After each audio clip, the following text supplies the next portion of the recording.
Okay, hopefully things are working.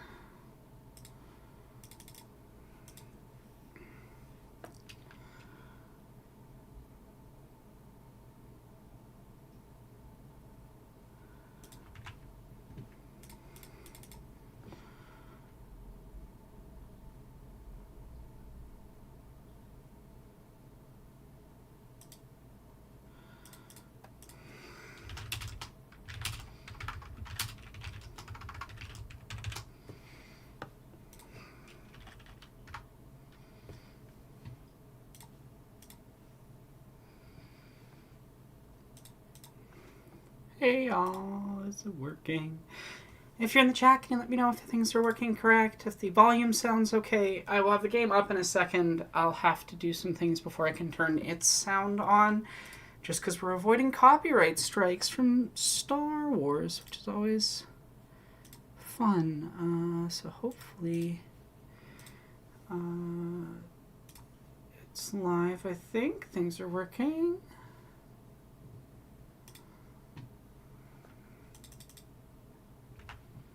Everything seems fine. Awesome. Yeah, that looks like everything's working.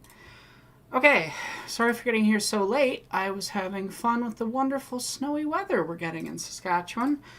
And by that I mean almost getting in collisions because people don't know how to drive on ice. So,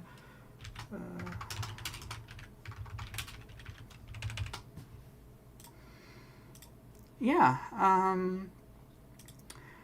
Now I just need to get the game to turn on. It was working fine yesterday, so... But, LEGO Star Wars is this fun little... Again, speaking of glitches... Ooh, my orders are wrong. 1 second. Let's fix it so that my camera's ahead of the game instead of... Or we won't be able to... My computer's being funny. Where's my mouse?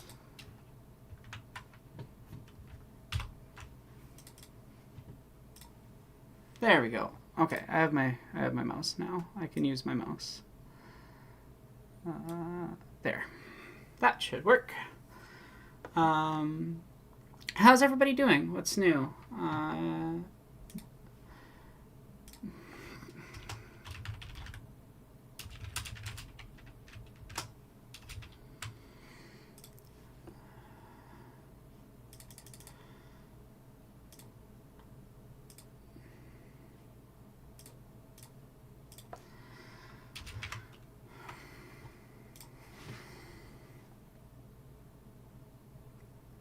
Okay.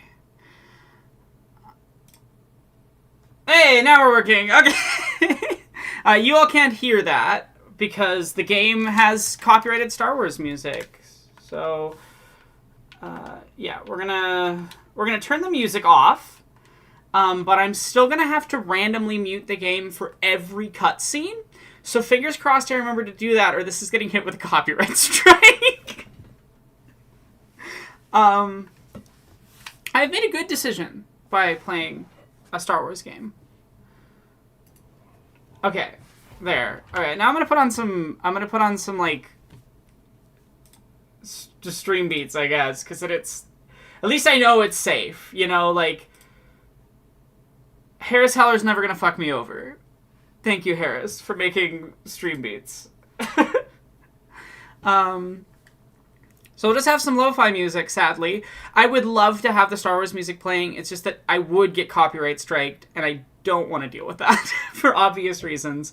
Generally, trying to fundraise for necessities and things, killing one of your routes for things is not great.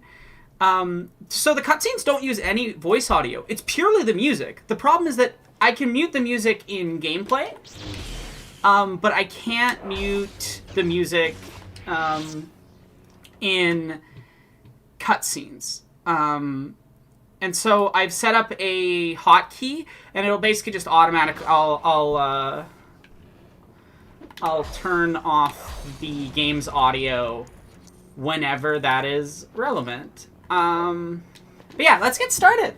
Let's get started on a very long journey. I'm going to be playing probably not in the most, like, normal way, because I'm just trying to get everything done.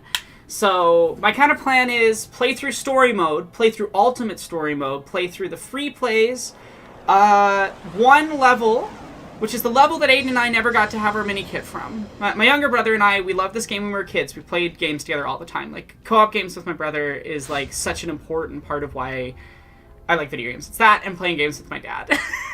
So, and my cousins. My cousin Catherine used to had a Game Boy before we did, and we used to, like, all take turns playing Mario World? Mario Land 2?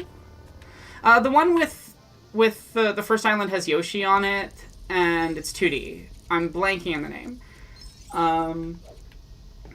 I believe I can get True Jedi on this level without too much problem.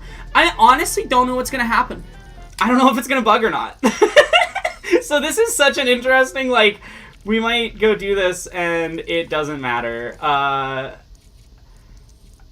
Should I just rush through the levels and ignore... I guess I do need a certain amount of money for unlocks, so...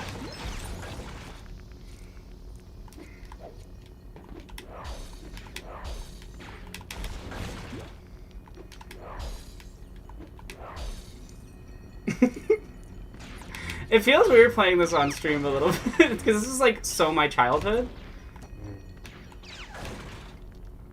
One of my favorite things in this game is that if you time your stuff right, you can perfect parry bolts back at things. One sec. I believe I can get a mini kit here. Yeah. I think I can get one from here as well. Yeah, I remembered. Hey, and said, who's my favorite character in the Star Wars franchise? Probably Aphra. Because, of course, it's the Dyke from the comics. If we're going, like, main line stuff, God, that's hard to pick. I mean, most of the major characters from Andor are up there. I hate to say it, but Andor is such a degree above the rest of the franchise.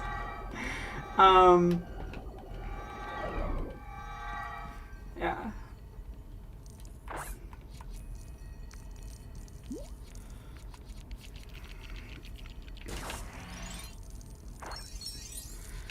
Honestly, I think the older Lego games especially are, like, really good games to give to kids because, like, they're fun, they're pretty consequence-free, but they also have, like, some stuff, like you can learn how to do a parry mechanic in a really forgiving environment, or, you know, basic platforming stuff, puzzle solving, that sort of thing. I think they're, like, kind of perfect games for kids. I think the Lego games slap. Oh, I messed it up. I messed up the jump. I used to be pretty good at glitching that to get the mini kit before you're supposed to. But yeah, so probably Sunday, my younger brother's gonna come down and we will get the mini kit that we never got as kids. I wanted him to be there for that just because, you know, we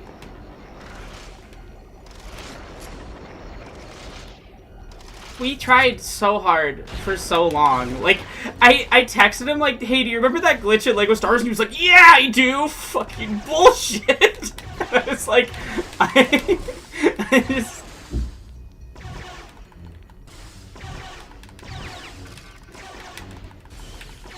Oh, I hate these things. Fighting them in this is so annoying.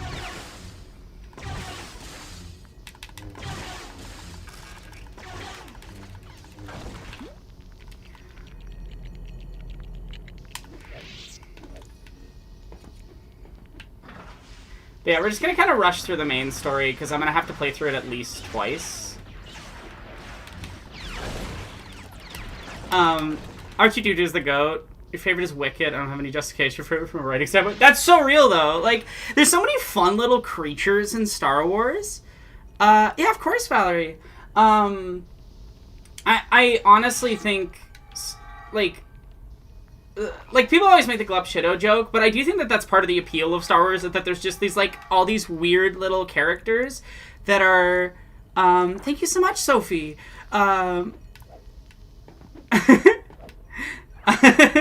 We have to get the kid dramatically lowers the phone. Oh. I almost didn't mute fast enough. I'm gonna have to get in the habit, because I don't want to get copyright striked. Okay, let's make sure there's no more copyright music playing. Actually, there will be in a second. I'm sad that, like, I can't just have the music on and have the sound effects going in between levels. But I don't want to get copyright hit. Also, I just realized that the music that I have in the background isn't on the stream because I'm using audio captures. Music. Okay, now you should have music. Let me know if it's loud enough.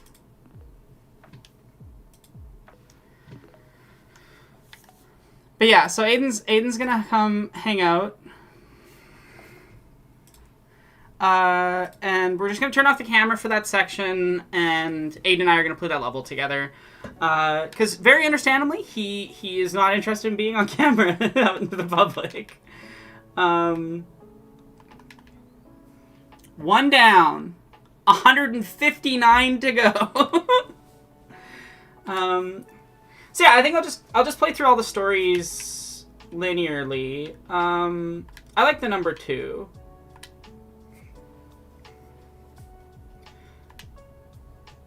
I find it really funny that Steve has all my old saves. But yeah, I'm super excited that I get to do that with Aiden and hopefully get us 100%. The thing that's just like sat there for all these years. Alright, I can unmute the game again.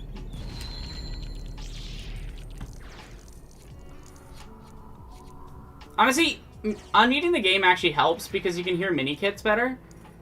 That like ding ding ding ding ding noise, that's a mini kit is nearby. Fun fact. Specifically, it's one that I can't get right now because I don't have a shooting character. I just have lightsabers.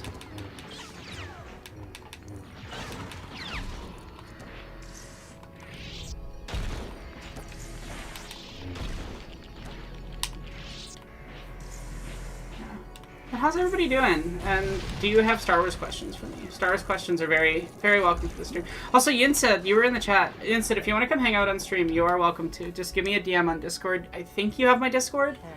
Oh. Mute. I hope that muted properly. Okay, good. It did. I love that this game is basically just like, stop the copyright to strike landmines. Constantly. Also, I hope everybody appreciates the animated backgrounds and stuff. I did that the other day really quick.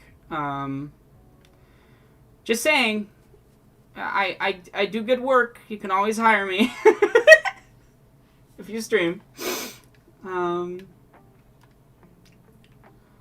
Oh, I realized I've made a mistake. I forgot to update my Nightbot, so it won't show the right thing. So I gotta really quickly commands. What do I have it set under? Dono? Yeah.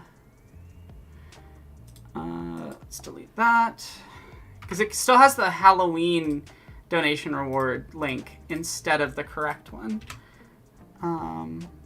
Update. Okay.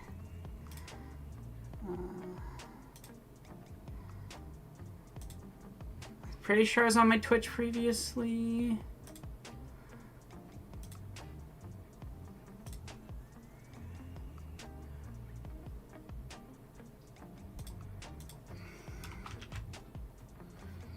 No. I need to update my Twitch. Sorry, I'm having just so many technical issues lately. This week's been a time. I need things to like not happen for a while. Yeah. Okay. Now the command should work. So, if you're interested in the many silly donation rewards I have available, because this, like, I'm raising funds for necessities, but because I'm doing it for myself, like, this is supposed to be entertaining. I'm busking, and when you donate, you get to affect the performance. So there's various things in there. Like, let's just quickly go through them. For $5, you can make me draw stuff in MS Paint, or I read your TOS compliant message in a voice of your choice from the list, 100 words max. $10, I try and make whatever you ask within reason in Lego. I have random Lego. I've picked it up usually from like thrift stores and things over the years. $15, I speak in whatever voice of your choosing for the next 20 minutes, or until someone donates to change it. So if you want to make me speak like Jennifer Coolidge for half the stream, that's a possibility. I'm just saying. $25, I read any short poem, copy, pasta, etc. Obviously, that's 2S compliant. In whatever voice you want, 500 words max. $50 is blood. I won't explain that one unless you were there for the Halloween stream. You don't get to know what it means. That's a mystery one. I'm just curious if someone's gonna redeem it. Tricks. Oh yeah, I still have it on tricks and treats because of Halloween. $5, I eat myself into the nearest chasm, so I lose money in game. $10, I go pacifist mode for 5 minutes outside of mandatory bosses or enemies that I have to kill so that the stream can continue. I will pause the timer anytime I'm doing stuff like that. $20, do I remember the tale of Darth Plagueis the Wise? I will try and recite the tale from memory in my best impression of whatever character I'm playing, or in the current voice if one has been donated, or for whatever voice you request. There's some extra limited rewards. If Pen is around, they aren't right now. You can spend $10 and both Pen and I will draw you something in MS Paint. Again, quality not assured. You can go look at the examples in the document if you want to know vibe of how we drew them last time. For $20, also I should update the Ko-Fi with the... So many things to do. I'm so disorganized. For $20, Pen will draw you a colored sketch of a single subject, character, place, object, etc. These drawings may not get finished during the period of the stream. Please include contact info. But yeah, if you want some amazing art at a very reasonable discount from my girlfriend, she's volunteered to do a certain amount. And then when I have a guest on and they're playing with me, which probably won't happen super often, but if it is happening, you can spend $20 and we'll do Duel of the Fates. And I will keep the win-loss record tallied on screen. So, like, Turb's gonna come hang out later, and we're just gonna play, because obviously we live in the same house, so they can just come sit with me. So yeah, if you want to make us do duels in the middle of levels, you can do that. For the collective rewards, I'm going to go to my page and update. But the first one is $500. I'm gonna drink blue milk.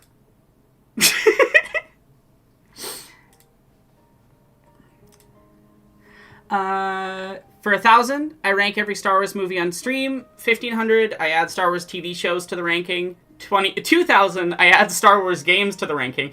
And I have played every single one, except for like a few recent releases. So it's going to be a very long list.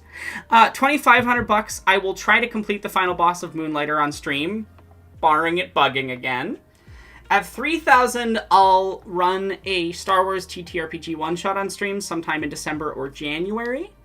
4,000, I'll play through Lego Star Wars 3: The Clone Wars story mode on stream, not necessarily during this stream.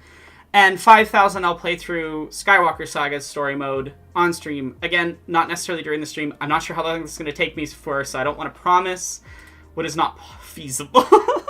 But yeah, we're going to be going for a few days. Starts at 1 p.m. That's all the dono stuff. Which one's the Super Star Wars games? Do you mean like the SNES ones? I've played the SNES ones. I played them on Game Boy when I was a kid. They suck. Also, I think I got a dono or something. I had an alert, but I didn't have OBS up, so I didn't see what it was. Oh, thank you, Adnan, for the gift sub. I appreciate it. Yeah. Okay. So I'm gonna get back to playing once I've edited the goal. Okay.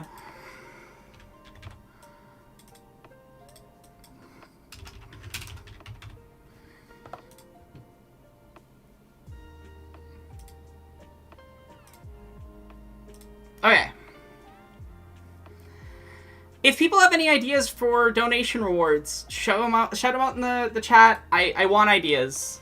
The goal is that this is fun for y'all, so if you have anything that you think would be fun. Thank you so much, Contractor. I hope everyone enjoys the new donation noise.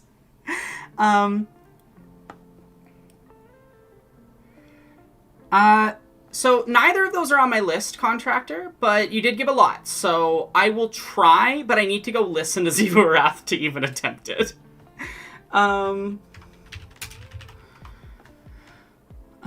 Let's see, videos, voice lines. Cause I haven't played Destiny 2 since they fired all the writers I like. Sorry, I am just, like, trying to find some voice lines from them.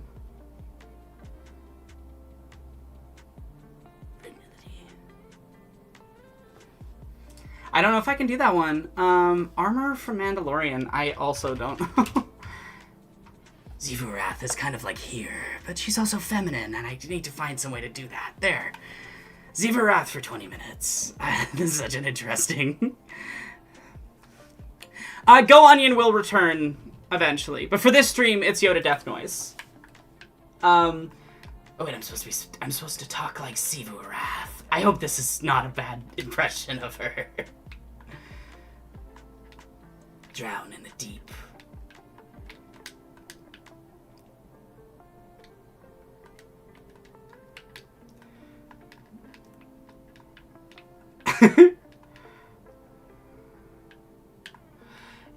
I do need to get back to playing Warframe. It's such a weird voice to be doing right now. Oh, did not play it. Oh, I can unmute Star Wars again. I can unmute. I need to. This voice is strange. I'm not used to it. Guardian.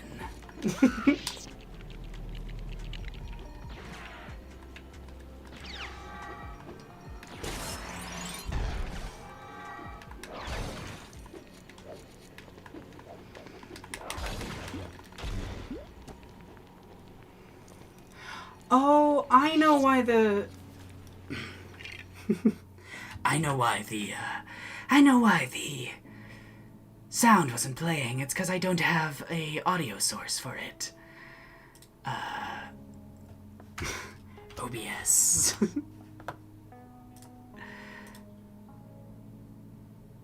Okay, it's not giving me the option. Well, that's unfortunate that the donation reward will only play for me.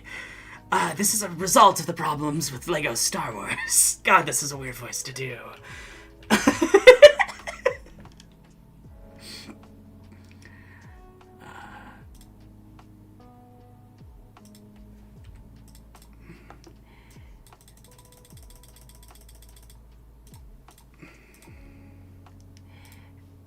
LEGO Star Wars, let's see, what was I doing? Xivu Arath, this voice is very strange. Thank you so much for the donation, DL Pictures. I feel really weird doing this voice continuously, but let's go. Okay. Oh, I hate folding laundry. I have like 3 baskets to do. I meant to do them before the stream started, but I was not so lucky to have the time.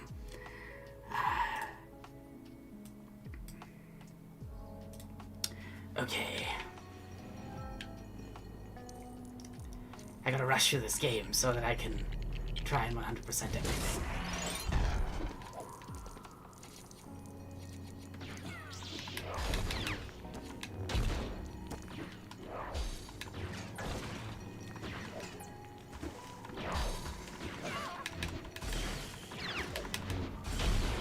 Though I have to say, the task I hate the most is washing dishes, and I'm very thankful that Penn likes washing dishes. And I like cooking, so we just do the opposite thing. I honestly think one of the best things is getting to make food for your partner. That's the best. It feels very weird to be trying to say sincere things while sounding like this. It's okay, I only have 15 more minutes of Ziva Wrath, unless people pay for more. I should probably drink some water. Where is it? I forgot my water in the other room, so... we're just gonna deal with it.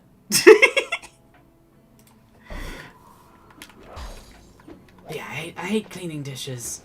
We don't have a dishwasher, obviously, so... It's, manual washing for each thing. I've not played this game in a while, and it's so nostalgic for me. I'm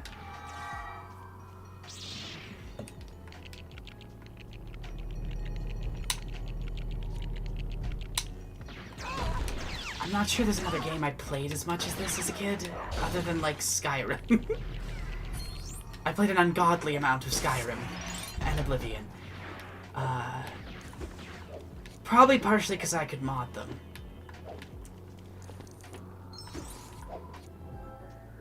Oh. I've muted the game successfully. No copyright strike for me. I hope this voice is at all loud enough to be picked up by the mic.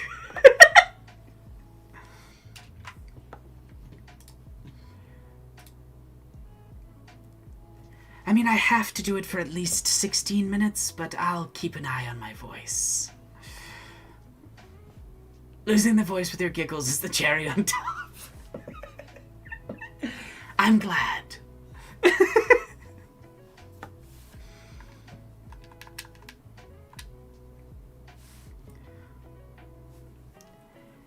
I think nostalgia is a complicated feeling that is extremely weaponizable by conservative viewpoints, yet at the same time holds extreme power and introspection.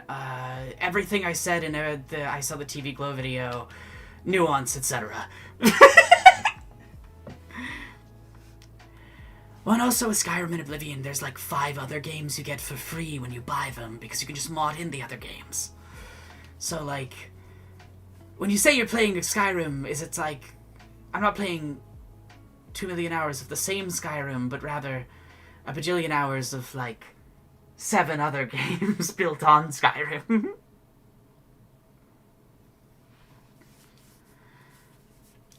I honestly don't love the 3D Fallout games that much mechanically. I think New Vegas is a masterpiece because of the writing. And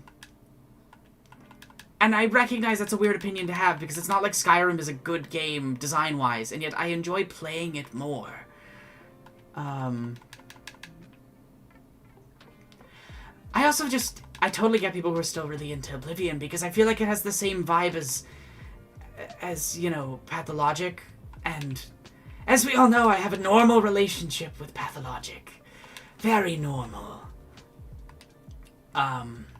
I think about it a normal amount. It will show up in more videos. I'm not sorry.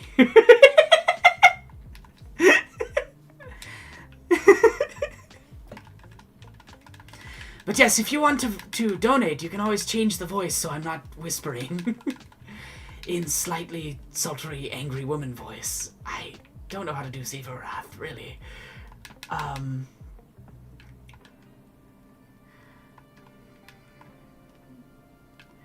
That is so fair, Lewis.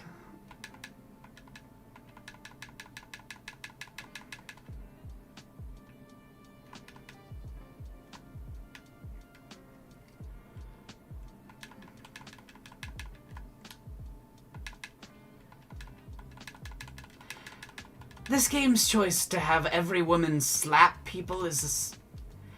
It's something, and I feel like it doesn't really understand the women in question, you know? Like, Padme Amidala is not slapping people. Padme Amidala is gonna punch someone out.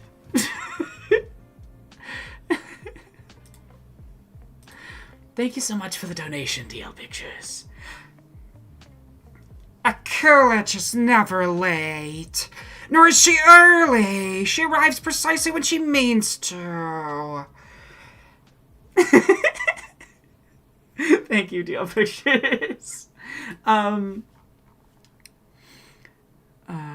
would think about you gave $15. Do you want me to just Jennifer Coolidge for the next 20 minutes?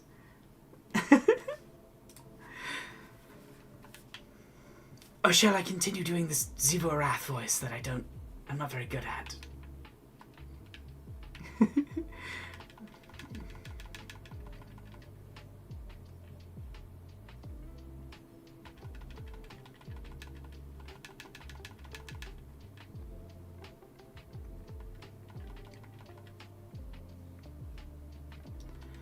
Unfortunately, as much as I prefer to play as Amidala, the Jedi are more useful, mechanically speaking.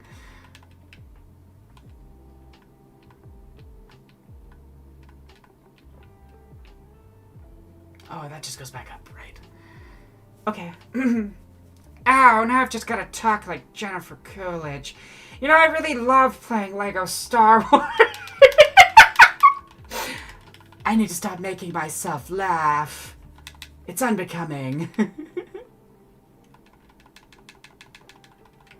Ow.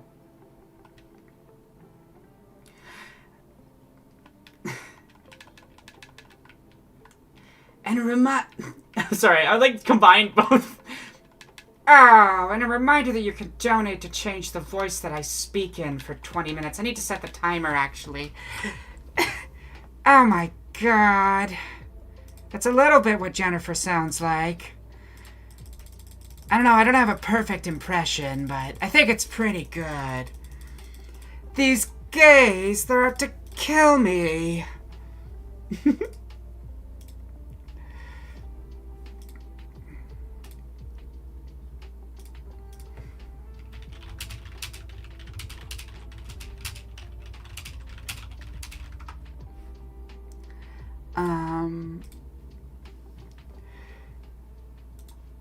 Queen Armadillo. I don't know the Armadillo reference, I'm sorry. I'm sure it's some Jennifer Coolidge project I haven't seen. Honestly, most of my awareness of her comes from White Lotus, which fuck season 3 for the transphobia, and, Gentleman Broncos, another complicated, messy film that I like despite its transphobia. I need her to stop being in transphobic things for no reason.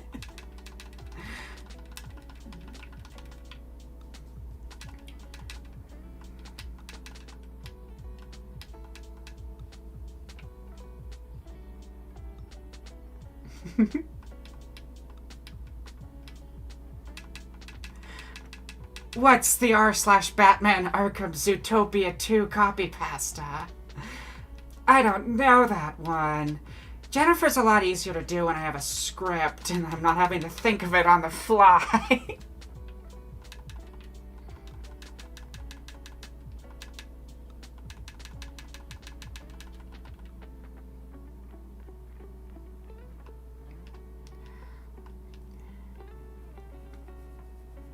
From my understanding, it's a choice. There's a choice in season 3, and I'm not a fan. But season 1 and 2 were quite good, and Jennifer Coolidge is really funny as this awful woman in them. She's super rich and just lives at these hotels, but she's completely unaware of the way that her wealth and self-importance damages everyone around her. Miss Aphonia Dankovsky. Sorry that I keep, accidentally leaving... I'm sorry I keep leaving the game muted.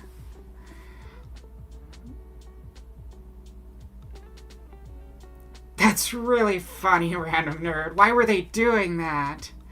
Oh, it's Miss Aphonia Dankovsky. It's the new drag queen. She's really killing it at the Stomatin Club.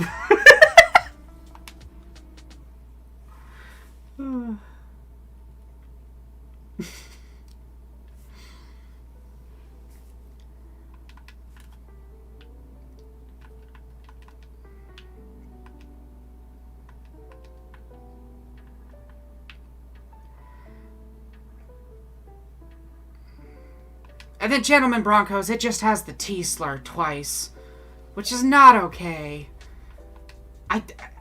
It's always unfortunate when you have those, like, comedies from when you were a kid where, like, 90% of it's good, and then there's just this, like, one joke, and you're like, "Urgh, why's that gotta be there?"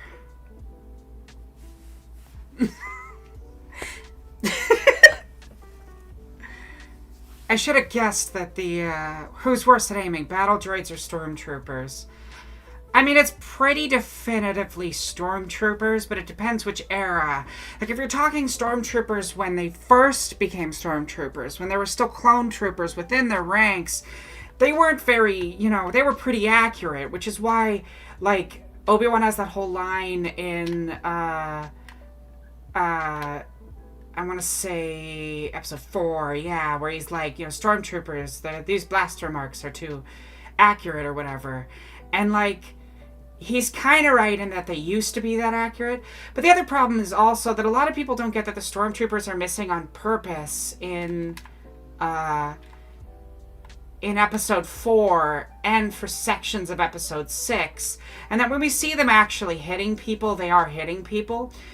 Now, the droids are also pretty inaccurate, so it's a pretty hard guess at which one is worse. And I also feel like, again, people really forget that the stormtroopers not shooting people is a plot point. Like it's actually really integral to the plot of episode 4 that they're very purposefully not shooting them because they want them to escape the Death Star so they can find the Rebel base because they know that Leia won't give it up in interrogation.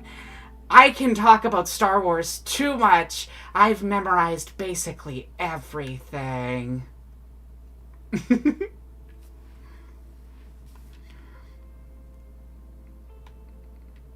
Yeah, exactly. Like, it's hard to place it. So I would say that droids are generally slightly less accurate, but unless they're commando droids.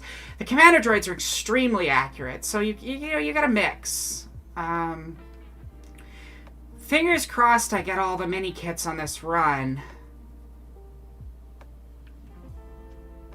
Oh god. I love that I totally broke voice there. Oh god.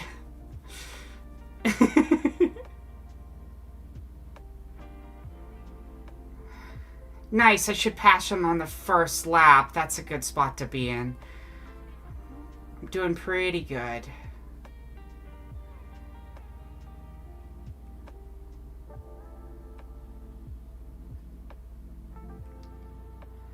I was a little worried after the glitch there on the rock. Star Wars has so many, like, missed opportunities, and I think one of the biggest ones is probably, like, the commentary that you can make on both the clones and droids and the nature of disposable artificial beings. Have I thought a lot about androids and things as it relates to Star Wars? Yes, because I have a whole script about it, which I'm excited about. I originally wrote it for Jesse's channel, but then we decided we'd do a different thing related to it on Jesse's, and the android video will go on mine. So at some point, expect an extremely long video about the metaphor of androids as marginalized beings. I'm completely losing the voice.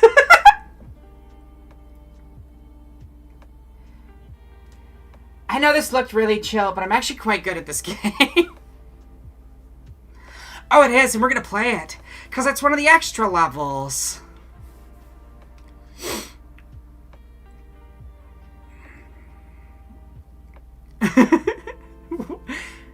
Random nerd, I'm fascinated. What was going on at Batman Arkham?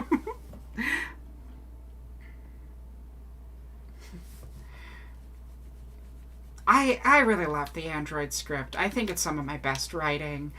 I'm interested to see how people will respond to it, because it's such a...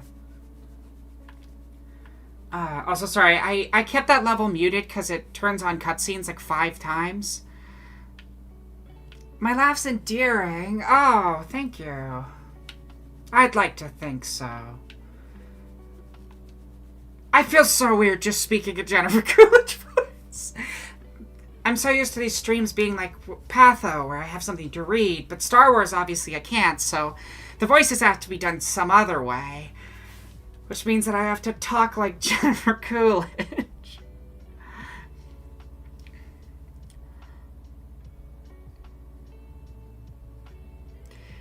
I mean, I do like that they've added support so mods can happen on console. I just wish Bethesda would stop breaking the fucking game on the mod makers. Bethesda baffles me, honestly.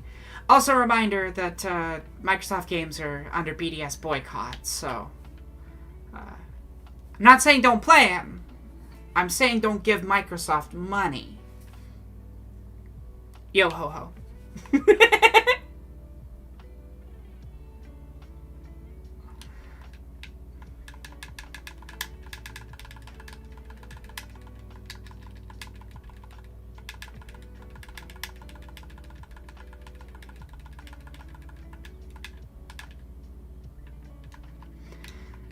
I love that you can just reflect...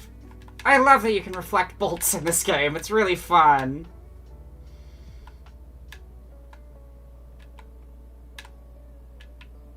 There we go.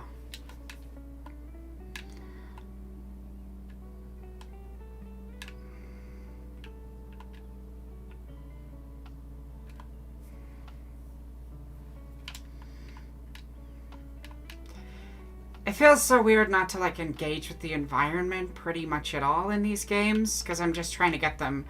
I mean, I have to play through the story basically 3 times minimum.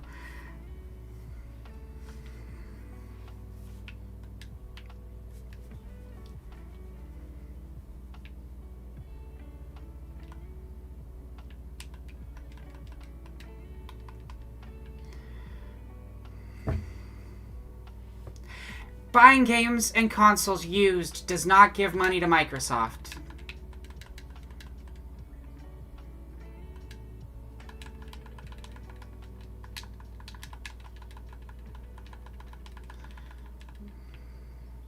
Okay, how do I do this?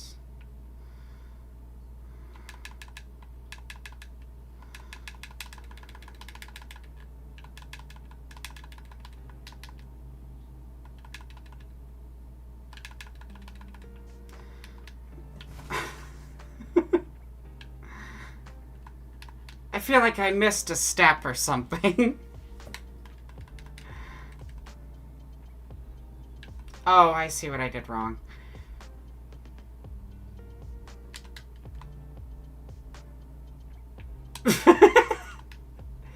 I might be a little stupid. So, I shouldn't say that. But yeah, always, buying used is great. I support buying used. Earlier this year, before I had all the health problems and money issues and a billion people dying and other things happening, Penn and I grabbed their family's old Wii and we bought some games that we were both nostalgic for from the used store for like $30.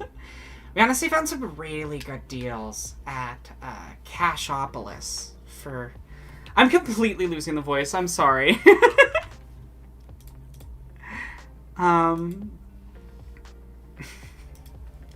Well, don't buy used needles. God. That's not gonna end well. That's not gonna end well at all.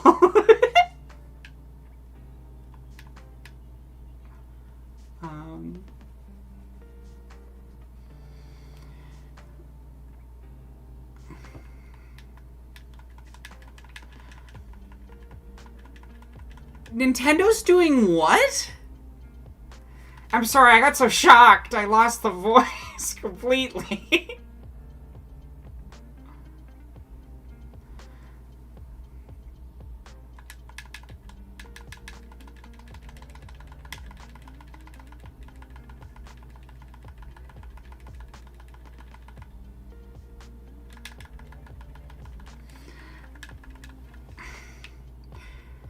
Well, it's important that I stay up with the donations. Maybe I should change it to 10 minutes instead of 20. It's a surprisingly long time to be speaking in a voice.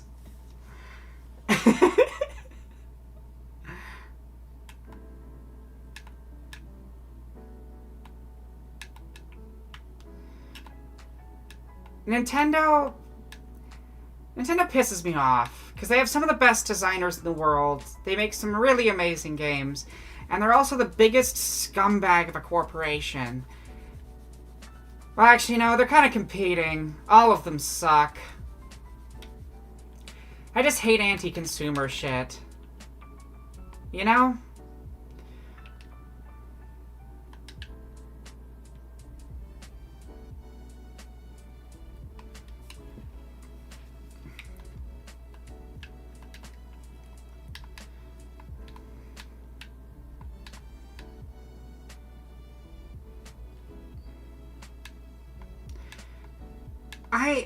The thing that annoys me is, like, fine, if you like Nintendo's consoles or games, totally fair. Why are you defending their anti-consumer practices? Also, the fucking Pokemon game released recently?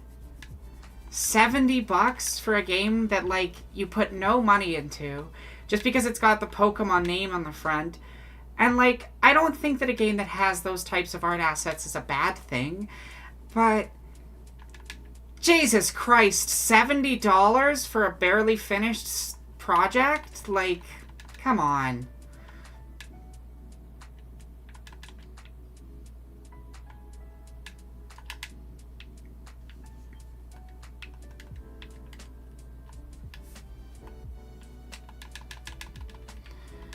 Did I ever I didn't unmute the stream.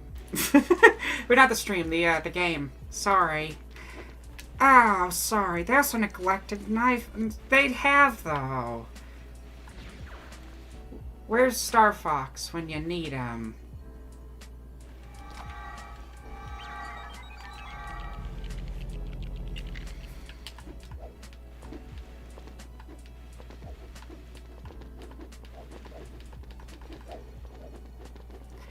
That's the thing, like, you can love the games and also recognize when you're getting fucked over.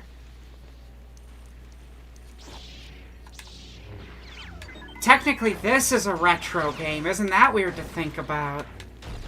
This released in 2007. That's 18 years ago. It's an adult now. Have a good time at the store, Lewis. It's so weird trying to be, like, sincere and also sound like Jennifer Coolidge.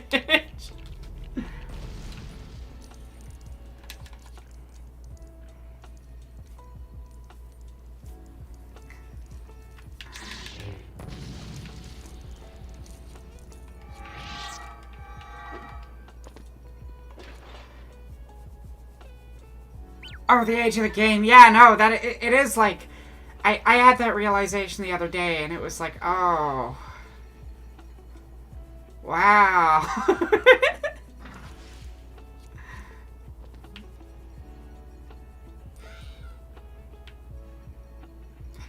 Oblivion's 2006 or 7 as well, yeah. I love how weird the early LEGO Star Wars and LEGO game children look, because they're basically just adults, but slightly smaller. It's really funny.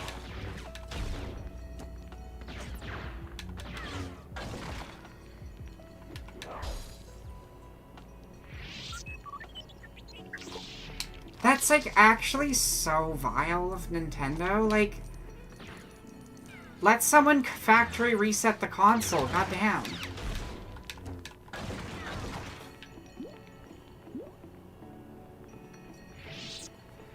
No, I feel like every year the companies are just like, how can we be worse, shittier people?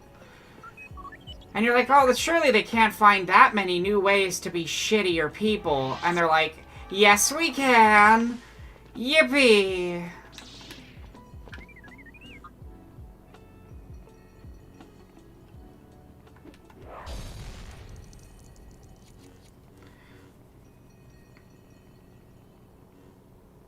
Well, that's the thing. Yeah, exactly, Bebo. Like, they didn't have small legs yet, so they were like... So I think R2-D2 just locked me out of progressing, because he ran away. Great. Never mind, I figured it out.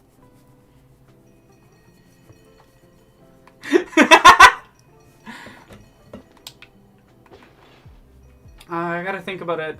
His voice. 1A! AI! AI! That is actually what the CEOs are doing. Like, literally, that's what the CEOs are doing. Okay, so that's how they get up. How does everybody else get up? Oh, yeah, this nonsense. I remember this. Yeah.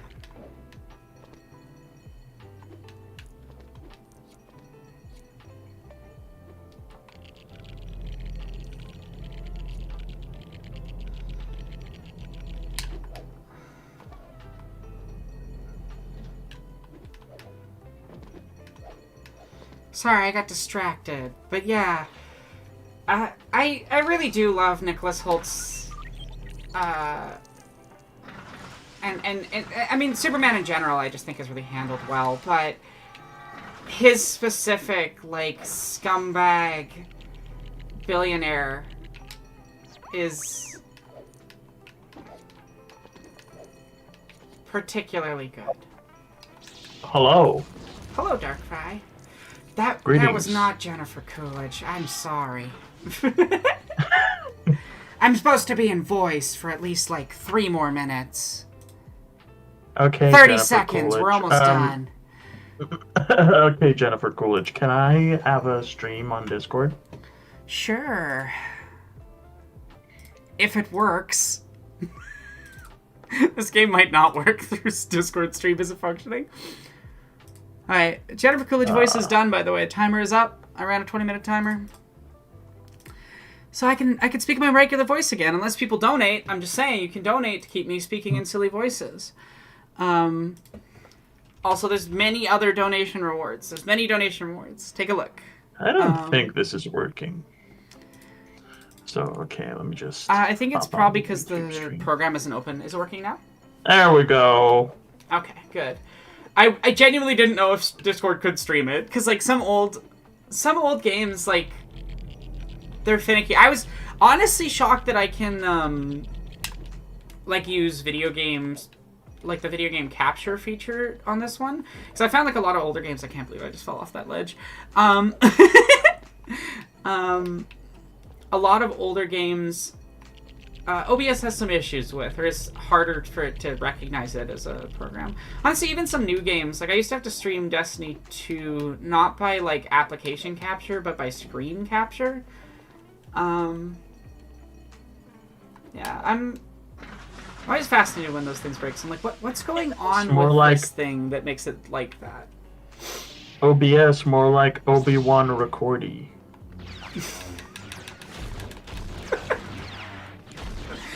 How's your week been, Darkfray? I hope better than mine. I've been great. Yay. Honestly, Really, I've been having a grand old time. That's awesome. Well, I guess we did get the 1,000 Times Resist video finished. Do you want to talk Yes. Yes, so that's something I'm very happy about. For those who don't know, Aronok recently has started recently Aronok is editing my videos. Like my last 2 or 3 videos. And the future ones too. Mm-hmm. And we have now finished our new video for my channel, which is about 1,000 X Resist. The best game that came out in 2024, in my humble and correct opinion. In my humble and also correct opinion, that's a correct opinion. Genuinely, 1,000 Times Resist, more so than any other work of art I've ever seen. What game came out in 2024? A lot, honestly. Like, oh, X Resist, and so it's the winner. You like cut in and out there. I'm not sure why. I think you're back. Okay. Sorry about that. Yeah. I don't even remember what games came out in 2024. I only remember 1,000 X Resist, and so it's the winner. It's also just that good. Like, it's genuinely Yeah. one of my favorite games of the last decade at least, if not of all time. I'm close to the ending, so like I might be being overconfident that it's gonna land it, but I think it will. You know, and And I'm just, I don't know, as a, insert the Midnight Mass video here, but as a kid that went through, really abusive bullying and things in a Canadian school as a marginalized kid, there is a lot that I really relate to in that game. It is. Yeah, there's a lot. It's very close to home in a lot of ways. Like, there's people I'd like want to recommend it to, and then I'd also be like, I'm worried that this would be triggering. You know, in a good way, not in a bad way, but in the way that like a well-written story covering a difficult topic is going to hit on some heavy things. There's a lot, and there's also. And it's also a very interesting game to talk and think about. Like, really, if I wanted, the video about 1000X Resist would be like 3 hours long. But I decided to talk about something that I've never seen anyone else talk about in that game. Like everyone talks about the story and the characters and the visuals and whatever. But I haven't seen anyone talk.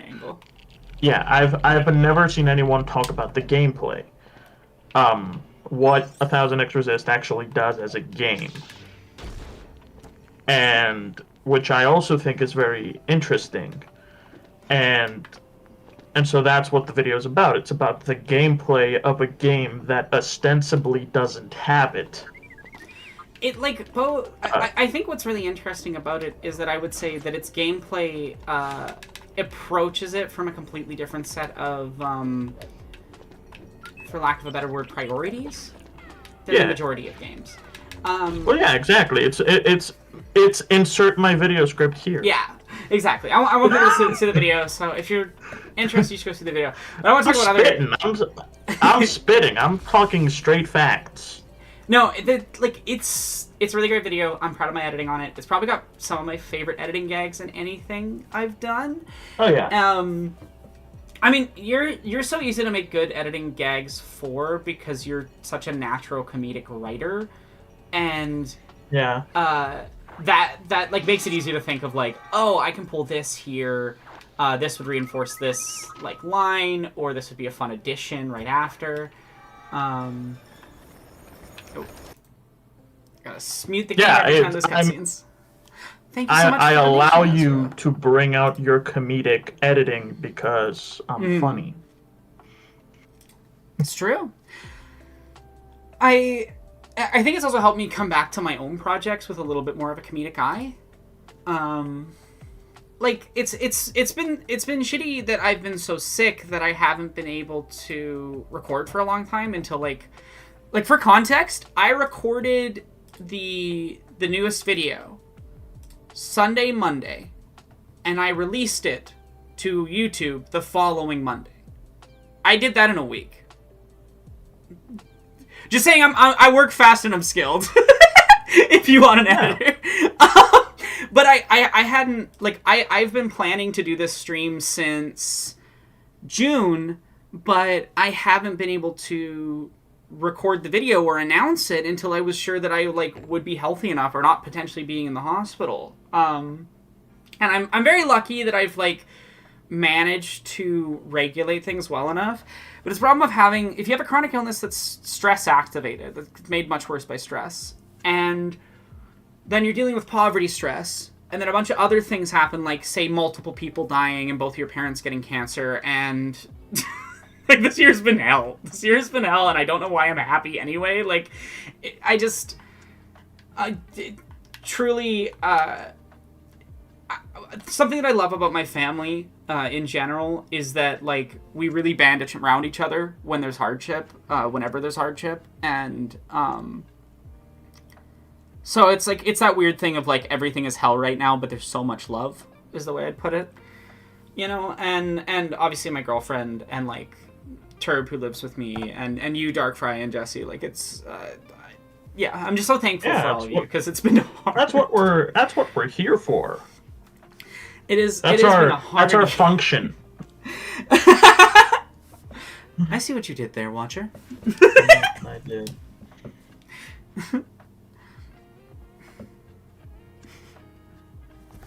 What is his name? My brain is blanking on my boy's name. The assistant for watcher? Secretary. Secretary. Secretary, what is a Star War? Star Wars was a... Star Wars was a franchise. Star Wars was a franchise in the late By the way, 20th century. By the way, one thing that you might notice when you play 1000X Resist is that the voice acting is very strange. It works for what the story is, but like it'll take some getting used to. Like I was like, you'll find it funny that like, I don't know why Secretary sounds like they're drunk literally all the time and just slurring their, like, the voice actors sound like they've been sedated. The way that I always read Secretary was like a little kid that is just like but yes, in fact the actor for Secretary was a literal child. I know. I honestly, like 9 years old. I wonder if I had a different experience with the voice acting because I'm Canadian. Like, honestly, it did not register to me as weird pretty much at all, beyond like the speech patterns are clearly affected by a genuine consideration of the linguistics that would occur in a fucking bunker over 1,000 whatever years. Like, I'm trying not to like spoil things. I just love that game. I think there is no other game out there that quite has the degree of dedication to interpretability as a topic and a theme. It's so good. It's so good. It's such a good game about perspective. But I can't say any details, because then it ruins. It's really good. I don't know, and I appreciate By the how way, the story writes messy people. Yeah, the story of like it's got that thing of like everyone sucks, but they suck relatably. Yeah, like you're gonna relate and not always in a yay, I'm relatable. It's like relatable, like, oh, that's my character. You don't want to relate, but you do. Yeah, like I think I see a lot of, in certain characters and things, like flaws I've had in my life or flaws that people I've known have had or things, you know, like it just feels very genuine and very human. Shout outs to my guy Johnson the 50. Oh my god, Johnson the 50 is so... I'm like, how do I feel about you? Because it's like... I just love the name. I just love the naming scheme of blank the 50.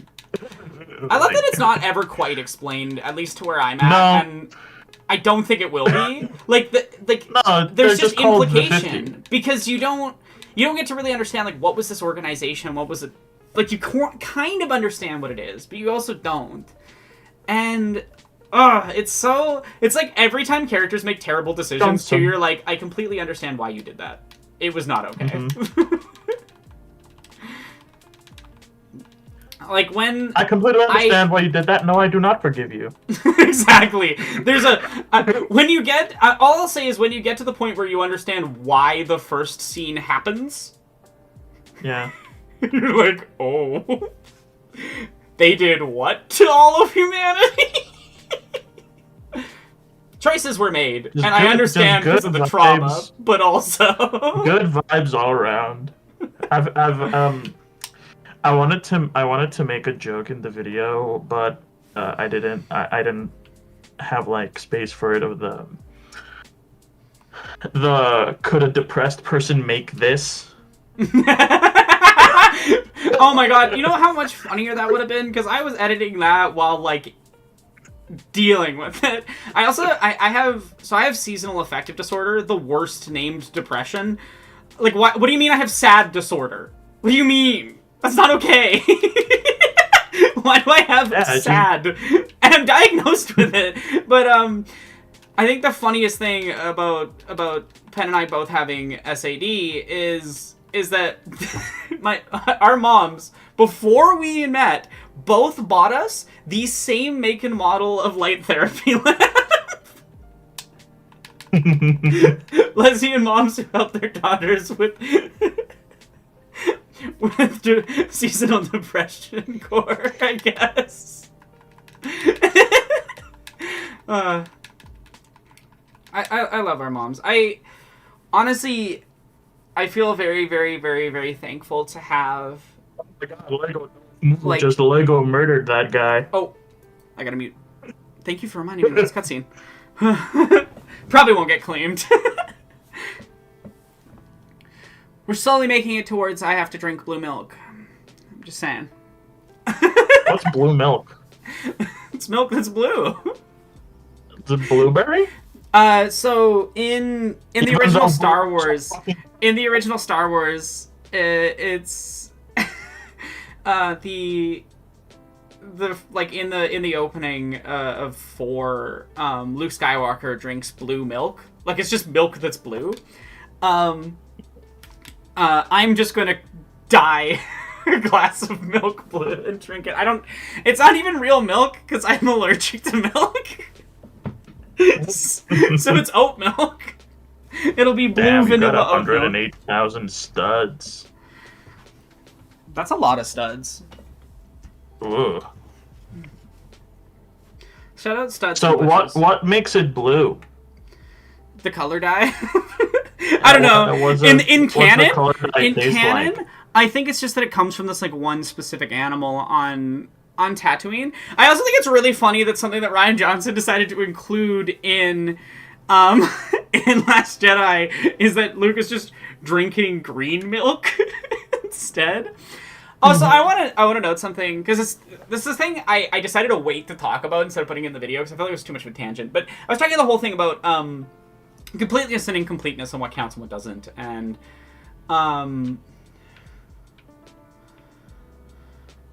should I do this first? Yeah, I'll do Super Story and then I'll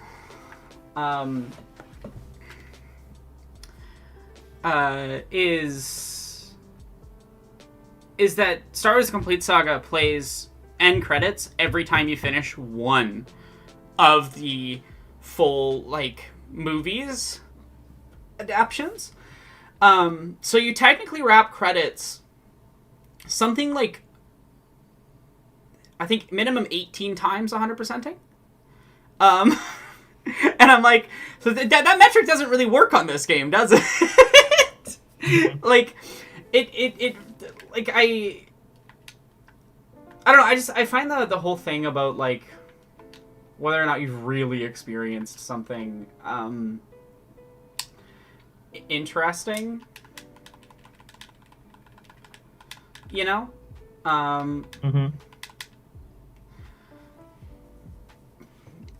Well, have you really experienced this game? If you didn't like, if you didn't like buy it at GameStop, or did you even really?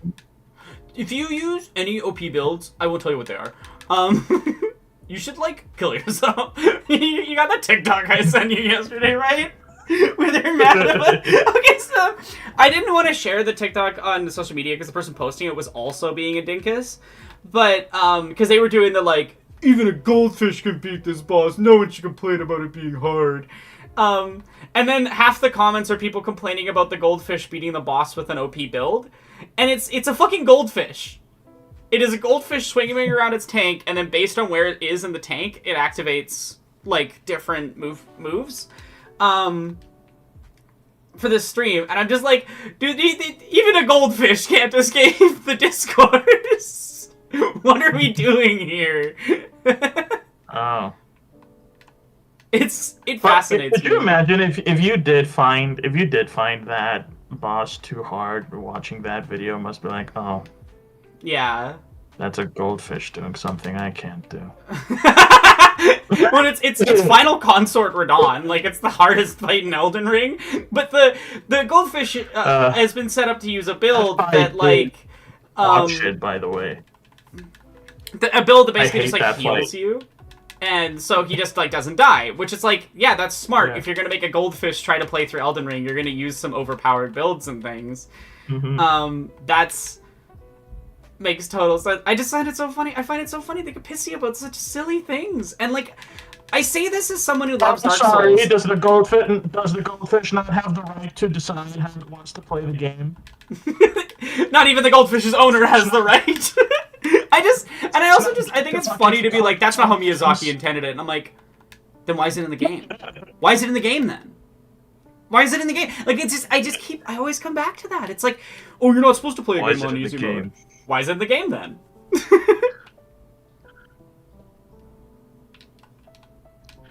Well, like passive aggressive. I can imagine a game developer being like, oh, so when you ask your dad, do you want a drink, and your dad is like, your dad, I mean my dad, by the way. Yeah. The universal your dad. So your dad says, oh, anything is fine, but actually, my dad wants a very specific thing. He just won't tell me. He'll say anything is fine, but he has a definite preference, and he will be disappointed if you give him anything else than what he specifically wants. And I have to play this psychic mind game every time of what does this guy want to drink. That's honestly really funny. Like 20 questions with him.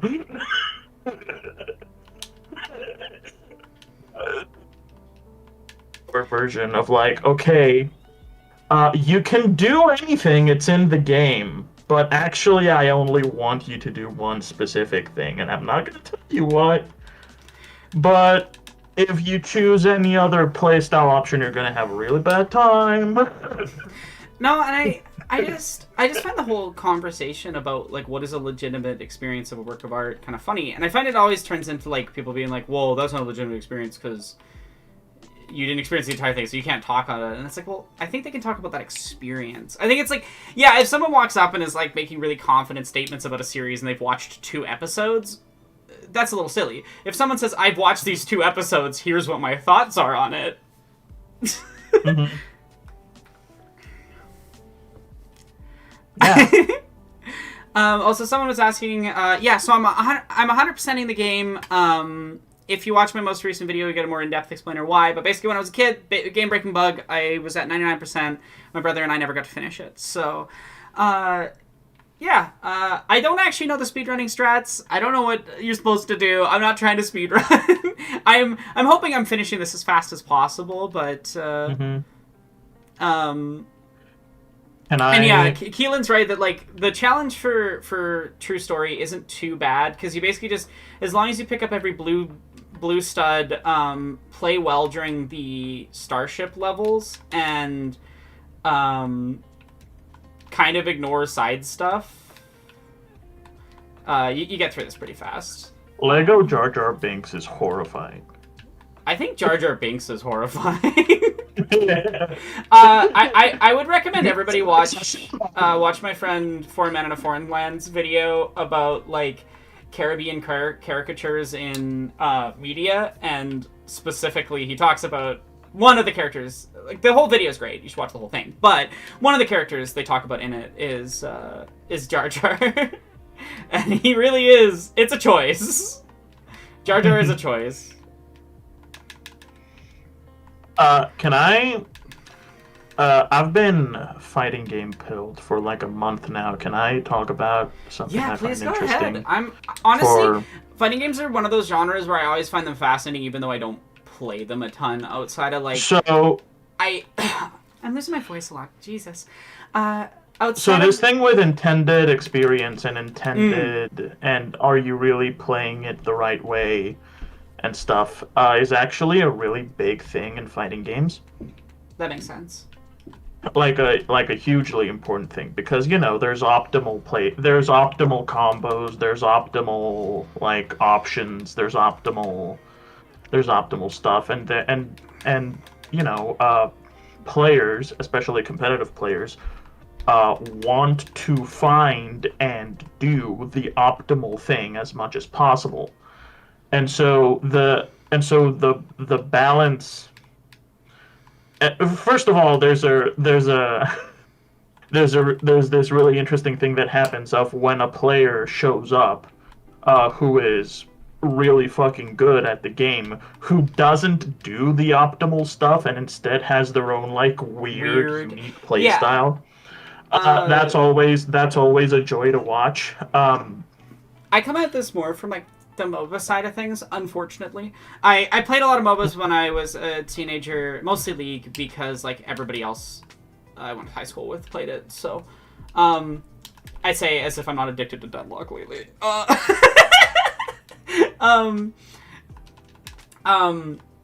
I might make a video on Deadlock. I have like a half-finished script. It's just the problem of like I don't know how to write the script. Yes.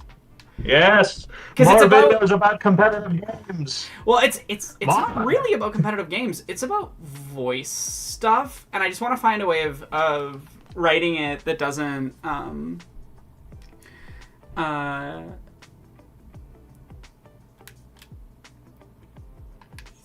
to explain it? Like it doesn't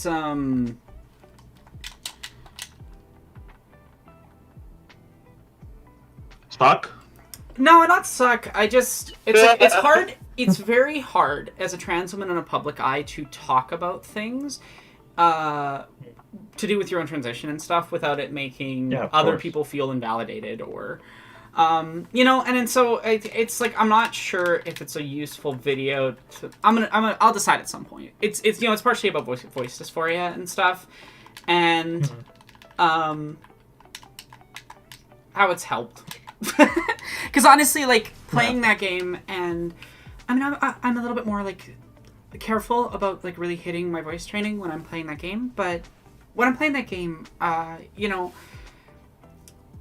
it's very illuminating about voice and perception and things.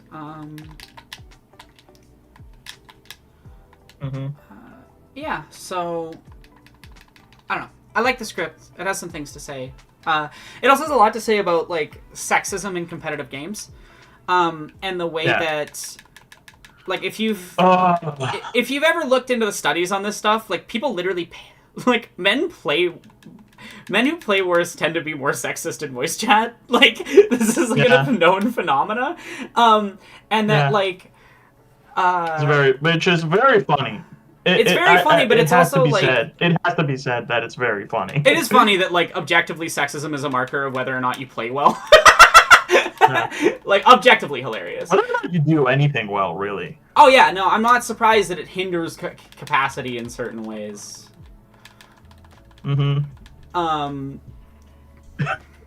But, like, it's...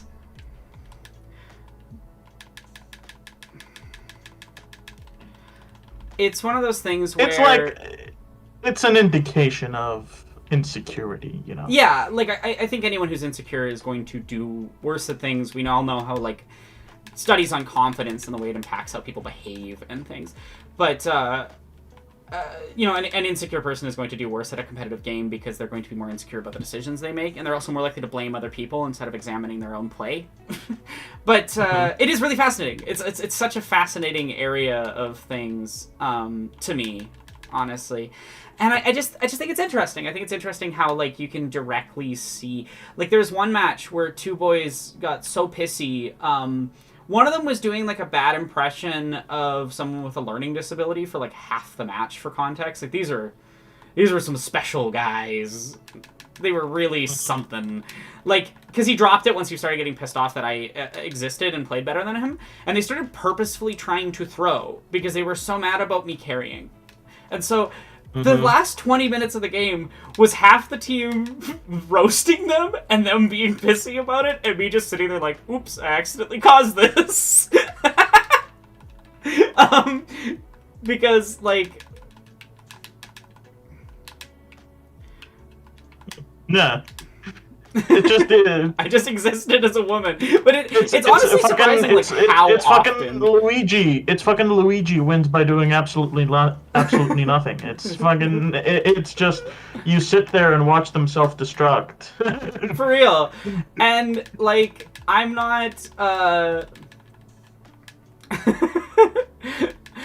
I'm just always fascinated by it because it's like you're not like I don't know what your aim is here. Gamer bozos. Yeah, as people said, the ableism top, I think it's just the rancid cherry on top. No, it really is, and I was just like, fuck this. Gamer Dom. If you, also, if anyone who plays Deadlock, you'll understand this. They were playing Bebop and 7, and Bebop players IMO are scum of the earth. I hate that fucking character. I hate playing with them on my team, and I hate having them on the other team because they're most like the character's a little bit overpowered and kind of has been the whole time the game has existed. Like, he basically has 3 ultimates, and that's not like, oh, I feel like it's basically an ultimate. No, I mean, literally one of his basic abilities is another character's ultimate, but better. Yeah. Like, it's not... It's fucking... It's kind of classic. Absurd. But if you know how to play against them, you can crush them. Like, I'm pretty good at crushing Bebops, because most of them aren't good at being countered at all, because they don't have skill. But then every time you get a Bebop on your team, they're it's like Ram players and it's like Ramlethal players in Guilty Gear. They have the most fucking privileged character, and so they don't learn how to play the game, and so they're all fucking bots. To be clear, I have encountered a few like good Bebop players. It's not all of them. It's just like the mass majority of my experience is that the Bebop player on the when you play against them, they're super annoying. They're not necessarily good, and they aren't necessarily going to win their team. They're just annoying to deal with. And then when they're on your team, they're annoying. I'm cushioning that. It's all Ramlethal players. Every single one is a bot. So it's very funny to me. It's very funny to me watching it happen. And then the other thing that I find really nice is like sometimes when I speak up in voice, it causes other women that have been like muted the whole game to start speaking or feel comfortable speaking, and it's the same for me. Like I feel a lot more comfortable speaking in those games when I know other women are on the team because yeah, but it is so frustrating. Like I truly think that a lot of the reason we don't see a lot of women in competitive play in general is just because of the extreme sexism that they have to deal with, both from their teammates, from other teams, from fans. Yeah. Like it's a lot. Like it's one thing from fans and opponents or whatever, but when it's your own teammates, it makes it kind of hard to play. Yeah. And so yeah, that's the thing about Deadlock. Like, I love its build system, but also, like, the build system could be a little simplified in spots. It's good. It just needs, like, some slight tweaking to chill out the complexity a tiny bit. Because not because I necessarily have an issue. I think I understand the build system well enough now. And I mostly just use, like, pre-builds from competitive players with like slight modifications depending on the match and stuff. But it's like a lot of extra stuff, and if you have people on your team that don't understand it at all, you're just kind of fucked, because way too many people are just like, oh, I'll just do this thing that's like good for my character, which like sure, it's going to be good for your character unless you need to do some counter picking with your build. And if you're not willing to do some counter picking with your build to like organize the build around what is actually going to work against the other team, what's going to counter them, you're just going to put yourself in an extremely vulnerable position. You know, it's people who are playing a primary damage person but won't take anything to counter stuns, and then they're constantly like, why am I getting stunned so much? It's bullshit. And it's like, well, there's items for that, but you don't want to engage with the build system. And then the other problem too is that there's no like current pick mode. Like you get assigned a character, the rest of your team gets assigned a character from your like list, and this creates a situation where like you might just get dumped into a lobby of counter picks and you can't do anything about it. So you can like try to adjust your build around counter picking them, but there's like certain characters that just shut other characters down. Yeah, there's bad matchups in any competitive game that has like asymmetrical characters, there's going to be bad matchups. Thank you, Keelan. Oh, that's awesome advice. I'm going to read that more properly in a second because I'm in the middle of this level, but thank you. I love when I play certain games and people come who like know the games really well and are just like, hey, this is a cool thing that you can do if you want.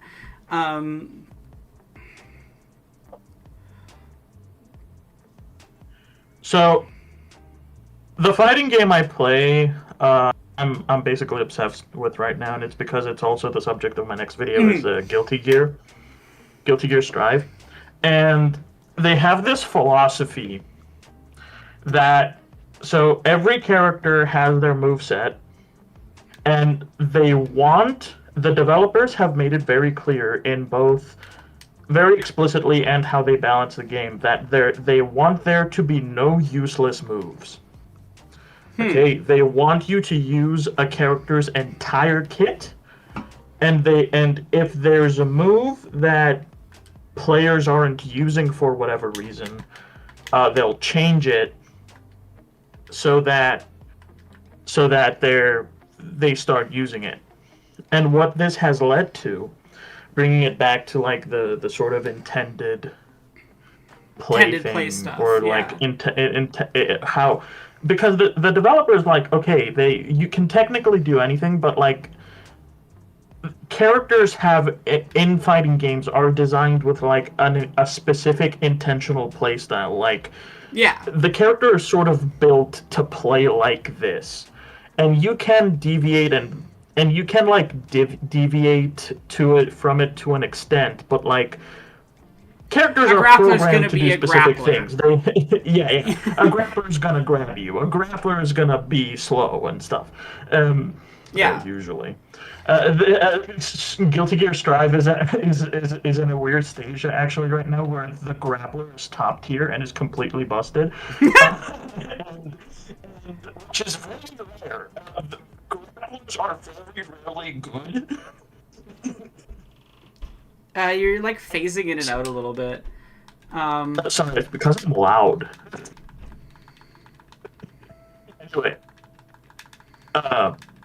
but yeah, what this has led to is situations where, for example, the previously mentioned Ramlethal. Yeah.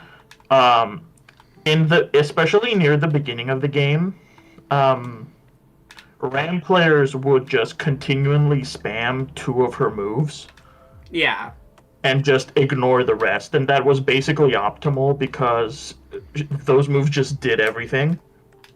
It's a classic problem in fighting games where like you get that one character that can spam. Insert brawl version of Meta Knight here. Yeah, what they did is they noticed that Ram players were not using her other moves. And so in a balance patch that came out, they were like, hey, please use her other moves, we'll make them better for you.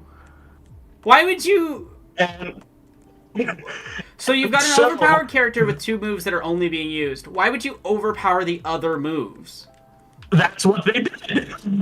Oh, that hurts my soul as a designer. That's wrong. Like, that actually upsets me as a designer. No. Guilty Gear... Okay, first of all, Guilty Gear Strive has had some very strange design decisions done throughout its history. How much is that a result of the Saudis buying the game? That's it's SNK that they bought. Oh, I was mixing up which one they done. I just remember that happened, and it's so wild. Yes, they were like Ronaldo fighting game. Randoms. You just pissed me off because I remember I remembered this happening because it's fucking the Saudis bought SNK. Yeah. Which makes Fatal Fury, and in the new Fatal Fury game, they put Ronaldo in, and he's a top tier. I think it's funnier that they have some like random Serbian DJ as well. I think. Like it's like the weirdest. I don't mind the DJ that much. As much as I do Ronaldo. I just think both are really funny. Like. Well, okay. the Serbian DJ is one thing because, first of all, they didn't put him as a real dude. Like in real life he plays a character, and they put the character he plays in the game. Okay, that at least fits a little better because it's still a fictional character, whereas like Ronaldo is a soccer player. Yes, why is he in a fighting game? The music videos he made of his songs, the DJ, he does the wild stuff he does in the fighting game, in his music videos. Okay, it's like, so it's like kind of fitting. Yeah, it's like a literal one-to-one representation of the fictionalized version of himself, of like the character he plays. It's like kayfabe basically. It's like you're not putting. It's like it's like if you put The Rock in a game. You're not putting Dwayne Johnson, the guy. You're putting The Rock, the wrestler he plays. It's the difference between putting Bowie versus putting Starman.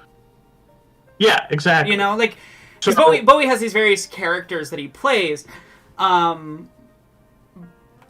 that aren't Bowie, and then there's also Bowie.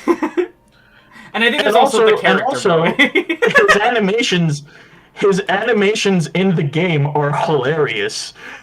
Like really? He's actually animated very well. Well, they obviously had to give it special treatment because it's the prince's favorite boy.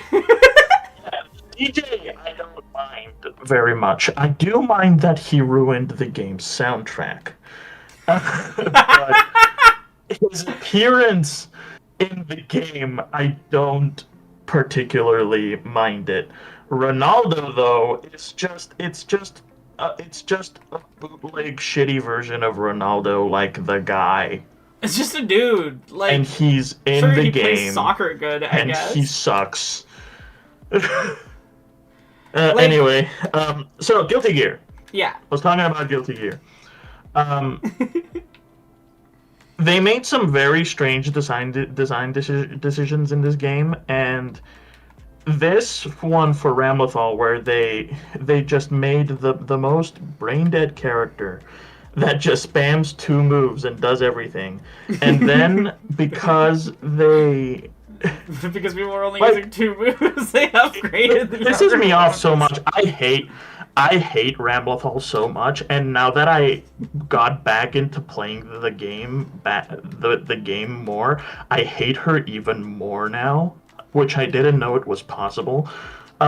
Like, the entire video is about how well designed the character I play is, and it makes me so mad that this character who I play, who has been designed so thoughtfully, so beautifully, so brilliantly, is in the same game as this abomination who they just forgot to do game design on her. And there's several characters that are like this. There's like a bunch of characters that it feels like they forgot. Yeah. Like it feels like they forbore. Thank you for sharing my Ko-Fi around. And yeah, reminder, there's lots of really fun donation rewards that you can make me do silly things with. And I am raising fund for transition costs and hopefully enough to help me be able to get bottom surgery. Though the first chunk is just going to helping with meds and stuff. Meds are very expensive for me, unfortunately, so... Mm-hmm. Yeah. No, this year's been rough. This year's been rough. But we're getting through it. We figured it out. We find a way. And I'm genuinely thinking of making... Like how I'm making a video about why I like my character, I'm genuinely thinking of making a video about why I hate Ram. That's honestly so fair from what you described. It sounds like a complete design mess. This character. And there's so many of them. Half my matches are Ram. It's disgusting. Like, I always find it baffling when, like, the entire community is like, this character's overpowered, and they're like, we noticed that this character could use some... She's not even the most broken character right now, which is wild. They did actually nerf her eventually. That's good. I just always find it. I always find it enough, in my opinion. And they didn't like give her anything interesting. They just took.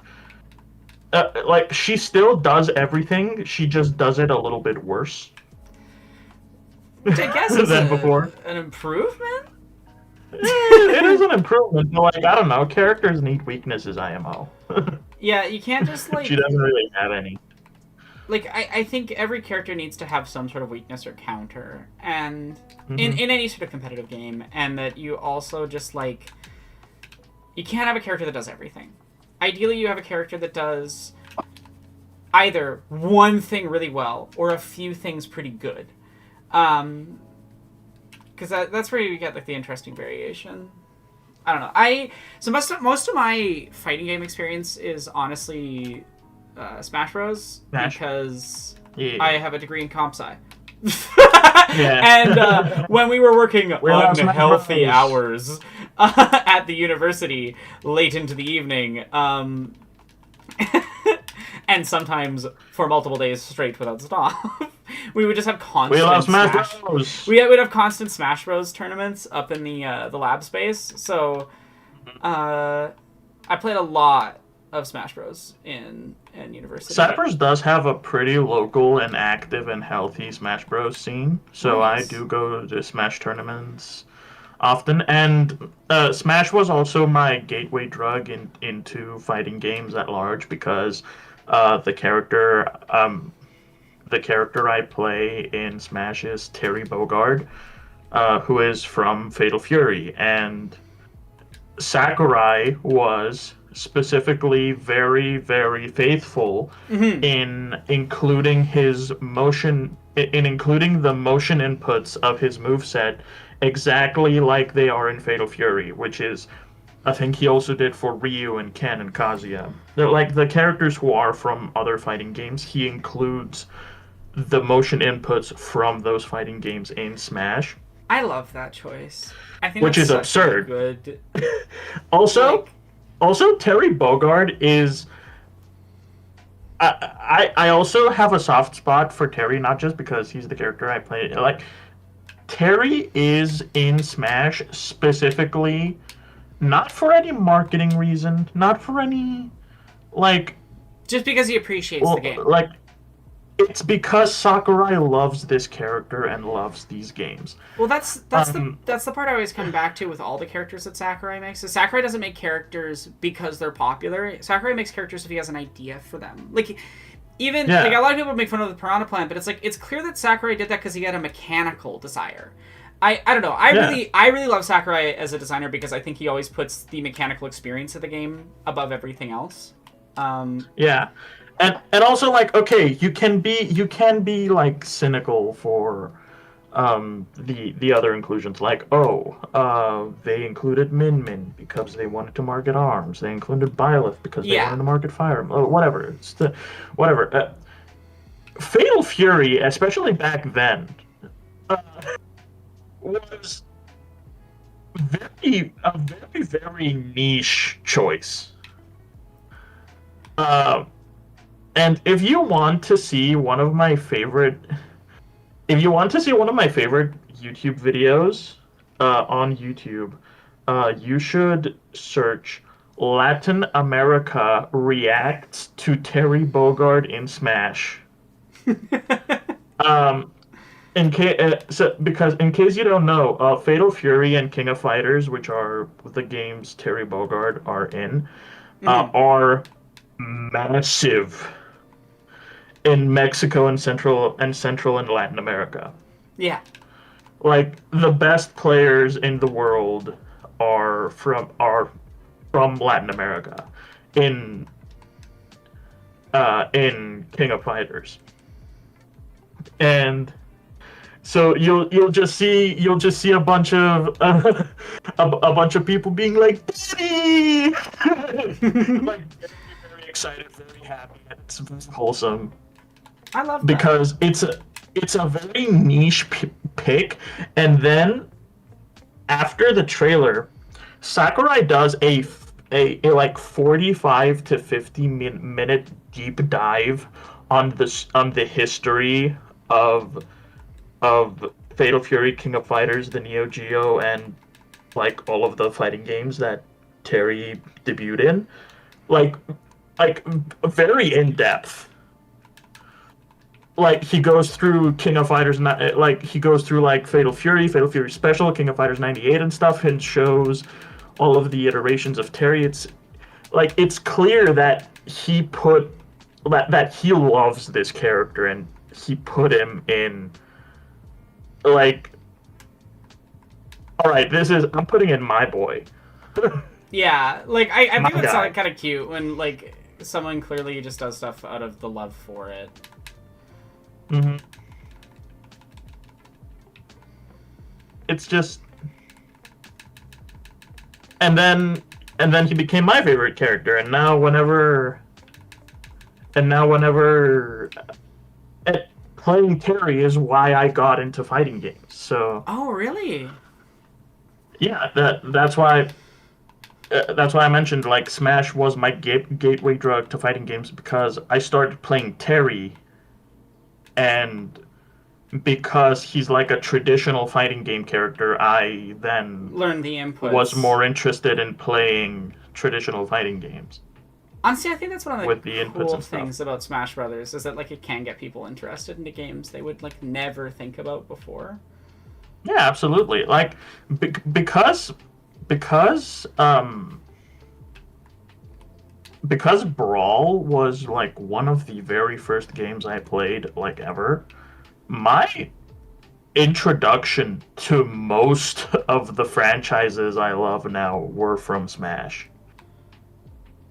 Also, Like I didn't know what one I didn't know what fucking Earthbound was, but I played as Ness.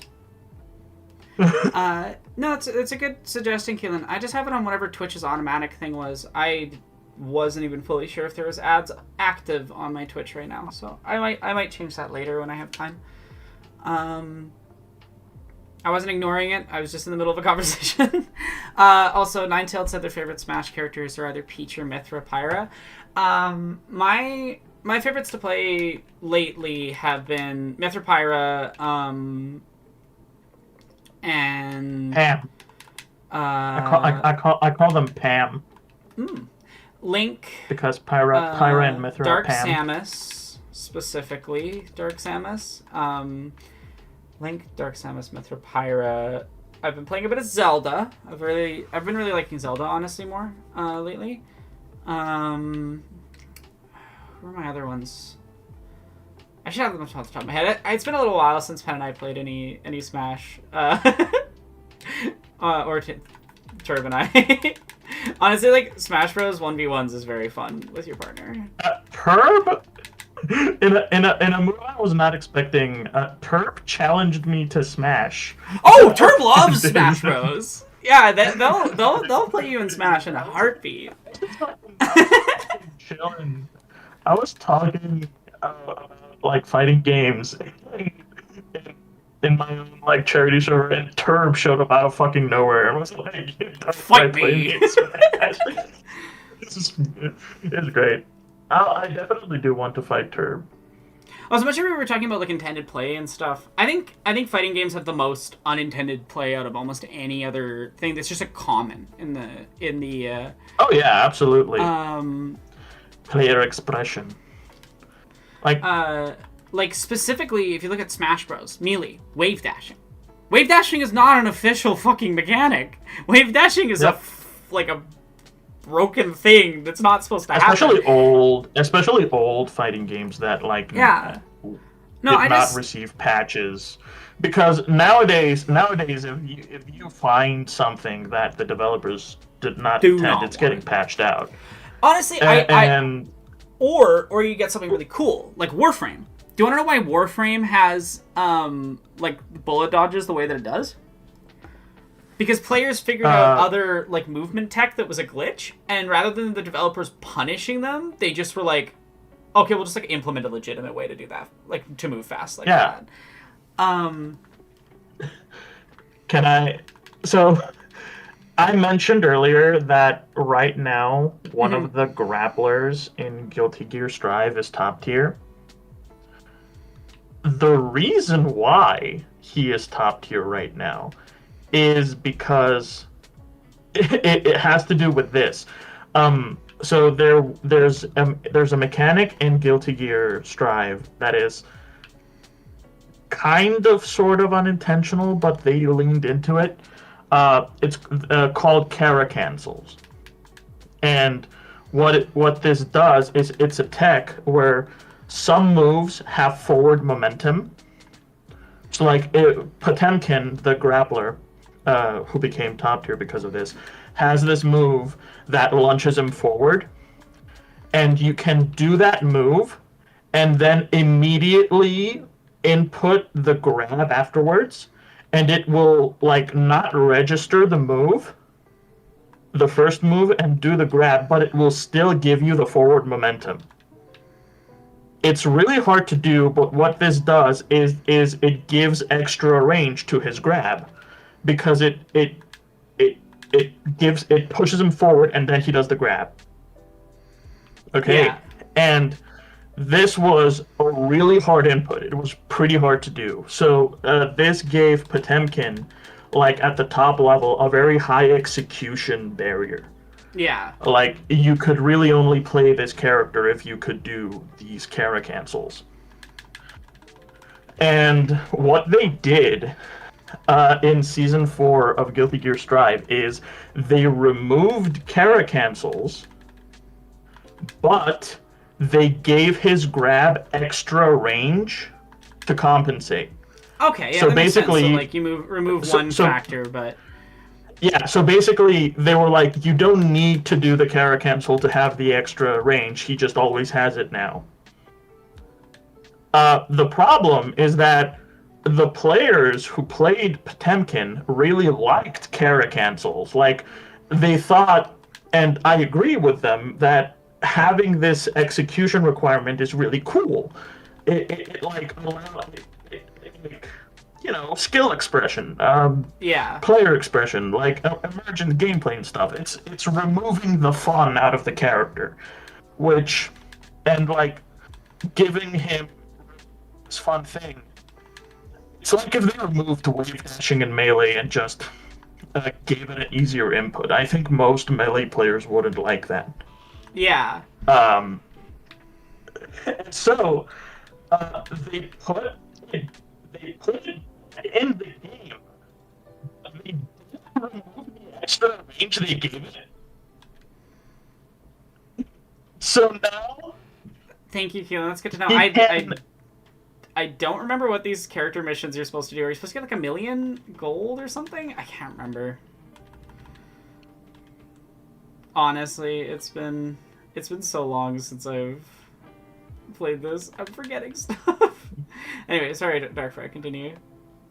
So yeah, so Sis heard this and was like, okay, so true, our bad. And they put Kara cancels back, but they didn't remove the range buff they gave the grab to compensate for Kara's not being removed. So now you have the range buff and the So now they have the range increase and the ability to increase the range further with Kara cancels, and so this motherfucker can now grab you from half of the screen away. That's rank. That's not even the only reason he's top tier now. They gave him other absurd buffs, but this one is the funniest because it emerged from them trying to remove a sort of unintentional mechanic and making it an intentional part of the game. To just... But players like that. players like these unintentional mechanics. They people love love shit. skill expression, which is why I think it's really funny when they get pissy when you do anything and they use intention as the argument. It's why I keep coming back to this point, because it's just like, if you... Well, fighting games are in a sort of different context. They are here, but like, you know what I mean? And I do think there is crossover between like a Souls and a fighting game in terms of like how those types of character expressions get... I think I failed this. I'm going to have to redo it.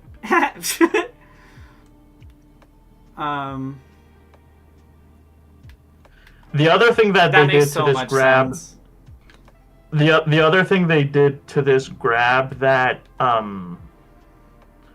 that made him absurdly strong is in the same patch that they 1 second gave remaining that gave it absurd range. Sorry. Oh, you did it. Wow. Oh, I was off by 0.6 seconds. I did fail it. No. It did count as a fail. Damn, that is unfortunate. Okay. Well, now I know what I'm actually doing, though, so I'm just going to quickly run around the stage destroying platforms and stuff until I get a...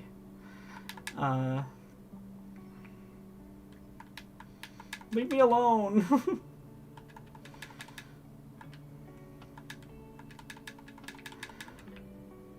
Same. In the same update, they gave him the absurd range on the grab. Yeah.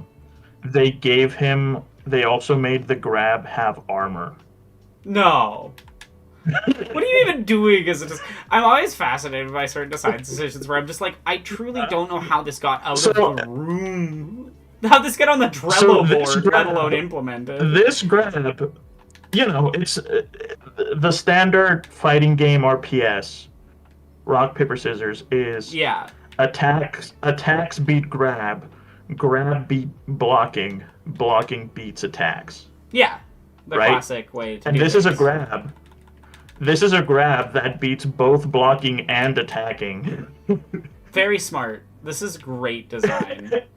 So the only thing you can do against this grab now is to already be jumping when he tries to do it. No. So that's it? That's literally all you can do about it now. So yeah, some very strange design decisions in Guilty Gear. And one of them I will also cover in the video because it happened to my character, the character I'm talking about. Even though my character is so well designed, in my opinion, there was a point in which they did something really stupid. Oh no, what did they do? Yeah. So the character is really complicated, and I'll be explaining him fully in the video, but basically they took one of his intended weaknesses is that he doesn't have very strong mix-ups. Yeah. Like, he's a character who has absurdly strong offense and absurdly strong damage, but he doesn't have very strong mix-up potential. Like, he's not a character who will do unblockable setups on you or have high-low left-right mix-ups. He doesn't have very prominent highs or lows. All of his attacks are mids, which means you can block them both standing and crouching. Yeah. And so there's no mix-up, and so there's no mix-up there. But what they did in one of the updates was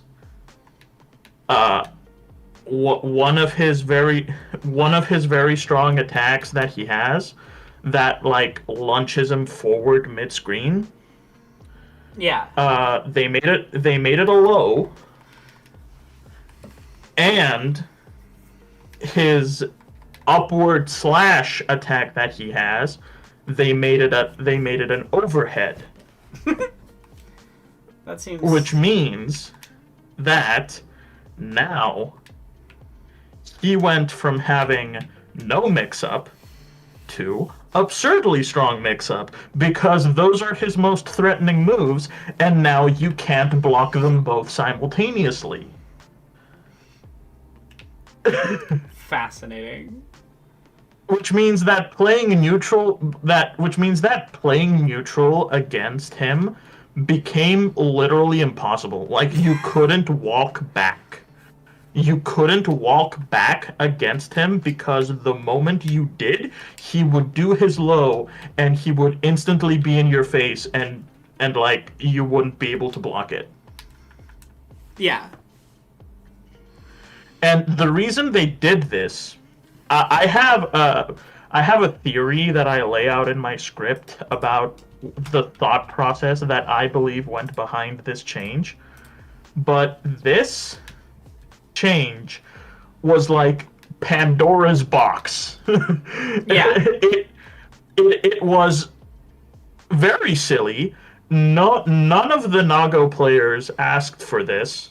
Like, even players who play my character, including me, recognized immediately how silly of a change it was. And it was so silly, it was so silly, it was removed. Yeah. They reverted it, which they have only done twice. They have done a lot of strange design decisions. Only twice have they reverted one. That's fascinating. And that is one of the two cases in which a change was deemed to be such a bad idea that they actually reverted it. They very rarely revert changes.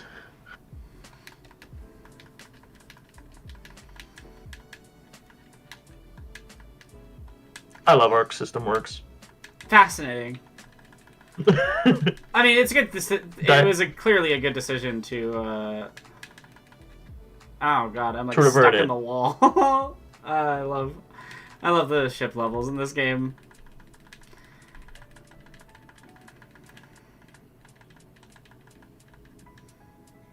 Oh yeah, I'm glad they took it back.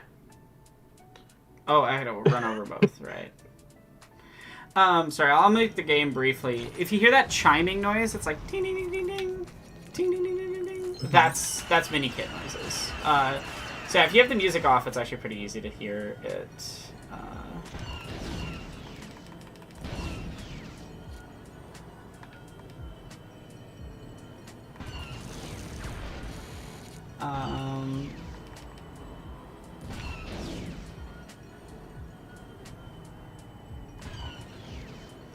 Yeah.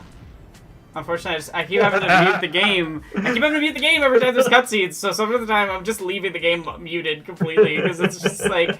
For the stream, I have the sound, but the stream doesn't necessarily have the sound, because I don't want to get copyright claimed for music. Aranak. On YouTube specifically. What's up? My girlfriend just sent me a screenshot of a Blue Sky notification she just got. Yeah. That's someone liked one of her posts, and the person's name is Roll for Circumcision with Disadvantage. What an odd name.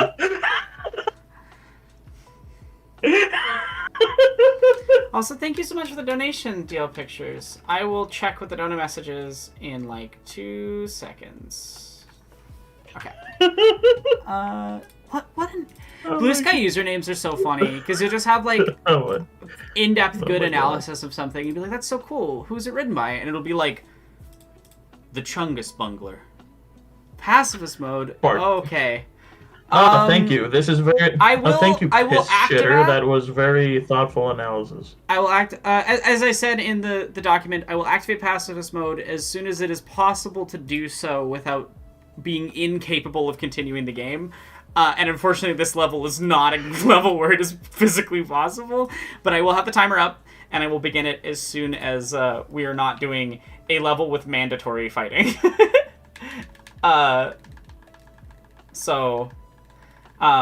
Yeah, basically fodder enemies I'll have to be pacifist mode on, but like this level is towers you must destroy and a boss you must kill, and we could sit here for 5 minutes and wait, but I don't think that's very interesting for anyone involved. So, I did see that, Keelan. Yeah.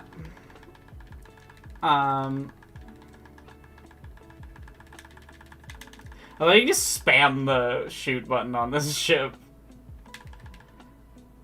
Okay, please. Controlling... I always forget how the controls for these ships kinda suck a little bit. Am I missing one?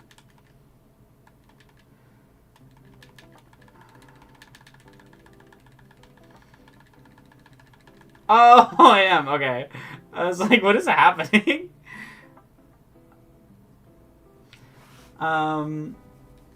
Yeah, so we will start pacifist mode as soon as I'm out of the mandatory kill things level.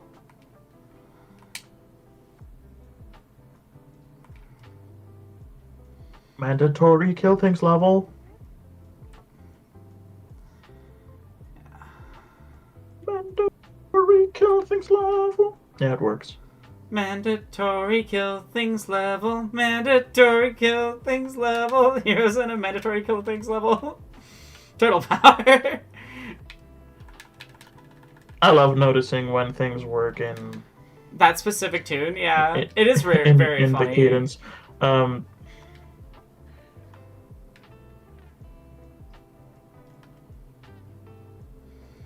Yeah. Oh yeah, I always forget that this wasn't in Lego Star Wars 1, only in Complete Saga.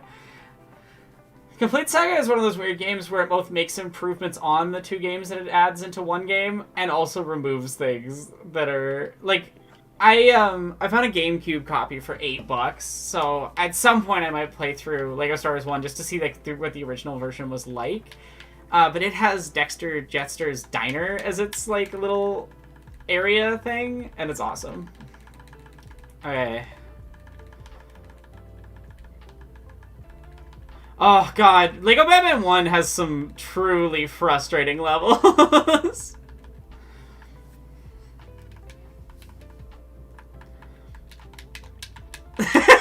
I love a good speedrunning responsive once you've played this level like 20 times. It's not that bad. Yeah. Like, sure. Once you played 20. It's probably not going to be that bad. Okay. Pacifist mode starting on this level. If you know how to speedrun something, it can't be that terrible. Because I've definitely had that experience where you're just like, well, it's not that bad. And then you're like, oh yeah, I speedrun Ghost Runner. Maybe it is bad. Mm-hmm.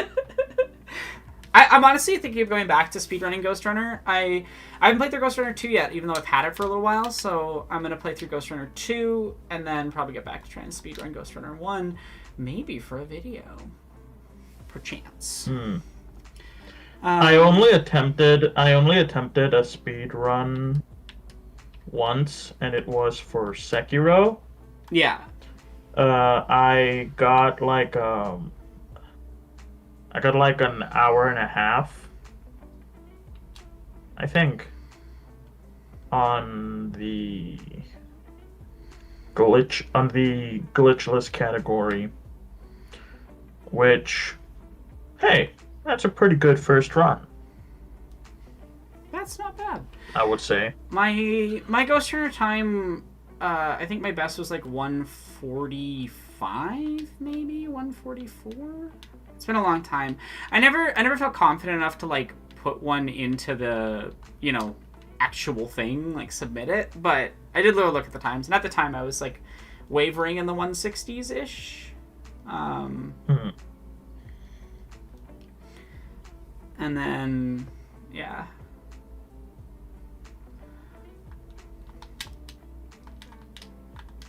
Speedrunning is very cool. It is very cool.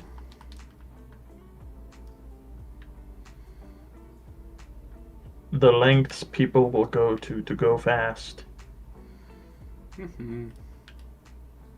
To go fast in video game. I'm fascinated by speedruns of JRPGs. Like games that are absurdly long. And still like a speedrun will skip like 90% of it and it's still 5 hours long or something like that. It's very interesting. This is a classic LEGO Star Wars level for sure. Hey, Queer Theory, how's it going? Okay, where do I need to go? This way?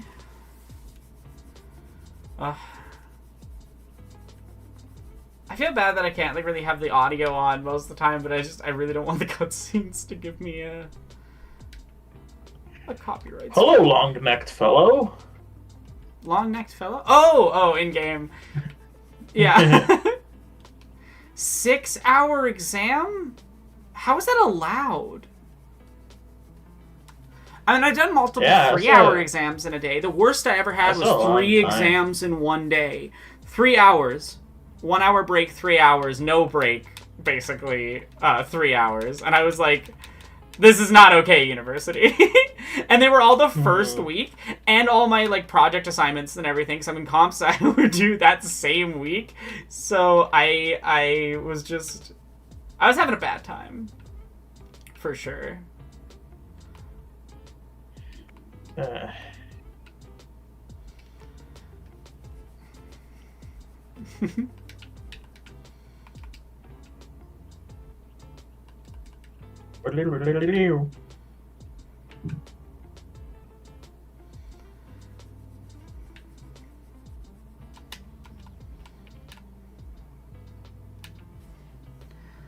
After they do. 6 hours is a lot, though.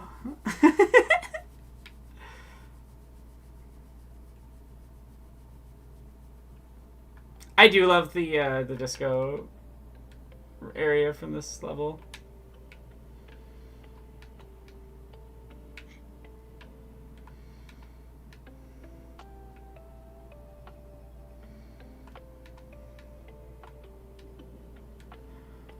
Like,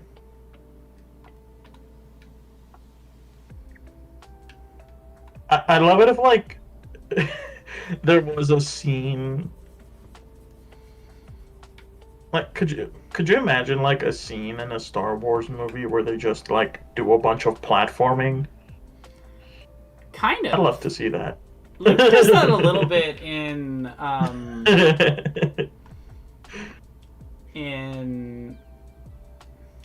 well, that pacifist mode had no effect on the game. God. The timer is done on pacifist mode, and it's okay.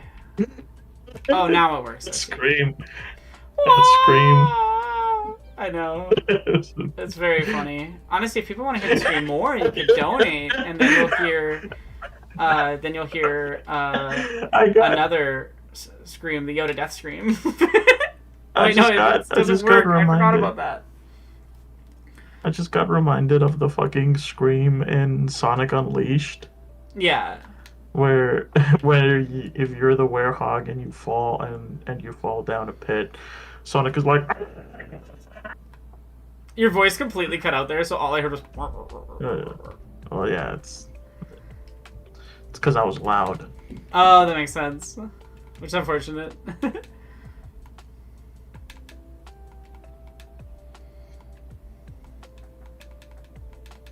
I have no inside voice. Oh, is that what's happening in that moment? I see. That makes sense. Yeah. No.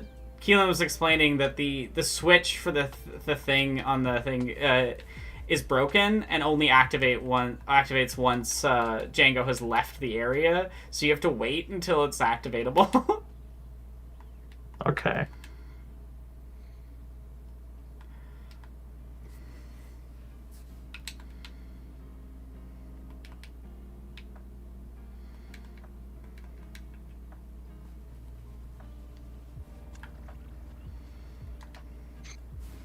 Look at this little silly Boba Fett run. I love these animations. They're so good. I just love Lego Star Wars. It's, I don't know, it's my childhood.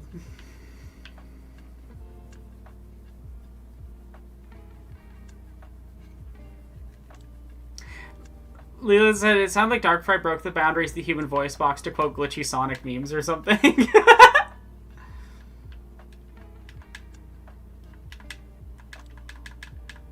Yeah, I do that often.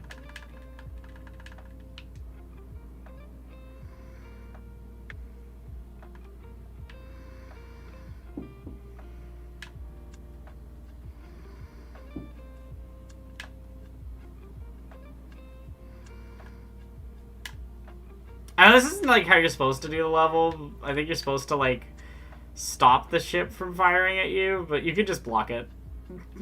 Mm-hmm. And then dodge. I'm like, why would you? You can just reflect them. I don't want to switch to R4 or whatever. R4D4. Yeah. R4? What? Yeah, R4 is just a New Yorker. What? I'm walking that's in. brutal, Keelan.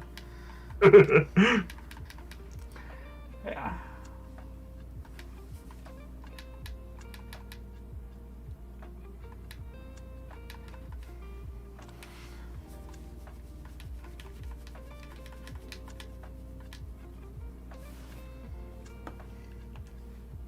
Well, heading into the sun. Sorry, just fixing one thing.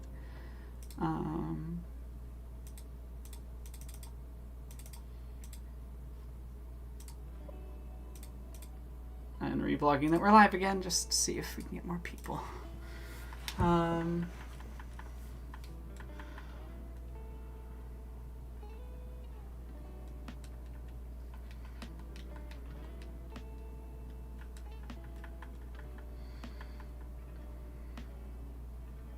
Oh, there's a lot of glitches. I mean, again, the impetus for me playing through the game is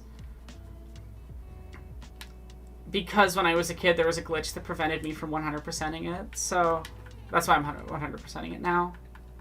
It happens again. Then it happens again, as I said at the end of that video. I'm okay if the journey fails again. That's okay. But at least I've tried.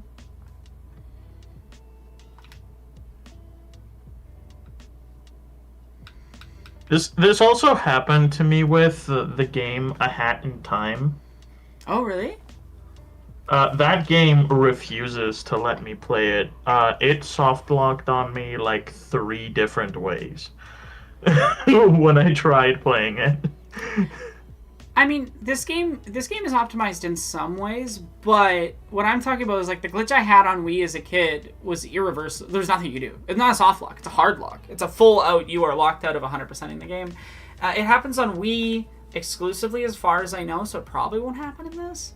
Though honestly, I couldn't find any of the old forum threads from like the early 10s, like the early 2010s, late 2000s, that reference the glitch. So I know they exist. I know they existed at the time because I found them. But I'm pretty sure the glitch is only on Wii, so we should be fine. Oh,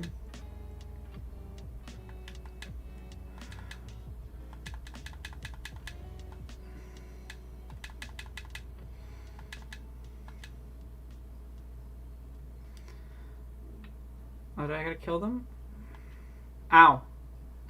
That was rude. That was rude of you, mister. Shooting me in the face and killing me.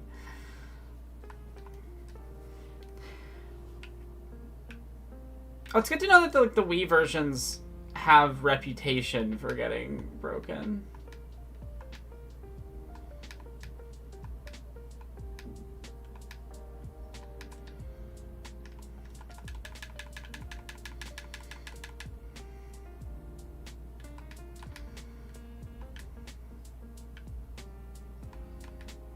That was not worth it. I was like, oh, I want this money. I honestly love the death screams in this game. It's like one of my favorite parts of it.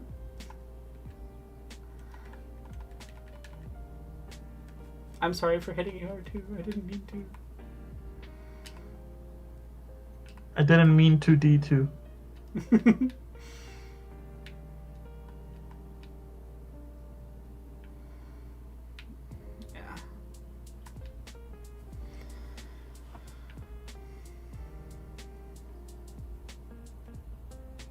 Yeah, I feel like the focus on open world, like, sandboxy areas that are kind of boring over actual levels in newer LEGO games is one of my least favorite parts of them. I don't find the open world very interesting compared to, like, the old school level design. It's tough being a bespoke level enjoyer in an open world. Yeah.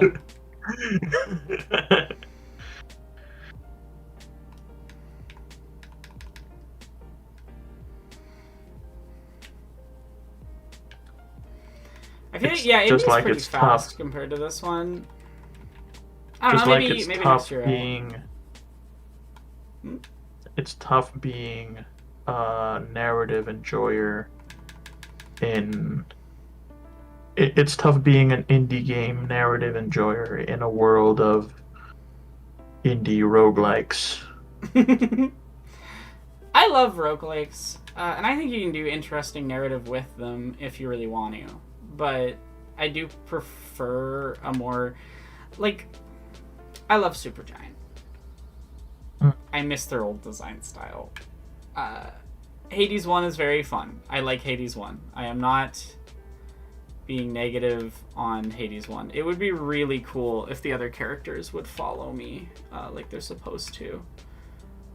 Instead of whatever the fuck they're doing. Where are they? Hi. Am I, like, doing something wrong? Follow me. Set me free. Oh, there we go. Trust me, we will escape from the city. I love open world games to an extent. I don't want every game to be open world. I like There's exactly one other good design open styles. world game. There's one? There's exactly one good open world game, and it's Death Stranding. That's definitely a hot take. I don't actually believe that. I'm kidding. Is one of the I haven't is played one of Death the most Stranding. interesting I don't open actually worlds. know if it's any good. I do believe that for many reasons it's one of the most interesting open worlds, but I don't think it's the only good one. There was a bit of we do a little bit of trolling. we do a little bit of hyperbole, but you know.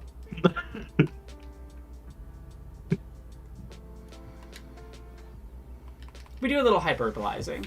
I should give Death Stranding a shot.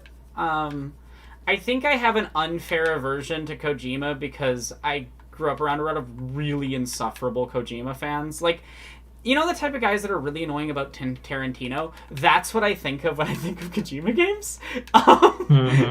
And so that's not fair to Kojima. I'm not saying that's fair to Kojima. I'm saying that is what my brain has associated. And I feel like I should give his games an actual shot, even if he doesn't know how to write one at all. Including Death Stranding. Like, yeah, that does very much include Death Stranding. I was about to mention that it does very much include it, but it's fine. Just like Mario and Princess Peach. Yeah. Actual line in Death Stranding. I know it. Fuck. Did it seriously? Why did it do that? I was trying to jump across and it just killed me. Okay, I'm not doing that anymore. His little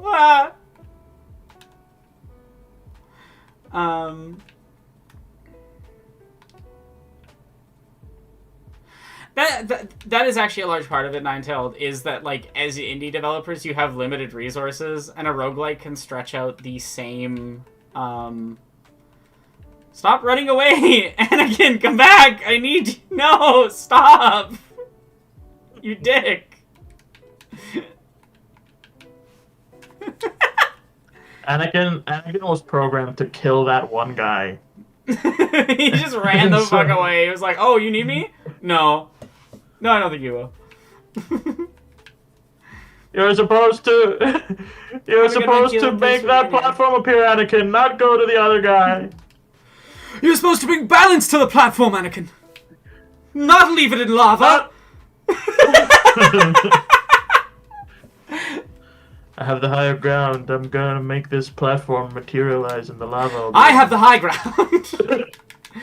I have the high ground. Due to this platform, I materialized. What are you gonna do about it now? I have the high ground in this moral debate.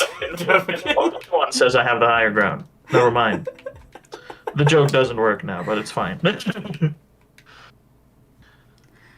I have the high ground now, Anakin. What are you gonna do? Materialize a platform out of the lava? That's a perfect example, Ninetailed. I like Breath of the Wild for what it is. I wish it hadn't been at the cost of not getting any Zelda games. Breath of the Wild is a Zelda game, I guess, but I just mean, like, its mechanical priorities are so drastically different from the rest of the series that You now get two types of Zelda games. You get Breath of the Wild clones and you get Link's Awakening clones. And it's like, Deal with it. I feel like there's more that we could do.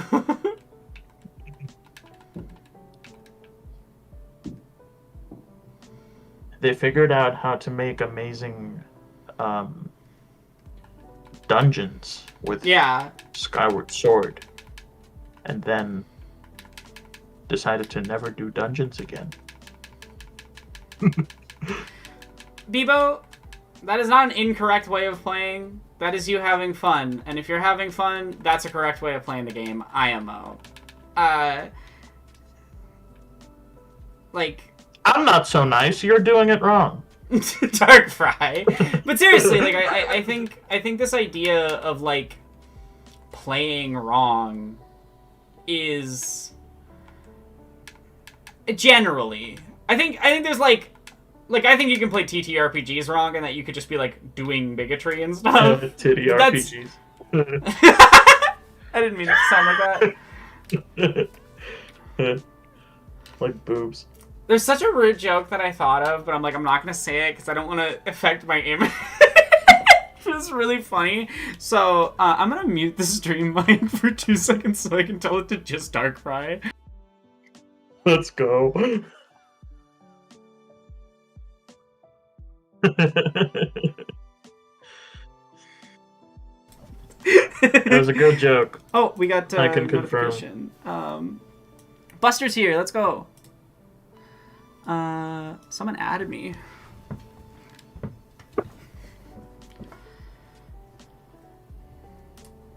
I gotta check notifications really quick. But hey, Buster, how's it going? Do you want to introduce yourself while I'm doing that?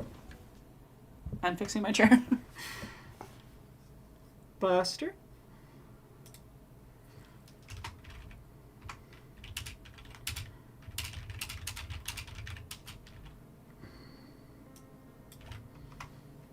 Okay. My chair is being very rude. Buster's mic is not working. Okay. Mm-hmm. Wait, here's Hayden Christian's start. Oh, we can hear you. Epic. Hi, everybody. Hayden Christensen started a show called Higher Ground. That is very funny. That is objectively very funny, yes. Like, just that would become such a meme phrase and you just happen to be in Wait, do any of you know about Little Italy? Little Italy? I gotta know what that is. Okay, let me grab the information real quick. I'm doing this instead of promoting the stream. I'll promote the stream after I figure out what Little Italy, like, just because it's been a meme in my friend group for a bit. I haven't seen the movie, but like I know like it has one of the Anakin actors. I think it's Hayden Christensen. Let me double check. Mm-hmm. Oh, it's a movie. Yeah, it's a movie on Tubi. You can watch. Yeah, Hayden Christensen. He's in this movie called Little Italy. Yeah, you can watch it on Tubi for free. It's a Little Italy. Wow. It's on Tubi. Yeah, Tubi. It's on has everything. Smoobles. It's on Scrombo. Sorry, Yeah, I know what Tubi has Tubi it for is. you. I just think it's really funny. I think that meme is really funny. No, true. It is very fun. It is a very funny meme. Poop has it for you. Poop has it for you. Poop has it for you. Poop has it for you.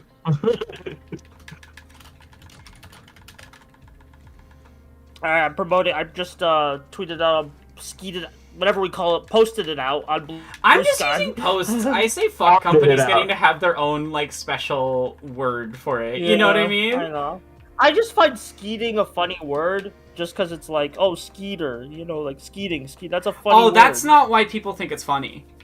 Oh. It's a word for What? cum. Yeah, it's fun. Yeah. Oh. It means coming. Oh. So. Okay, I didn't know that till today. Okay. By the way, no one says that. No one says skeeting Okay. for Yeah. cum. Though they do. It just means that, but no one. I would says say no one says it out loud. It's usually No one it's says it. usually a Imagine written like that. thing. Look, I'm asexual. I don't watch porn.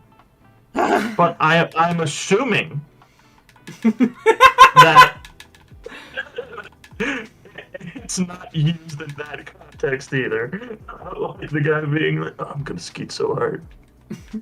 Oh, I'm skating. Maybe there's like some foreign like I videos skeeted- that do I- that. I skeeted so good that I got a girlfriend. Dark fry, no. What? That phrasing. could be true. That could be true. It's true. It's true. But is that actually how I you and Nicole encountered each other? Was just like messaging? Yeah. That's actually Yeah. kind of cute, honestly. I posted my way into a relationship. Someone in chat's like, I grew up with skeeters as mosquitoes. What are people doing with mosquitoes? Well, seeing as I have seen mosquito porn online before, not intentionally, just the internet is the internet, and people Yeah. post things. Yeah. I'm assuming it's the One Punch Man. Yeah, I was about to Villain. say. Yeah, that One Punch Man villain from like the second episode. Yeah. It might be. I genuinely don't know. I just remember a mutual on Tumblr posting it with like a really weird tag, saying, like a really funny Skeeter? tag. Skeeter meaning mosquito makes a lot more sense than It it, does. meaning to come. But that's a skeeter. That's not skeet or skeeting. You know what I mean? Yeah. Well, yeah. If to skeet is to come, then the skeeter is the comer. This conversation's awful. Can we move on? Can we please escape whatever this is? So we're on okay. episode 2, right? Well, Of the okay. Star Yeah, Wars? I finished. Okay, which one is worse? Skeeting or tooting? I'm not dignifying that with a response. What context Why not? did that come up from? I'm just fascinated. Why are we bringing up tooting now? Like, was tooting a thing earlier? Oh wait, is that one of the website's arbitrary, really bad names for their? It's Mastodon. In Mastodon, you toot. Why? Oh yeah. That's how you skeet. Was that on Mastodon or something? Yeah. Yeah, that's Oh, why I I- hated Mastodon. I never used Mastodon, so I didn't even bother using that site. So I honestly hated using Mastodon so much that I just stopped. I know, open source is better and all those things. Even but function like, for me. Like it, like, wouldn't barely load. functioned. It wouldn't load It images and didn't videos do for any me. of the purposes that I use social media for as an artist. So yeah, I did not care for. Yeah. I did it go. seemed a bit I too did go. obtuse. I did go viral on Mastodon once. Oh. I don't know. Where are these enemies? Was it a funny post? Is it bugged? There's one. No, it wasn't even my post. It was someone quoting one of my videos that went viral on Mastodon. Okay, going viral on Mastodon means that it got like 1.5k likes. But that's not for Mastodon. And it was videos a while back. In the beginning, I do one of my ladies and gentlemen and blank jokes that I do, and it was, ladies, gentlemen, and those of you who defeated gender in single combat. Good joke. Yeah, good joke, yeah, good joke. Someone fucking on Mastodon posted, "Today I heard someone say, ladies, gentlemen, and those of you who defeated gender in single combat, and I think that's iconic," and it got 1.5k likes. And I went to the replies and I went, "Hey, that was me." So it wasn't even like a clip of your videos. It was just someone being no, like, it was not it was not a clip of my video. It was someone tooting one of my jokes. I heard someone say this. Yeah. It could be anybody. Good point, Bedroom Punk. Yeah, it could be anyone. But It could be you. Well, yeah, it was me. Because it was my video.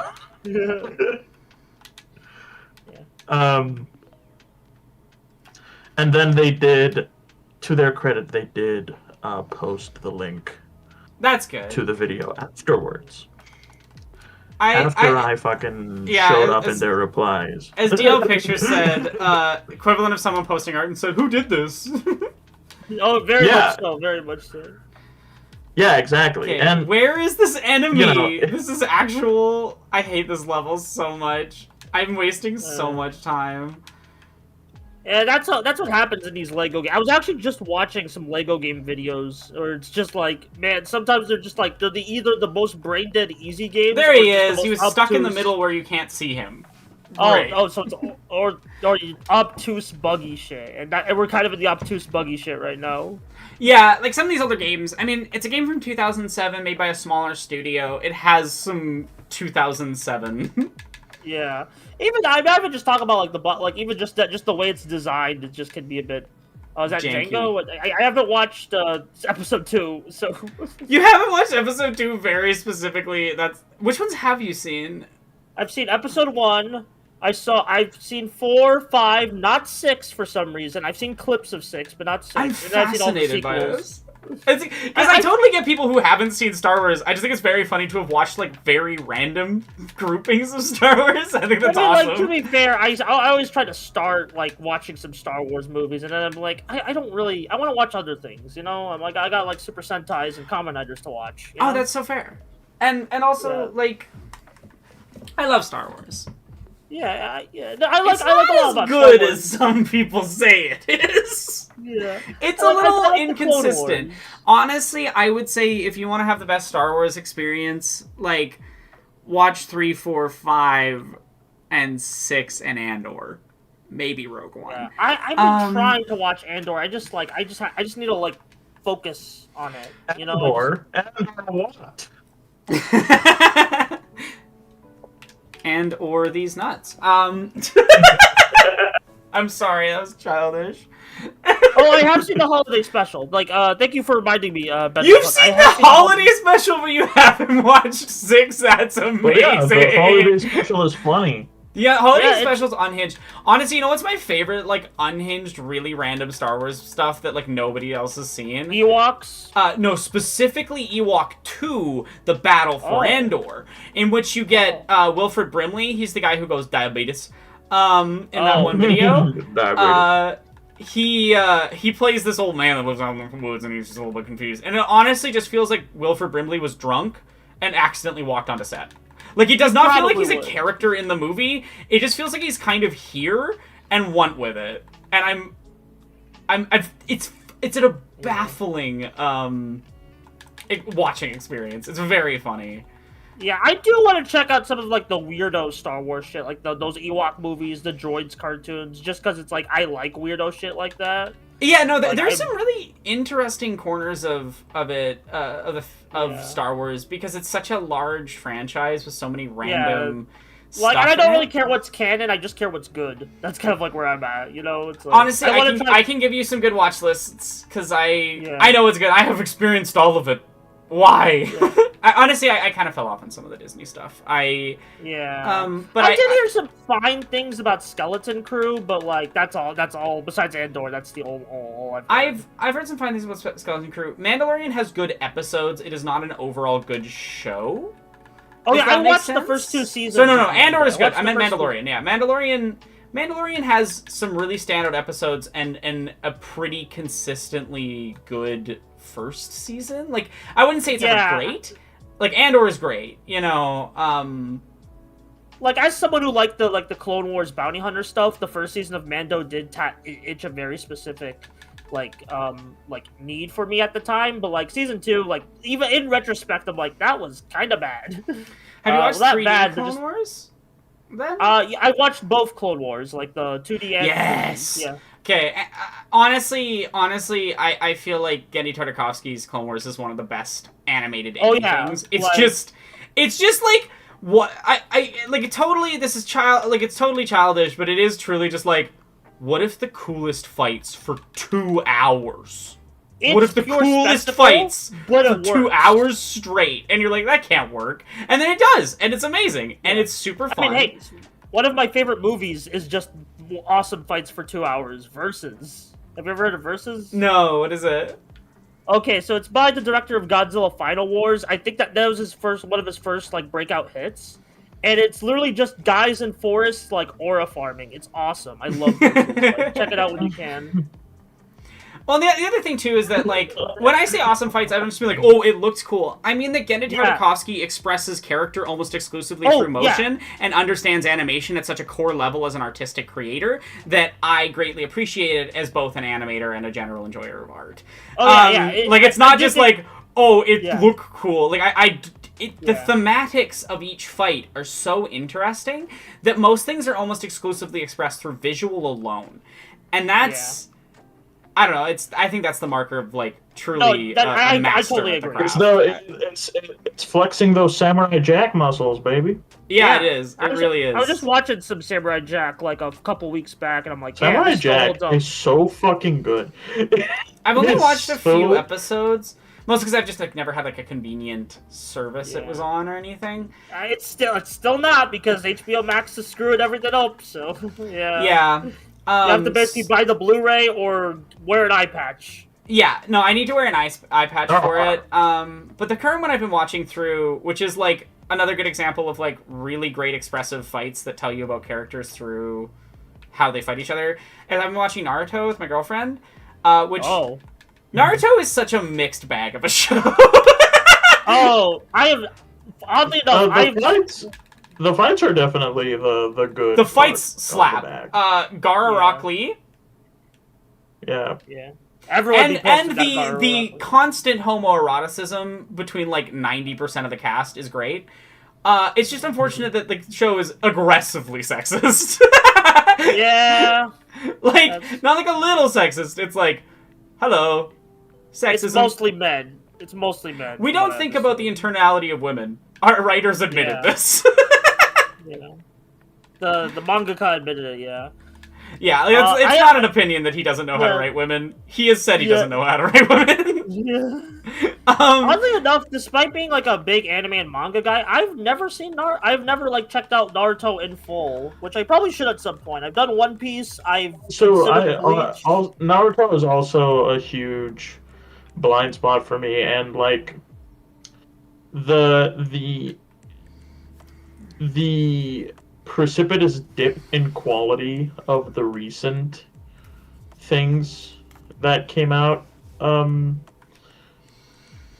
from Oh, the I've show. heard Boruto sucks. Penn and I are gonna watch that. Boruto is not very good at all. That has dampened a bit on my motivation of getting into it, but I mean, Shippuden is like Naruto and Shippuden are they're complete. You know what I mean? Like you can just stop watching there. In the same way that like jump off. You don't need to watch every Star Wars trilogy. You could watch any given one of them, and they're done when they're done. You know, or Andor works completely fine on its own. Like I'd still recommend if you watch Andor to watch at least Rogue One, but I would recommend Andor and Rogue One as a grouping to people who don't even like Star Wars in general or don't have an interest in watching any of the other Star Wars media. I did see Rogue One in theaters, and I just thought it was okay, but that was like 10 years ago at this point, so it's like I'd probably do for a rewatch. It's one of those things where, like, you know how Clone Wars makes Revenge of the Sith an even better movie? Oh wait, you haven't seen Revenge of the Sith. But like it improves all the characters in such a way that when you engage with that, it like hits harder. Yeah, that's what everyone tells me. Yeah. That's the thing with Andor is that like you Rogue One seen Revenge of the Sith. Rogue One is imperfect. But like I honestly it does wrap it up.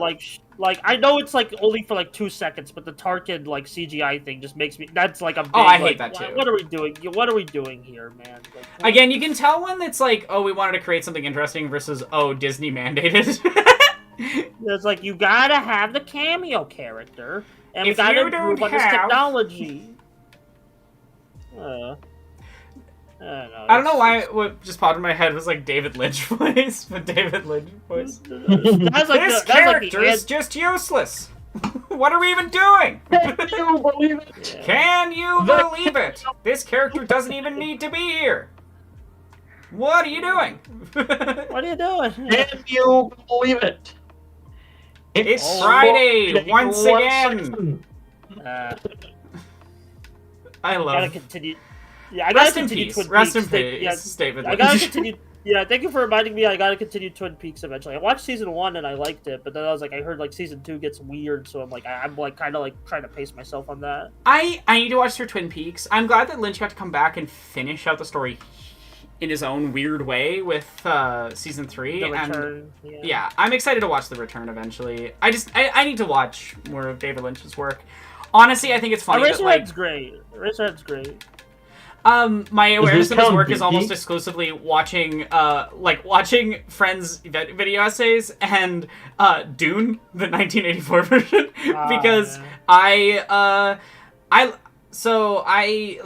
dad loves the book Dune. I grew up reading it and obviously watched all the versions. I highly recommend the miniseries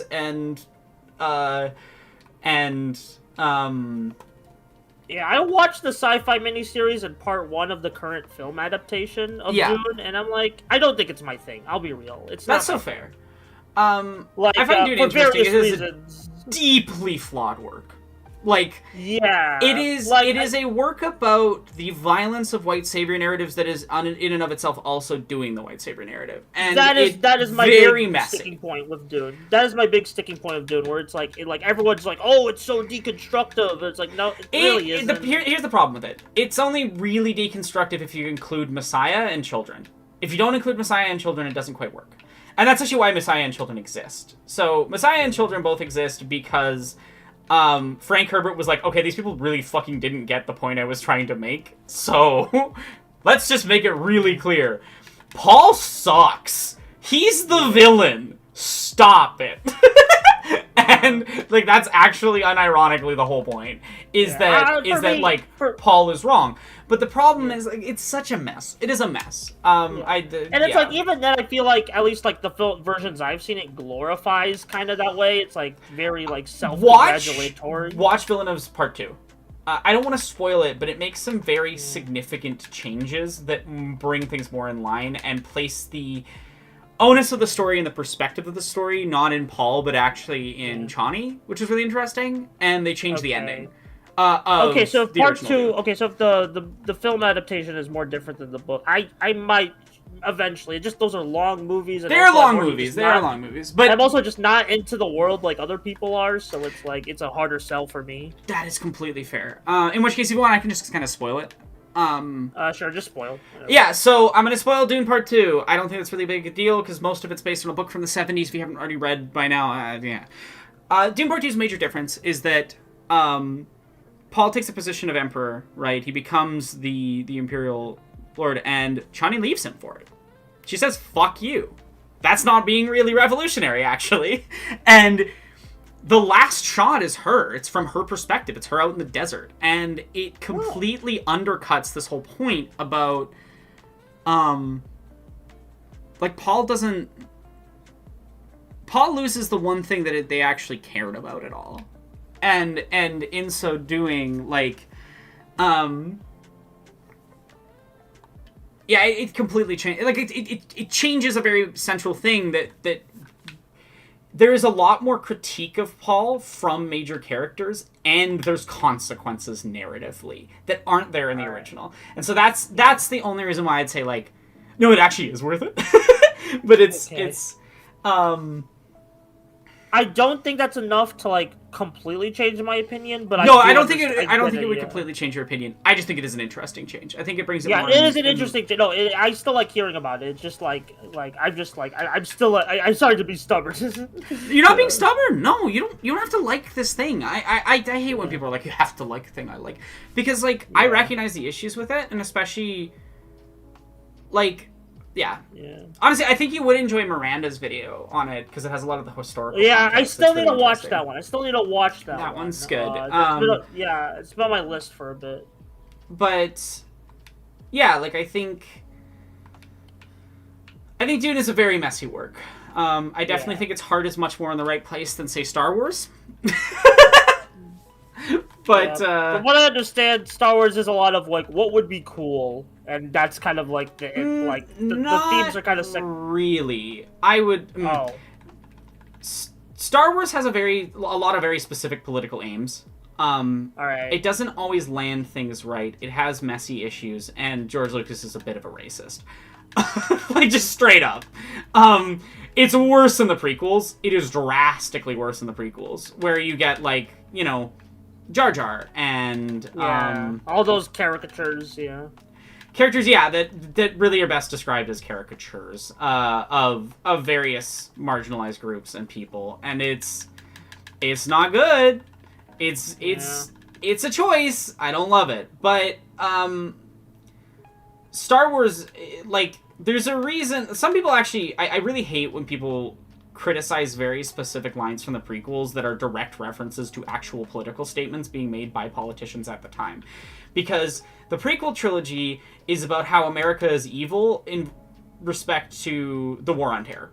Like, that's really, especially Revenge of the Sith is about. Revenge of the Sith in a lot of ways is a prediction of what Trump would be, by saying, what if Bush took it the full way? You know, and so there's lines from Anakin and from the Emperor that are both, like, very directly references to stuff Bush, Cheney, etc. were saying at the time.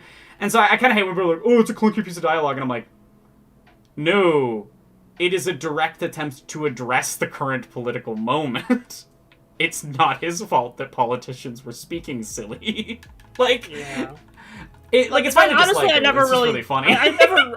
Honestly, like, for me, quote unquote clunky dialogue, it's just like, I don't really mind it as long. I don't know. And especially in a fantasy world, like a space fantasy world like this, it's like I can handle some wacky speech patterns. Yeah, but like, again, like that. There's a lot of bad dialogue in the prequel trilogy. I just hate when people lump in, like, other dialogue that is not that. Like, sand is rough, of course. And it gets everywhere. Like, that stuff is rough. Anytime Anakin and Padme are supposed to have romance scenes. I've seen those clips. Those are rough. They're rough. They're not good. I'm not defending the writing on those scenes. It annoys me when they then say, like, Anakin going, if you're not with me, you're against me, is a bad line, when it's a direct reference. Like, it both is coherent to the character in that moment and a direct reference to something Bush said. You know? If anything, it actually makes Bush sound like it makes the sentence less dumb sounding on purpose. Yeah. So you get this very funny situation where like people are just completely missing the political subtext. Yeah. But at the same time, it also handles that political subtext so poorly that, like, I don't know. I've made a 6-hour video about this with Jesse for a reason. I still have yet to watch. It's a long thing to ask anyone to watch. I don't expect people to watch it unless they're really interested. Too many videos. There's so much good videos out there. It's just like I gotta pick and choose. Like I do find what it's attempting to do interesting. I wouldn't say it's quite in the same space as like Herbert. Many flaws. Was at least trying to address the fundamental racism at the core of the hero's journey. Lucas is a slave to the hero's journey, is the way I describe it. So it's like, on one side you have a very flawed attempt at critique, that I think anyone who hates it is completely fucking fair for that.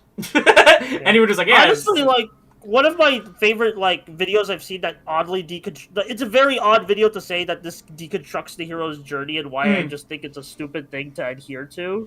It's oddly the Brian David Gilbert Unraveled video on Kingdom Hearts. Because I think that's a perfect deconstruction of, like, how, like, stupid it is to, like, be adhered to, like, one story structure for creativity. Or, like, just themes in general. It's like, not every story can fit under a box, you know? Like, nor should it. I think that's... I mean, my devoted hatred for Joseph Campbell is well documented. But if I may get on my hater box again, I think that half the reason that a lot of Hollywood art sucks is because of Joseph Campbell and because of George Lucas. George Lucas popularized with Star Wars doing the hero's journey. And everyone copied it, and this is not speculation, this is not an opinion. Many studios, including Disney, for a long time mandated it, right? And so you have this fundamental mandate for storytelling that follows this specific Christo-fascist pro-Nazi fucker. I was taught it in school. I was taught it in school. That's right? Multiple times. Multiple times I was taught it in school, and I'm like, this is a boring way. I don't want to tell stories this way. This is I don't know. That's just my. I don't like. I get there's value in like having some kind of basis, but it's also like this is not a fun way to tell stories. I think in like structure can be an interesting thing. If you have a purpose to say something with that structure, you know. Oh yeah, 100%. Yeah. But you gotta actually have something to say with the structure, and I think most Hero's Journey things do it because it's popular and it's easy. It's digestible. It's digestible. Ooh, that's a good way of putting it. Yeah. It is a digestible format. I stole that shit from my Patch Wolf. No, but it's a good way of framing it, I think. Yeah. I love Patch Wolf's work. The reason Voice Changer video slapped. I gotta watch their voice. I watched a bit of it, but then I wanted to play the game for myself, so... That is so fair. I was torn between playing the game myself and just having the reveals, and I was like, I have enough memory disorder that if I wait a long time, I'll just be able to play the game fresh. It's a pretty interesting game. So I've heard it's really cool. A friend of mine gifted it to me, so I will actually play it at some point. Because I think if someone gifts you something, you gotta at least try it a little bit. A little bit, yeah. I still have yet to touch. Gifted. This is why I gifted 1000X Resist to like 5 people, including myself. Thank you, thank you so much. I still gotta play that one. It's so good. Buster, you have 5 days. 5 days? That's right. I'm giving you a time limit. I think one of my least favorite things... And I don't think you want to find out what happens if you fail. I think one of my least favorite things with Joseph Campbell and the Monomyth 2 is just, like, it's not even a very compelling structure. Yeah, it's just like it's like a circle. It's like, Nicole showed up like right as we're talking about Fast Exist. Yep. If you want to come hang out in the voice chat, you're welcome. My girlfriend popped in just in time to hear me threatening another person to play their game. To play the game she made in 5 days, or else. I'm close to finished. I need to finish it. It's just one of those games where I want to give it full attention, and so I need to be sober. Sorry, I've been using a lot of weed lately for pain. That's understandable. I have chronic pain. It helps me deal with that. It helps me deal with anxiety. If I get too stressed, I'm going to end up in the hospital. I've talked about this before. Things have been really rough this year. Like, really rough. So I've been using more weed because it does help out a lot with the stress side. So it makes my symptoms less bad the following day and things. So... Oh, I will send it to you. I'm sorry. I just realized you're probably not in the specific... server. I'll just I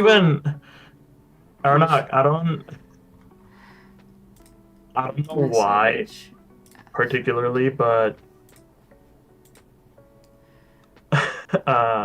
the way you said sober earlier made me think of, I want you to do it happier and with your mouth open. What? What is that from? It's a Whitest Kids You Know sketch. Oh, that makes sense.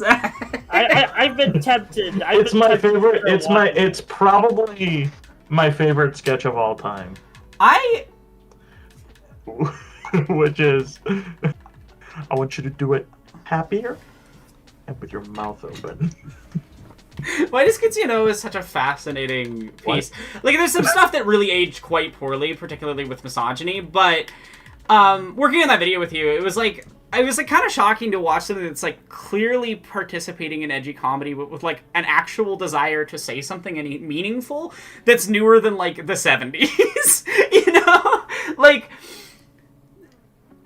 because really, what else is there that tries that other than like Monty Python? Though there's definitely problematic stuff in Monty Python as well. Well, yeah, it's just. It's why I wanted to make a video on it, because whenever there's discourse about edgy comedy and how you can't, it's like, oh, you can't do jokes anymore, it's illegal to be funny or whatever. Whenever I hear this, it just makes me want to go feral. Yeah. This is like you're just bad at it. Thank you so much for the donation, Wonko. Holy shit, that was a lot. Do you want to redeem a few rewards if you're in the chat? Wait, what's happening? Oh, we're 25% there. Yeah. Nice. We went from like 11% to 25% for context. So it is a decent of the current goal. The current goal will make me drink blue milk.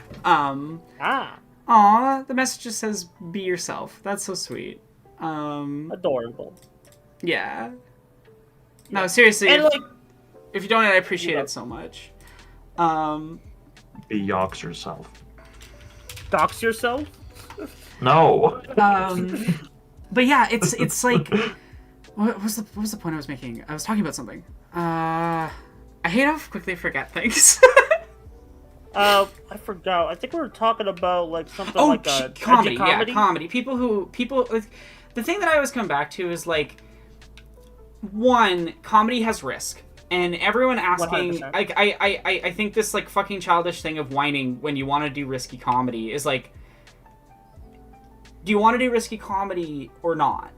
Because it just kind of sounds like you want to bully people and then have no consequences. Like, and I don't know, like, my girlfriend and I really enjoy, like, John Michael Cerezi, for example. His jokes are very often, like, you know, in an edgy space, but with a lot of respect for marginalized people. Like, we were just watching his set at FurCon, because he put up a whole video of it. Yep. And it's a very funny set. But, like... That dude is fucking brilliant.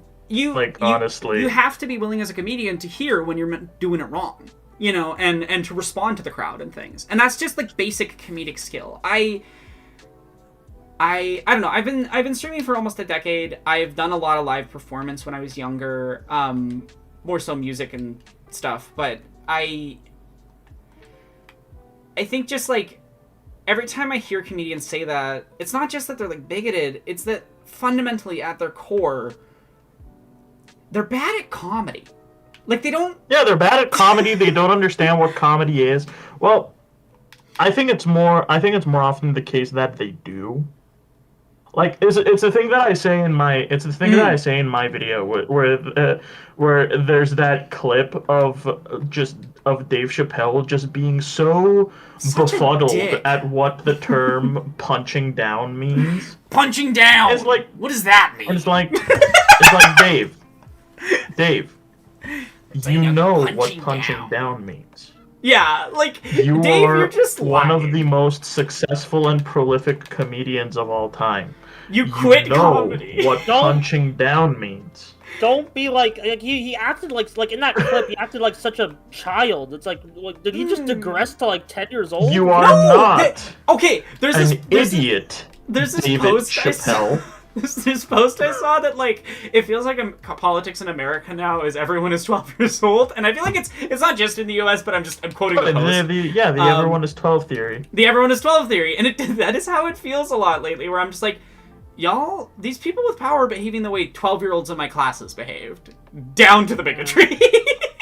Oh, 100%. Oh, man, I have some stories, but I don't want to get into them. So, I'm sure we all do. I mean, I'll say Nicole's game of 1,000 Times Resist does a better job than anything else I've ever seen at capturing the crushing awfulness of being marginalized in a Canadian school. Oh.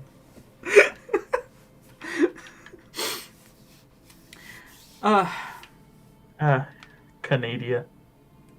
Canada? Canada. Yeah. It's a I've only time. been there once. Yeah. For like, I only saw like I think I was on like a road trip and we saw Niagara Falls. That's the only in-person Canada experience I have. In-person Canada experience is funny. I'm gonna go to Canada next year Yay. because girlfriend lives there now. You know what? I Respect. could not have chosen a longer distance relationship. I'm trying to think like if there is any longer distance from Cyprus.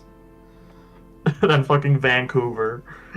Because Vancouver does feel like it'd be like approximately.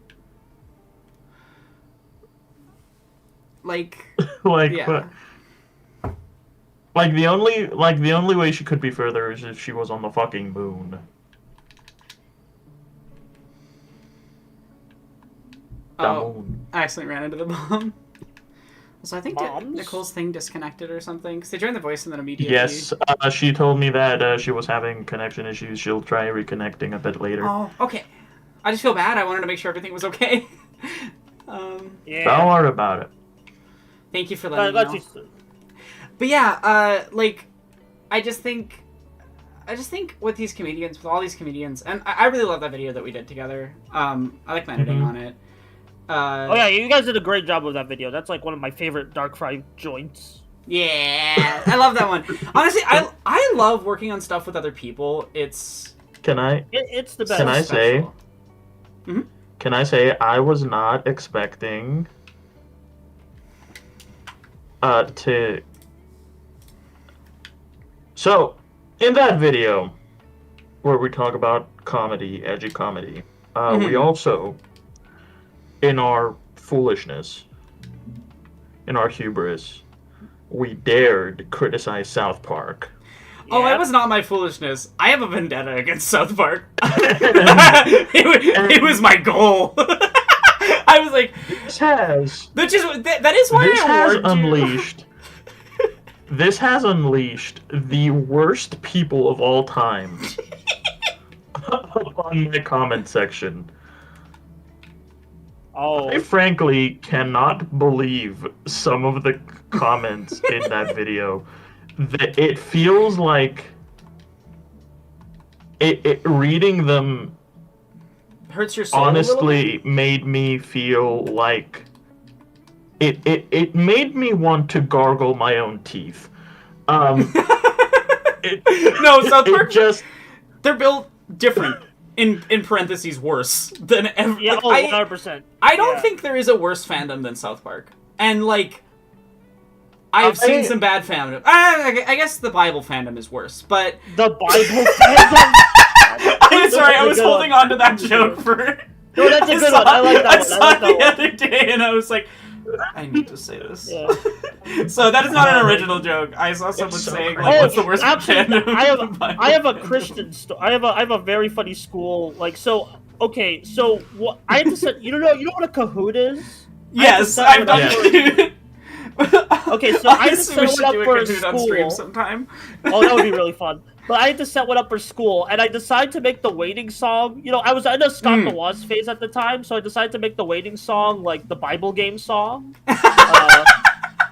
And I got in trouble for we didn't even start the Kahoot. I got in trouble just by the standby. I was just innocently, people, you know, I mean, I'm a Muslim, they're Christian. It's like, just cheesy jokes. It's like, it's not that offensive. And the teacher was like, oh, they were like thinking it's the worst. Like I showed like Satan penis or some shit. It was crazy. Well, I went to Catholic school, so Oh, like I was honestly, a lot of my childhood is somewhere between a blur, and I truly have no idea what happened. But same. What I remember, obviously Catholic school was awful, and don't be a neurodivergent queer kid at a Catholic school. You're gonna have a bad time. Insert the Undertale meme here.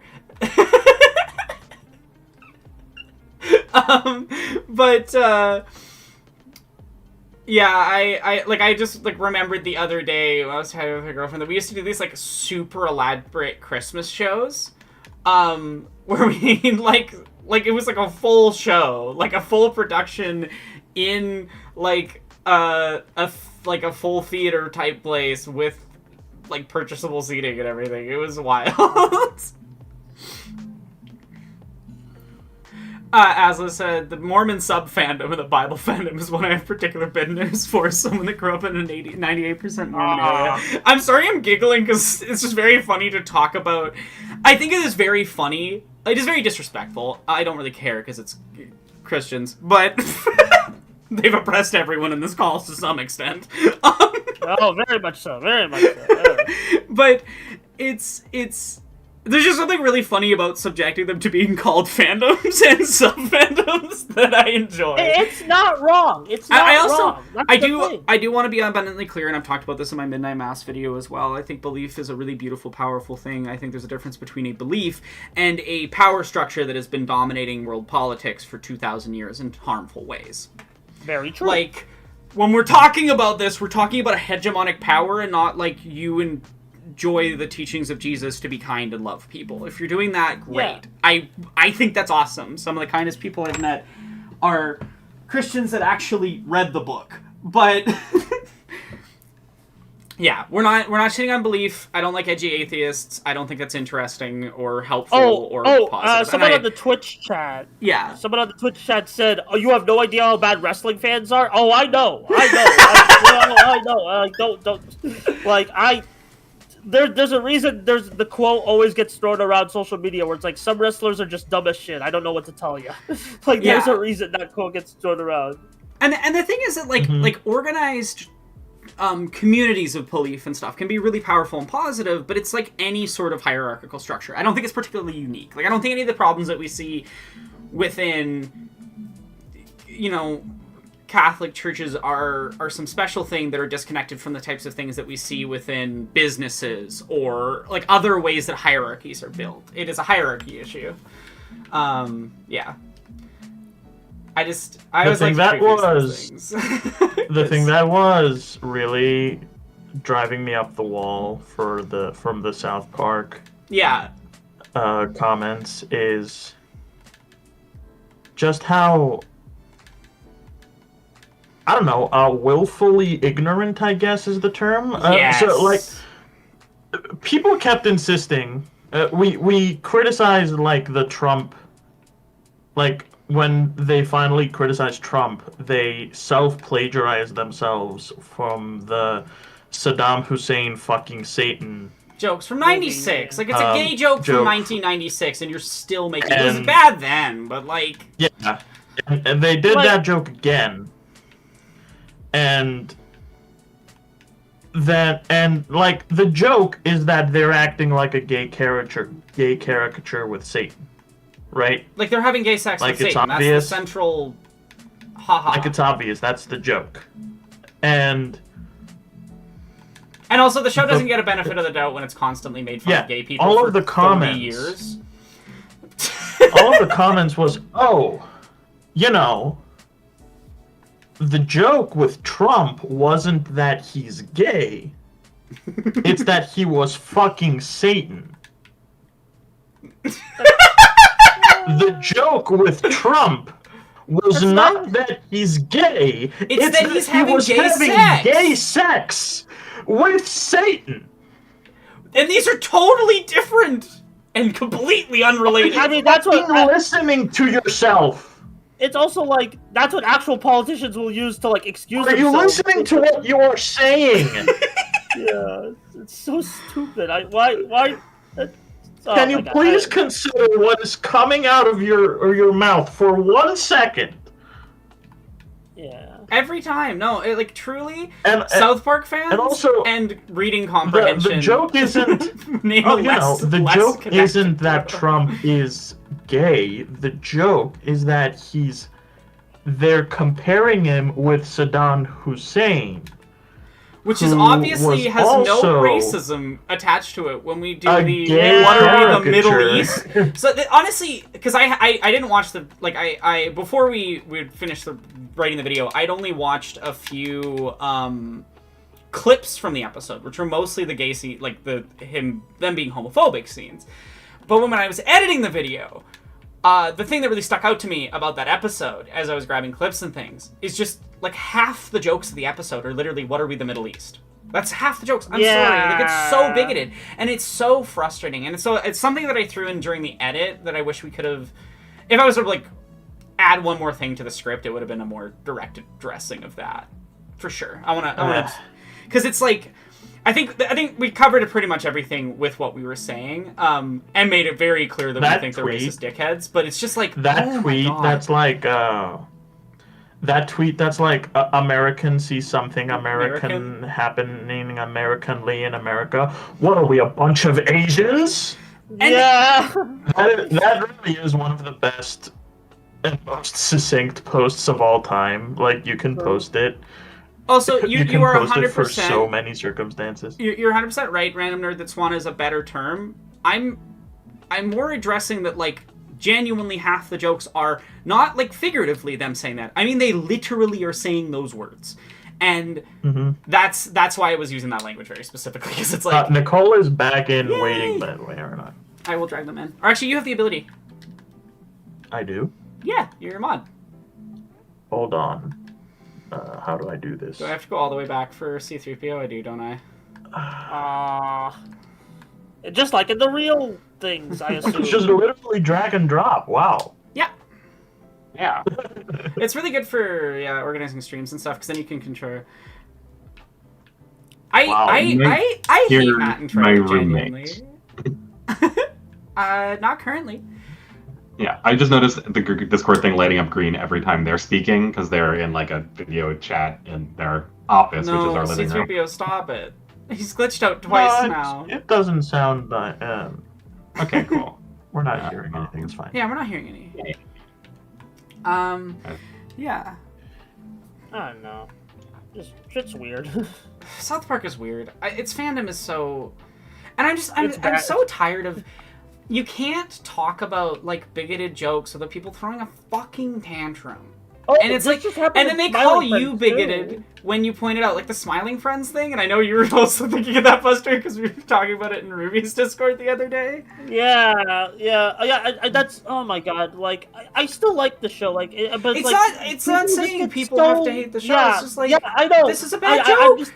it's just a bad joke. People just can't take like any criticism of like, oh, this joke sucked. It's like in a comedy show. Like, of course, jokes are gonna suck in a comedy show. Not all the jokes are gonna land. Yeah, and that's it's not. fine. But and it's like sometimes you just gotta. I don't know. People are It's weird. just so annoying, and it's like it just feels like it's like, y'all get that comedy is an art form, like Yeah, it's like any art, it can be it flawed. has power, and it can be flawed. And when that power combines with the flaws, sometimes it does harm. I don't know. It's like it's just a total rejection of engagement with what reality is about these things. Mm-hmm. Oh, that I basically go into a little bit of that in like my recent video where this video came because of a stupid in joke with a friend. Borat versus Zohan. Oh, I remember you were working on that, and I felt so bad for you while you were. Like, no, okay, here's the thing. I had to edit the Zohan video. That was already an in-joke for, like, a while. It's like, these two, like, Jewish caricatures. Like, let's make them, let's compare them. And then I had to edit the Zohan thing for James, like, Yeah. Willis. And then I decided, you know what, I'm gonna cash my chips in right now, like, for this idea. While I'm working on this other video, I'll work on my own, like, takedown of it. It's like, I don't know. That's wild, Random. I'd have to look into it more, but wow. Oh yeah, the Oni guys. Yeah, I mean, yeah, that's what it is. Yeah. I don't know. It's like if you're an artist, like I'm sorry, people get to critique your. I don't get it. Like, and especially because like the critiques that these people get are so minor and so politely delivered. Try being a trans woman who makes art. And wait till people talk to you. Like, it's just like, I don't know. The degree to which every sentence Jesse and I has ever been said has been combed over by, like, the 10 or so different people that stalk us. Reactionaries, yeah. Oh, no! It's not just right-wing reactionaries. People who think they're leftist do it, too. Like, the degree to which you are scrutinized as a trans woman is fucking absurd. It's kind of maddening, and it makes it very hard to just exist in any sort of space because, like, every action you take is some evidence towards. And there's like a difference between constructive critique, like there was actually you go a thing. I just watched a random video about yesterday. Mm-hmm. There was a cheating scandal for. Not the fun kind. A bunch of. So, a while back, a VTuber posted a clip compilation of her playing the Battlefield 6 beta, and it was like a compilation of her like getting some super skillful kills and stuff in Battlefield 6. And basically people saw that and immediately accused her of cheating. Yeah. Using an aimbot.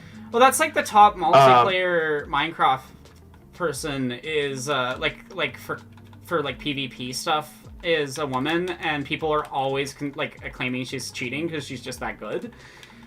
Oh yeah. Anyway, this got way out of hand. It became an absolutely huge thing.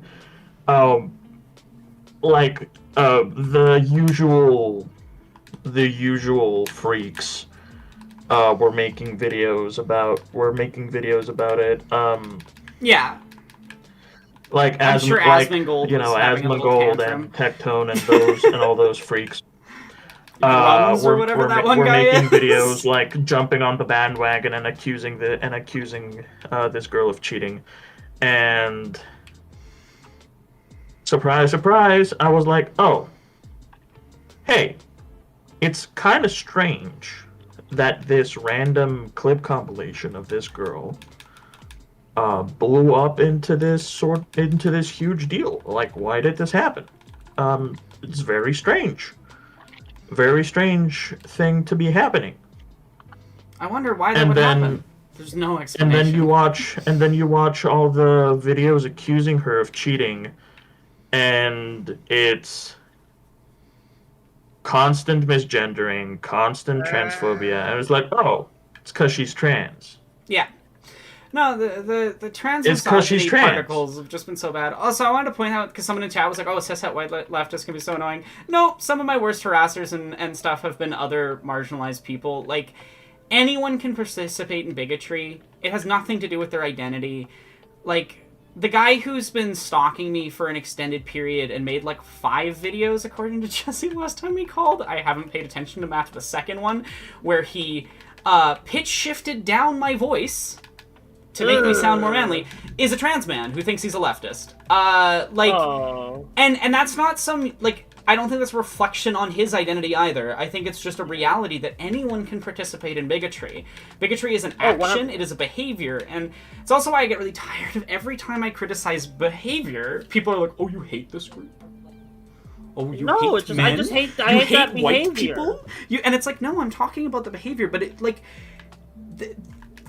I don't know. I don't know any trans woman that doesn't have 1 to 2 stalkers and is, like, somewhat public. Like, it's... I haven't gotten mine yet, apparently. I'm glad you haven't. But it's like, generally starts happening if you have a certain degree of... I don't know what I would say the barrier is, but there's, like, a point you reach where people just get obsessive with you in really weird ways. Notoriety, talent. There's another guy who... like, I encountered because of, like, being in disability spaces, you know? And he made an entire, like, multi-hour video about me and another trans person, where he uses, like, male pseudonyms for both of us. My friend's non-binary, but, like, it is very much the worst possible misgendering of them that you could do. And like... it's basically like 2-hour fanfic about us. And like I only know about it because other friends were like, "Hey, this is happening. What the fuck? This sounds like they're like shit talking you in like a really weird way." So like, yeah, you're just.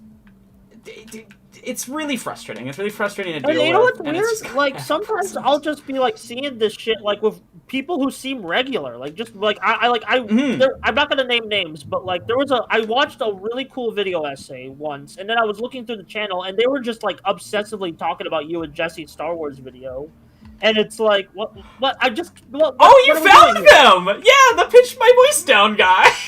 Oh, that was no. That's them. No, they're obsessed. They're obsessed with us. Like, I don't get it. I don't understand what about just being a trans woman like drives a certain people. They're like, I need to kill them. It's like, and I don't know.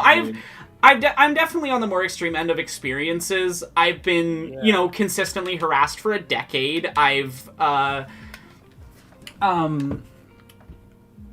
I've had multiple people try to kill me IRL, like strangers, because I looked trans. I've had a lot of wild experiences in my life.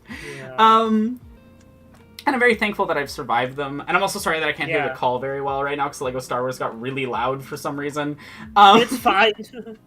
And there's just something very specific about, like, that type of obsessive, bigoted behavior where people feel like it's okay. If all my shots kept getting reflected at me, I would stop shooting, but maybe that's just me. True. I think, like, there's just a lot of people think their bigotry is okay if they're targeting specific individuals they've deemed bad, but they don't recognize how the biases from society and things have resulted in them seeing that person as the bad person. There's people who've done, like, genuinely harm to friends and things, or myself, I know, where none of us speak about it publicly because it wouldn't do anything productive, and it would just turn into a harassment campaign if we were to discuss what those people's behavior was. And it's really frustrating. And I don't know. And it's like, people always claim it's for accountability, but I'm like, where's the accountability? Show me the accountability. Who has been accounted for in the however many times that we've done this pattern of persons deemed the bad person, they're thrown out, they're like, it's not productive, and this only really happens in marginalized places. This is not me saying cancel culture exists, because it doesn't. Bigotry exists. But I don't know, it's really frustrating that like,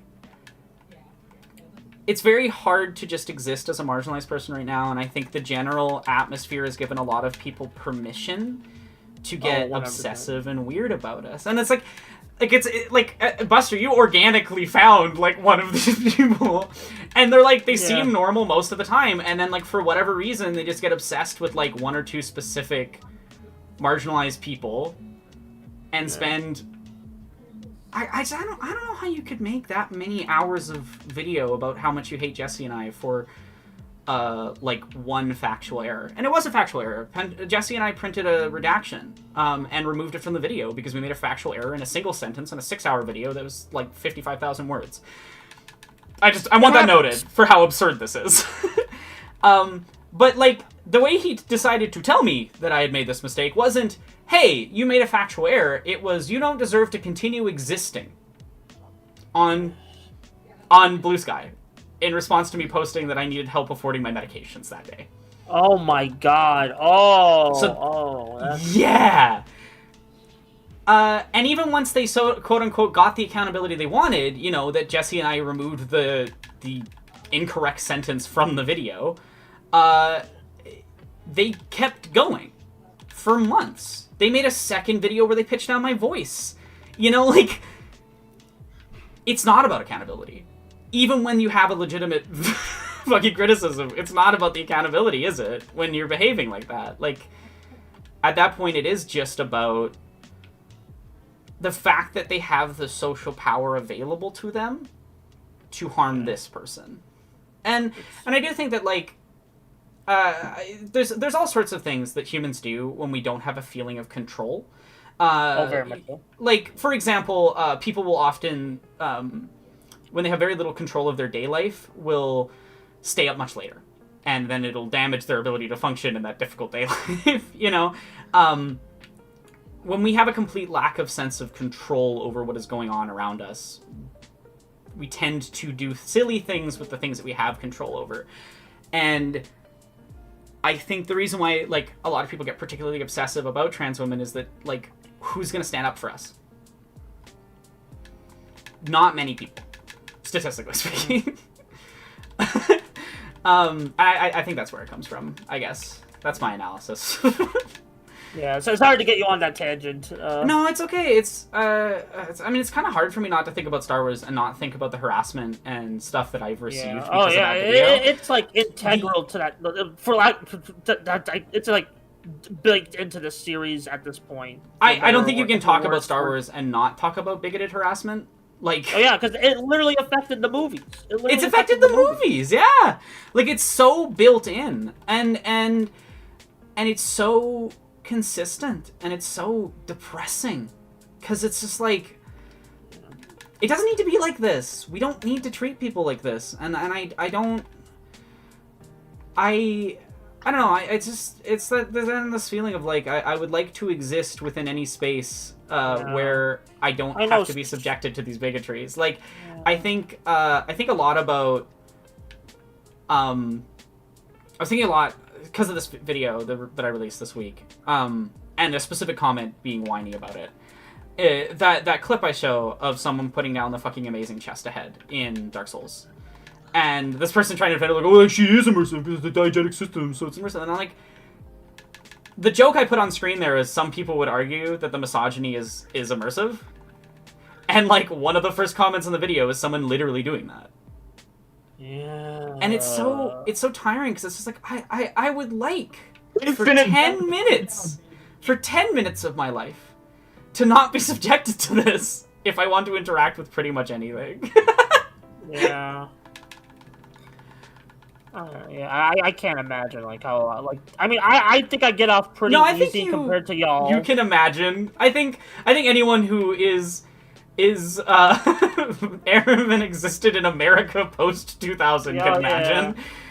Yeah, I mean, like, but I still feel like compared to even that, I've gone off, like, easier compared to, like, a lot of my peers. Yeah. So, yeah. It's like, for one reason or another, like, I'm also disabled, so that's also good. fun. It's fun. I love being disabled. That's a good thing, by the way. We love it when people have it easy.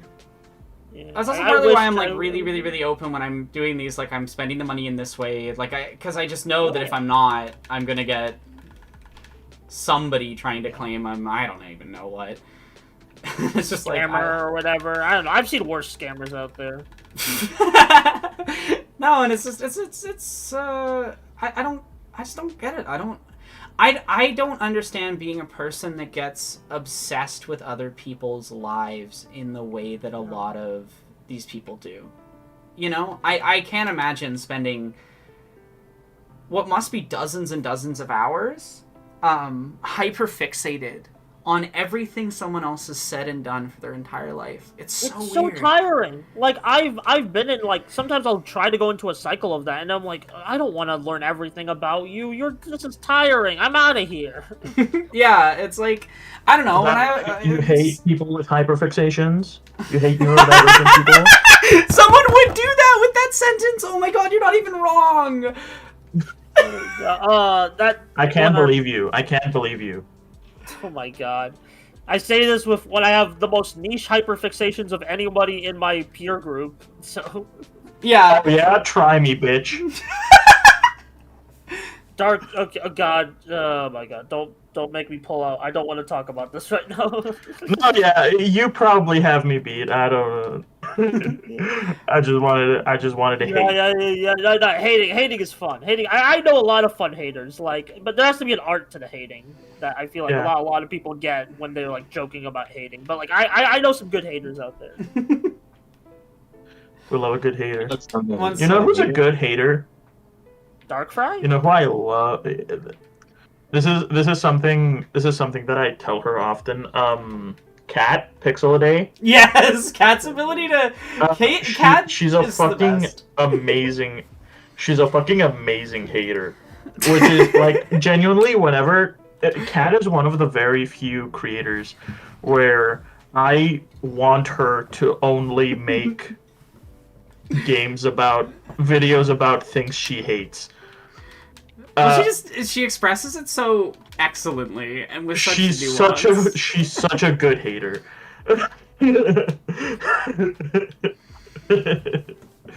Any examples? Because I don't think I've watched her videos yet. I would say the one on Stray, maybe. Or like her video on Stray is great. Like her video on Stray is great. Her video on Nier Automata is great. Her video on the video on Nier Automata is actually one of my favorites because I sort of convinced her to do it, and and when I did, I specifically requested that she use the word cringe in the script, and she did. And she did not disappoint me. Hearing I don't remember what she called cringe, but the way she says it is very satisfying. Honestly, it was relieving to see someone else just point out that Nier has the issues that it has. That's fine, you know. I mean, like I will enter my hater arc soon. I have some. Yeah, I've been seeing the Blue Sky hater shit to say. I've been seeing the Blue Sky posts. Yeah. And it's like my thing with like I think people just, I don't know, like there's this really interesting like statement I heard recently where it's like stop treating video essays like Wikipedia, and I agree because it's like you got like people like they want to be fed an opinion, and so when something is like counteractive, like a negative thing or a positive thing of like something like this is weird or whatever, it's like people get really upset. Like that's when like people like, you know, oh, this well-liked game, well, it's shit actually. Well, it's like, and I do agree some people don't really do that style of format well.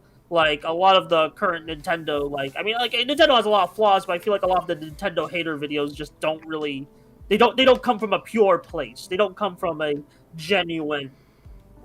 They don't have that pure soul of hate. yeah. They just hate because it's Nintendo. It's like, yeah, I mean, I could do that with like Square Enix or PlayStation. Like there are things that I want to make hater videos on. Even if people hate them, I think they hate them wrong. Yeah, exactly. It's like that's like people hate, like the people who visibly hate Hades, for example. Hades or Hades 2. There's only one legitimate hater of Hades thing that I've seen, and it's Lamhoot's really good video on how the games just don't understand your culture at all. It's great, and And look, being a fellow Greek, I completely agree with everything he said, and I'm very glad he said it. I don't know. Maybe in the third game they make about Greek mythology, they'll involve an actual Greek person, but whatever. So you hate Hades because of all the wokeness. I hate Hades because it's fake woke. Yeah. We are not the same. Oh. I really recommend because that illuminated and my I get a issues lot with of the critiques about. I get a lot of critiques about Hades. I don't necessarily subscribe to them, but I find them interesting to listen to. Like there are a couple ones I just don't really like. That's kind of the best one that Lampoot points out in his video, which is something that I genuinely I cannot believe I am not seeing more people point it out. It just, to me, it says that like people don't bother researching or that they don't know or something. But like making Dionysus South Asian is so bad. It's so bad. Okay, so we should explain the context. We should explain the context of why. It's literally the equivalent of making a game that has a bunch of historical figures, and in that game, for the sake of diversity, you depict Christopher Columbus. Your voice is cutting out, Darkfry, again. No, I can hear. Talk about Christopher Columbus. Overwhelmed by the hate. Yeah, but it's like. Okay, because all I can do is so I don't know why Darkfry is occasionally just gone into like Native American techno mode. Yeah, no, it's bad. That's crazy. Okay, yeah, that's bad. That's real so bad. Like the context is basically I'm like not seeing more people point this out. It's like basically what if we made the guy that destroyed and pillaged this entire area that ethnicity? We didn't check beyond why they were connected to this area. We just decided. Yeah, that's a yikes. That's a yikes from me. I'm so baffled by it. Like when Lamu pointed that out, because I was always like, something feels weird about this, but I can't remember what it is. Because when I was a kid, I was super into that. But again, a lot of my childhood hyperfixations I don't remember very well because trauma. So I I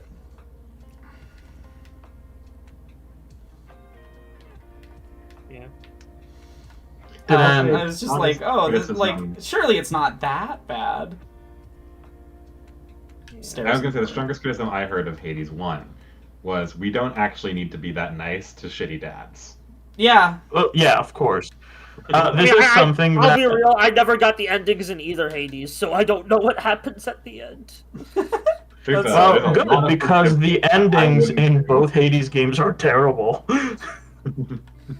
Nicole was saying something, though. Sorry, I said there's a lot of forgiveness in those games that I wouldn't do. Yeah. Yeah, it's that, please forgive your abuser. I hate when people get pissy about, like, Steven Universe because they're ignoring what the metaphor is and, like, what it's doing. But, generally, yeah, I really dislike when they're just like, you should forgive them because forgiveness good. We're not going to examine the cultural Christianity of that. Like literally, at the end is like, please be nice to your abusive dad, and then at the end of the second game, I don't know if I'm gonna say it because it's like recent and might be a spoiler. I mean, most people. The end of the second game is even worse. Apparently, they have to patch that out. Or some shit, which is like that's crazy. You have to patch out an ending. Yeah, the ending was so bad that people were like, no. Yeah, they had the Supergiant just patched out, which is like patch culture and updates are like this shit's gone out of hand if we have to patch out endings to games. I think I think there's a time and a place. Skill issue, write a good ending. Like they should have done it. They should have done it right the first time, but I think there's a time and a place for an alteration as long as you are very open about it and leave the original art available. I totally understand why people would have wanted when Mass Effect first released an alternate ending that actually cares about any of the choices you make. Yeah. But at the same time, I don't know. I'm always unsure on like where I stand on like, do artists even remotely deserve to? This is my favorite level in the game, by the way. Oh, this is awesome! It looks awesome. Yeah, this looks This awesome. is my favorite level. Yeah. Let's hope I remember all of the mini kits so I get them first try. Here's hoping. Yeah. You're gonna bring up something where it's like I think do artists? Oh yeah, do like, artists actually deserve to get to alter their previous art? And I think where I stand on it right now is only as long as that art still exists. And so this is like a general statement towards remasters, remakes, patched updates to things like. Yeah, I talked a bit about this in my Yik video, like I did for my 200th analysis, because I make these videos so quick I can reach. I'm almost at 300. But Jesus. anyway, they're only like 2 to 3 minutes. Oh, I know. I'm just like, wow, that's a lot. Yeah, hey, look. Anyway, we're talking about this like where it's like I don't really see the need for like a Yik update that was like, oh, it's gonna improve the game. It's like, just move on from these characters, man. It's already a meme. It's already like kind Stop of like... talking about this dead woman you didn't know, please. Jesus fucking Christ! Like... I hate Yik. I hate Yik in the way that like only a woman who's been harassed parasocially for a long time can properly hate it. Yeah. Oh, I can imagine so. Like I don't even like I in my review I tried to even like just give them the grace of like, I'm not gonna mention the dead woman thing. But as a game, it's still really bad. It's bad on every level. Like, I truly think there's a point where it's just like, okay, you're actually like harmfully mistalking about a real person that was killed, and yeah, that's just gross. And also, like, I got the longest YouTube comment on that video from some guy who's like, "Oh, why are you like talking about like you wasn't the dev? Wasn't the dev? It's possible he would name search." I fully believe that might be the dev. I don't think it's the dev. It's like a friend of the dev. It's like a friend of the dev. Seeing how he wrote Yeek, he would leave a way too long comment. I honestly does not know. I find the long comments so funny. Oh yeah, especially when they're on I've gotten like 6 essays on my newest video, all of them bad. And what I like to call a lot of these is what I would call ghost or necro arguments, where they're not really arguing with you. They're arguing with whoever they've been having shower thought rebuttals about for like 5 months, and then they'll just like kind of shift whatever you said to vaguely resemble that, so they can be mad at you as well. I had that on my Kamen Rider Gachard video because that's been a mixed received Kamen Rider season, and like I really liked it. Yeah, and then I got the most like long like ass essay of just being like, you suck, or like it's like, oh, this show is bad, why are you defending it? And it's like the replies were even more unhinged because it's clear he's just having like a mental episode. And I kind of feel bad, but it's also like, dude, why are you in my comment section doing this? Go to therapy, for God's sake. Oh my God. And it's clearly like a teenager or a child who wrote this, because I get a bunch of those on my comment section because I cover kids media or media for all ages that like kids would like. So of course I get those comments. So yeah, I've just kind of learned to accept it. I wouldn't speculate on their mental state personally. Yeah, but... I'd say that might have been a bit too far. My bad. Thank you. Yeah. Just as a mentally ill person, it truly has no effect on the validity of your ability to. I mean, it can, I guess, but like. Having been in psychosis, you're not always saying the right things in those moments. But, yeah, I always find these essays so weird. Like, I think I sent 1 or 2 that like Darkfry has seen. Oh, Grievous! It's Grievous. I don't know if you've seen them or not. I can't remember. Sorry, I was just jacking at Grievous. That's okay. And it's just, I don't know. It's always fascinating watching people write an extensive. Yeah. My favorite one is when they include timestamps and a final statement of like, I can't fucking stand you. I'm not watching anymore. I have to announce it. I'm like, what are you doing? Announce okay, like live tweeting your video. Yeah, and the whole thing is just like angry, like so angry, and also so wrong. I'm like, it's impressive to write this much about something you did not pay attention to at all. Mm-hmm. And I think I mean, hey, there's plenty of video essays that do that, so why not comments? So.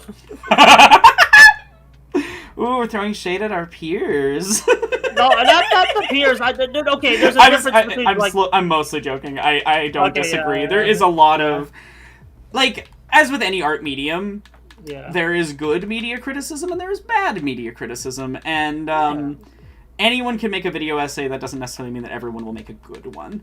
Yeah, the Ratatouille thing. Yeah. No, I like getting long comments.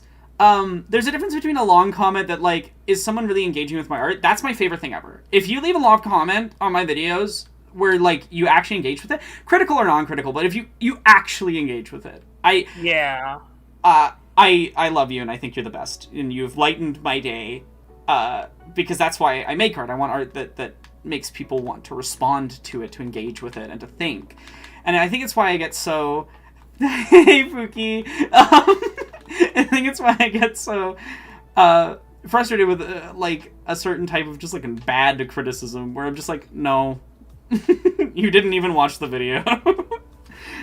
Someone in the Twitch chat just noticed me. Thank you for the Adnan. Thank you so much. Adnan's great. Adnan's a mod. Yeah. They're really cool. But yeah, my girlfriend just commented with the funniest comment I've ever gotten. I think it was on the Matrix video, and it is a single word.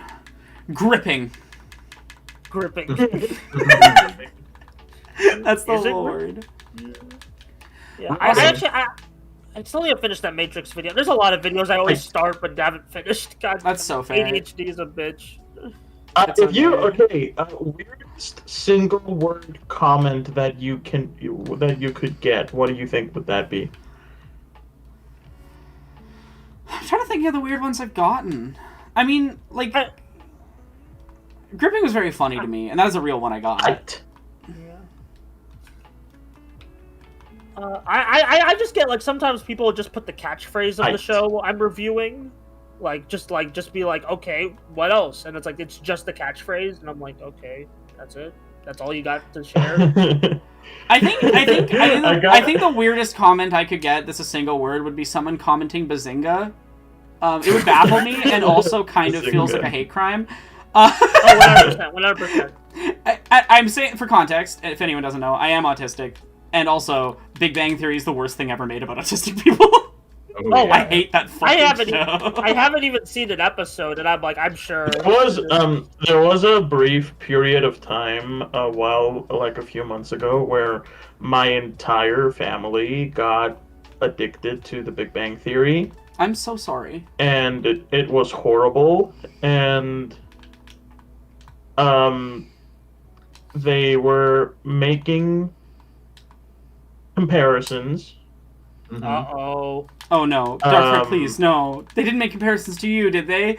No! Yeah, they did. Darkford, no! I'm so sorry, that is a hate crime! I thought you, loved me and stuff. Why did he do that? Apparently... Yeah. I thought I was in a household where I was, loved and safe. And that hurts. Appreciated.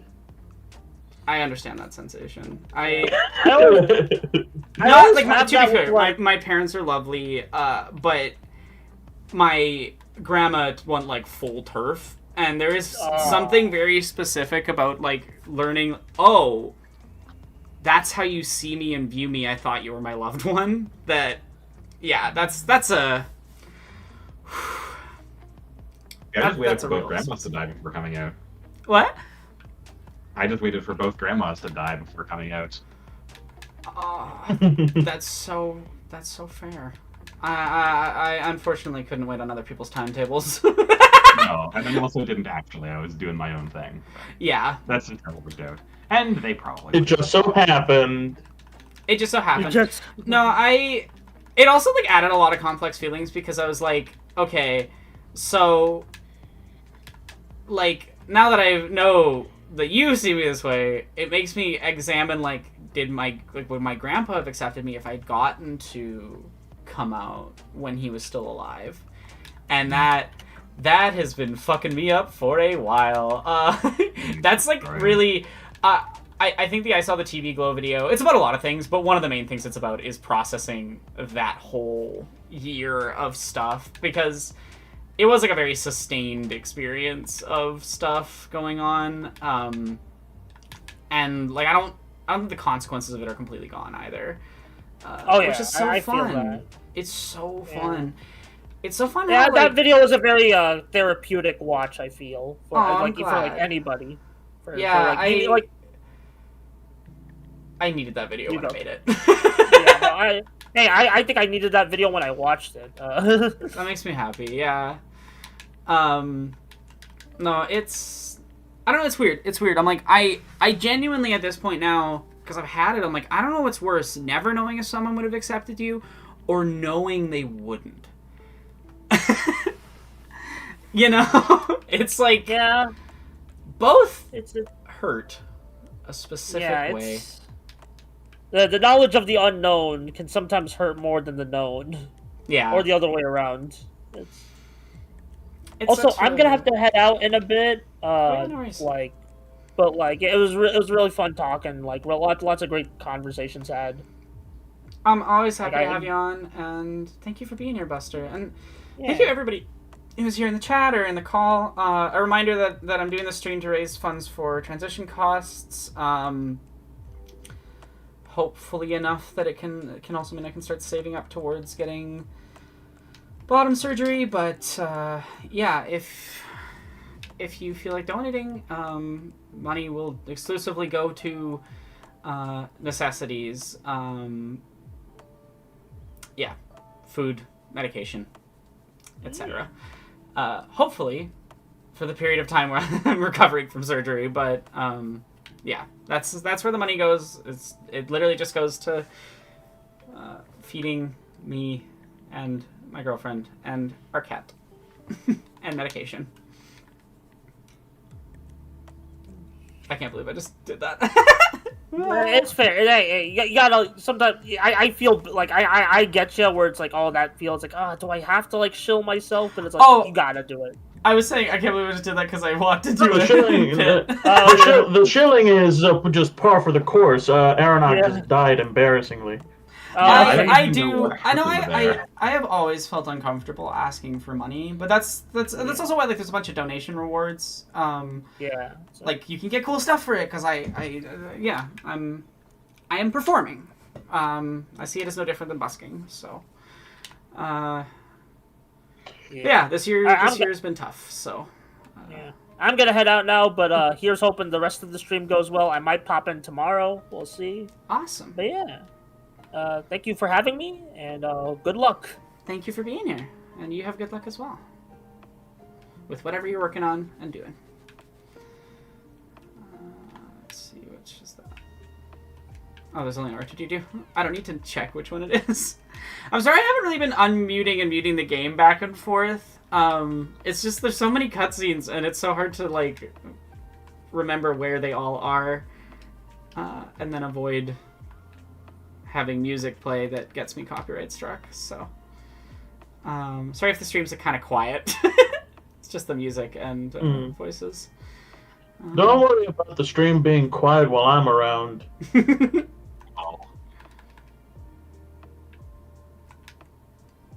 Absolutely. I will yap for several people's worth. Yeah.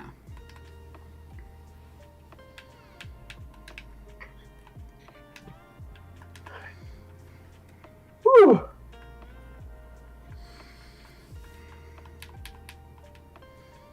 General Grievous. Grievous, my favorite Cypriot historical figure. I do find it really funny that there is a real General Grievous from Cypriot. When you told me that, I was like, yes, incredible. This is what I mean by like I hate the criticisms of the prequels that are just like objectively wrong, where they're like, oh, that's unrealistic, and it'll be like a name of a real historical figure or dialogue based on real politicians' statements, and I'm like, there's a lot of things that these films deserve criticism for. You don't have to make things up. You don't have to. The racism is right there. You can criticize that. The sexism, the fridging, the see, this is what I mean when people don't know how to hate. They hate wrong. Exactly. The thing is, like, I think because of the type Like, of stuff what- I tend like, to make, what, I that's don't what you usually dislike let about it? the hater show in my videos. But I am a professional hater when it comes to things I dislike. I will. Oh yeah. Yeah. I have a friend who I believe you, babe. really hates mecha anime. Kill them. Yeah, Gandamu. Just hates Gundam in Well, yeah. general? Like all of it? Like all mecha? Yeah. He just He really just hates mecha in and anime. of itself.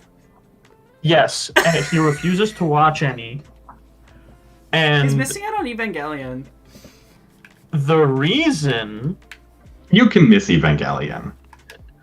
I love it. the reason he hates mecha anime is this is the reason he gave me, and it's the stupidest shit I've ever heard in my life. Okay. He says that it doesn't. Let me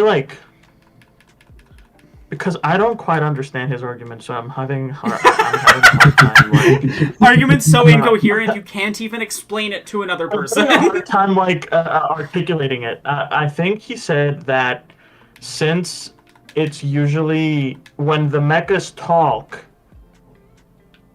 they don't usually animate them when they speak, and so the voice actors don't get to sync What? with their.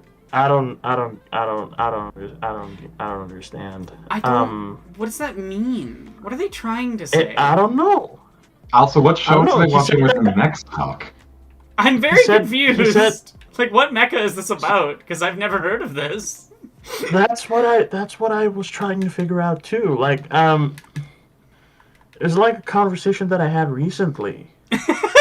No, I love those conversations where you come out of it less comprehending of what they're talking about. Because it's like, it was like when it was just, oh, I don't like this genre, you were like, okay. I knew he hated mecha anime, and I asked him why, and the reason he gave me was that he doesn't like the voice acting in them because In all mecha, the he giant genre doesn't like with the voice wildly acting in them because he wants to always see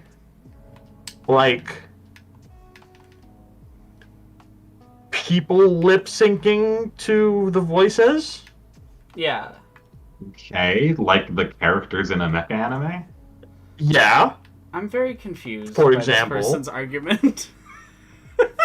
Okay. Was his And- only exposure to mecha Superior Defender Gundam Force?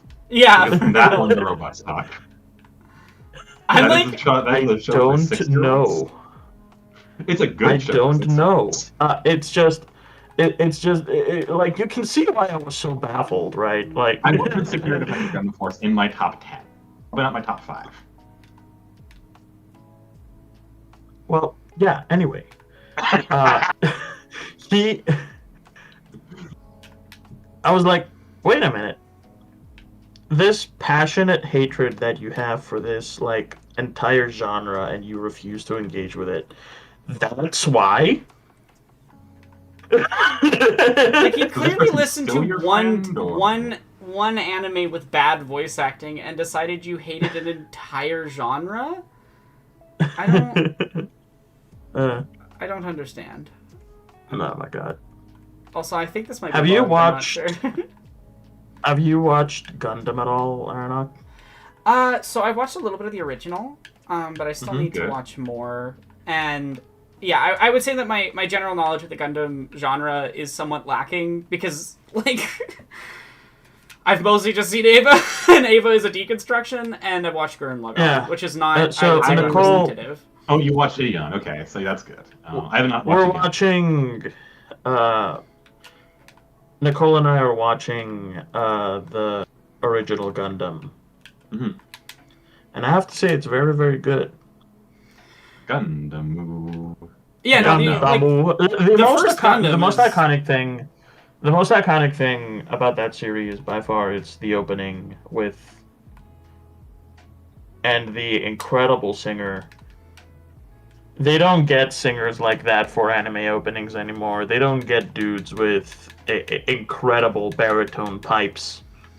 They basically, again, the other Gundam I'm going to show you, babe, is Turn A, and that's the only other time they do it.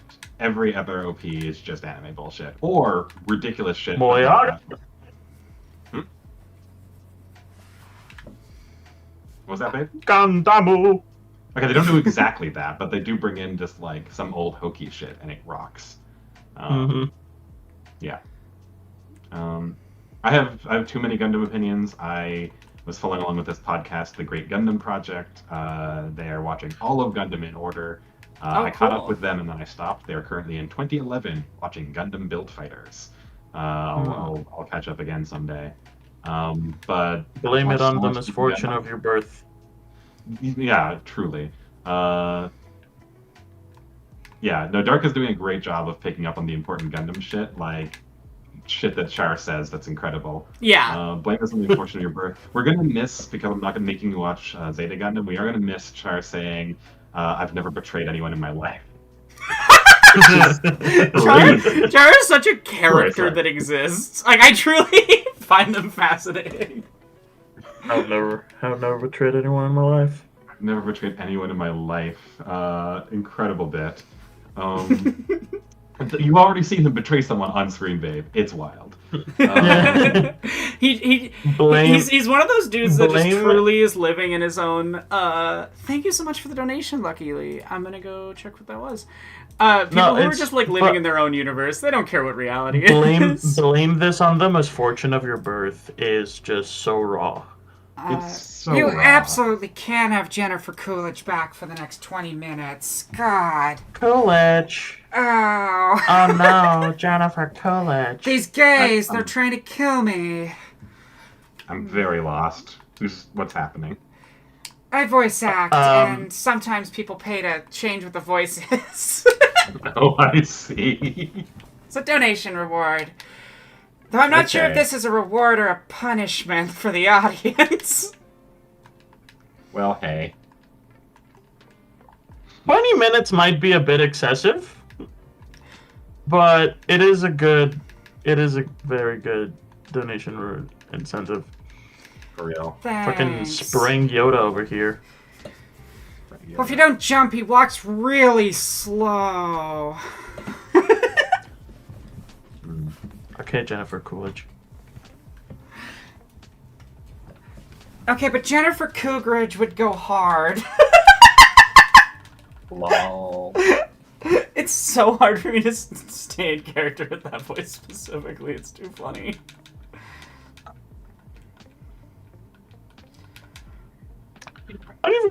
My only exposure to Jennifer Coolidge is your impression, Aronok. I don't think I've ever heard the actual Jennifer Coolidge speak. So I'll just trust you that you're doing a spot on, bang on impression. I'll send you some funny Jennifer 100%. Coolidge I clips don't know who then. this person is. She's an actress. She speaks in a very Sure. distinct way. She's very funny. I mean, I'm very funny. When people talk about like anything to do with like movies and actors and stuff, it's like I don't live in that world. Me neither, babe. Yeah. If someone And forces us somehow to watch I still movies- know more than you, which is I don't know. You got exposure somehow. yeah, which is I got exposed by hanging out a lot with a lot of movie video essayists and like movie video essayists don't talk in normal people words. They talk in movie references. Gotcha. So you pick up on a lot through osmosis.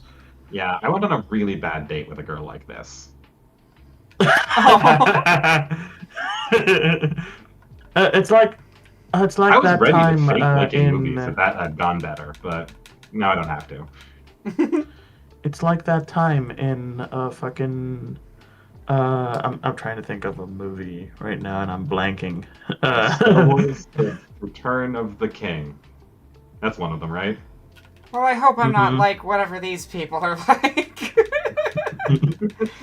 I You seem sometimes nice. talk about film, but also TV and games and any other medium. Because I just like art. Mm.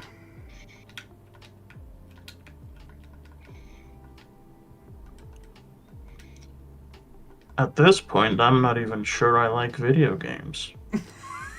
I haven't played a video game. It feels like in forever, which is completely wrong. I played Goodbye Volcano High like a month ago, but like Hmm. I don't know. People keep talking about games, and I'm just like, when are you making time to like actually sit down and play this shit? I make video games. I'm contributing to this problem, and it's just like I feel like if I don't take a month off, I just don't have it in me to like actually sit down and play shit. Like I tried. I got like a couple hours into Demon School, and I'm just like, some friends worked on this. I want to be like hype about it.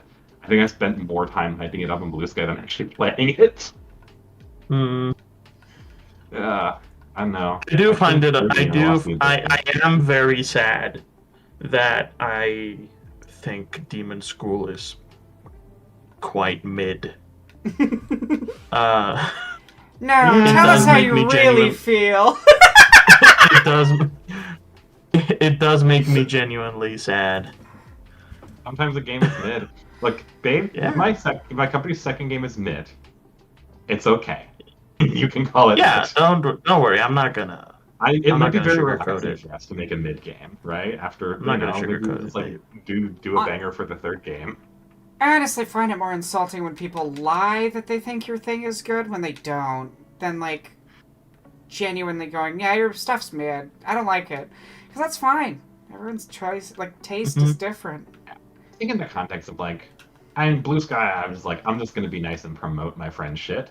I'm not a critic. I don't have like critical. If I get to talking with like what's her name, Lotte, and it's like, hey, how's Demon School? And I'll just be like, fun friends. Like, yeah, okay, the dialogue is kind of like whatever, but like, hey, you did a really good job on that fucking URP conversion because the game like looks incredible. Yeah. Yeah, Well, and oh god, I have to do the voice while trying to have a sincere conversation. This is a fun little challenge. What I mean is, like, if a friend said, I'm not really interested in that video at all, I wouldn't be like, how dare you? It's fine. I don't know. I make the art that I make to, reach my audience and make me proud. It doesn't need to be for everybody. And exactly. yeah, I don't know.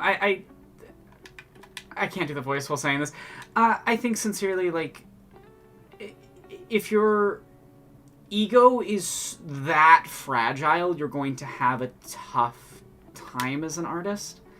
Both in, like, growth and just ability to exist. Because, like, if you can't even hear polite criticism from your friends, good luck when you get to the public. You will not survive the winter. Like, Yeah. you have to be honest. Like in the 1000x resist video, I'm Which I will watch later today. I'm honest about the fact that I think the map is dog shit. I honestly, I was going to ask, Oh is that my on God. purpose? Is it on purpose I was- that the architecture is designed that poorly? Or... How much can I say on the stream? Is it gonna be archived forever? Is this like? And there's a VOD, so if you're not comfy, we can keep it I quiet. will not say certain things, but it is not on purpose that the map sucks. Right? No, they just fucked up. to be. Sorry. I will say, watch very, very carefully when the second game comes out for maybe a difference in whose names show up in the credits. That's all I'll say. Yeah, no, the... Our I was playing through it, and I is just... looking really cute. I thought it was Sorry. I thought it was maybe something like Pathologic 1, where the map is very purposefully placed in a way that is completely incomprehensible and useless. Where like it doesn't actually tell you where things are, or how to navigate. I'm fucking Wait, find are the we looking at, like, post. the level or like the map feature?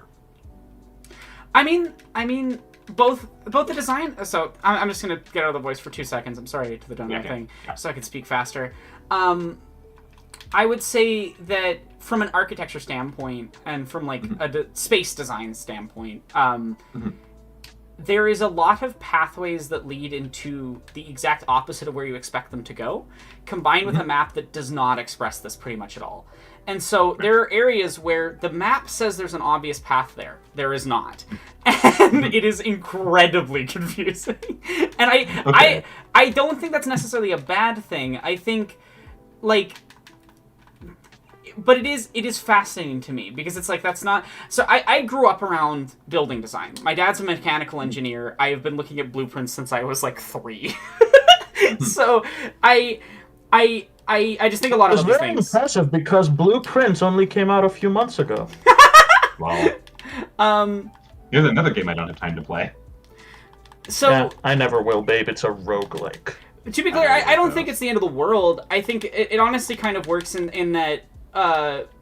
in general, Thousand Times Resist has a somewhat dreamlike quality to it, and it is about, at least to me, like about interpretability and things.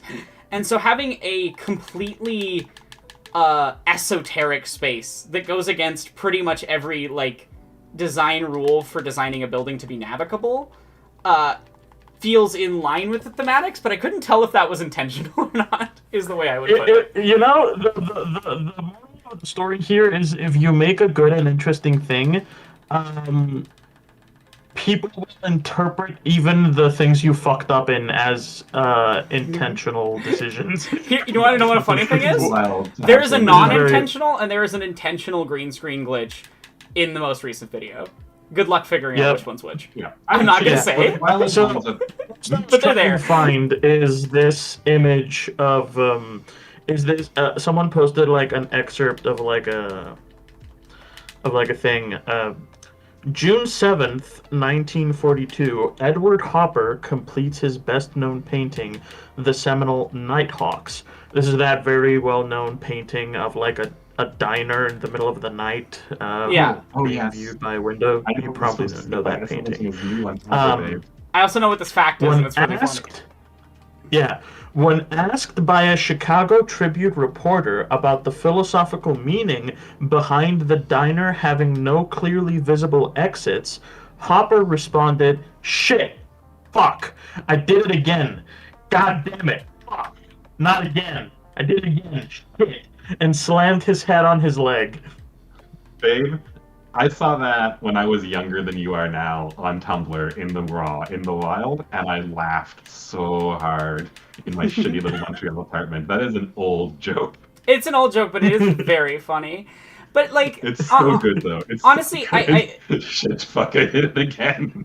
I like. There's no art without flaw, and a flaw existing does not IMO discredit or damage the overall composition. For real. I mean, ultimately the thing with the orchard, as we eventually called it, we called it the bunker for a long time. It's called bunker in the game files. Is we don't have a level designer, right? We just didn't have a level designer. The team does not include a level designer. And so, we got that thing as a big old prefab, and then it's just like, okay, where can we put like the important NPCs in a way where it's like at least navigable?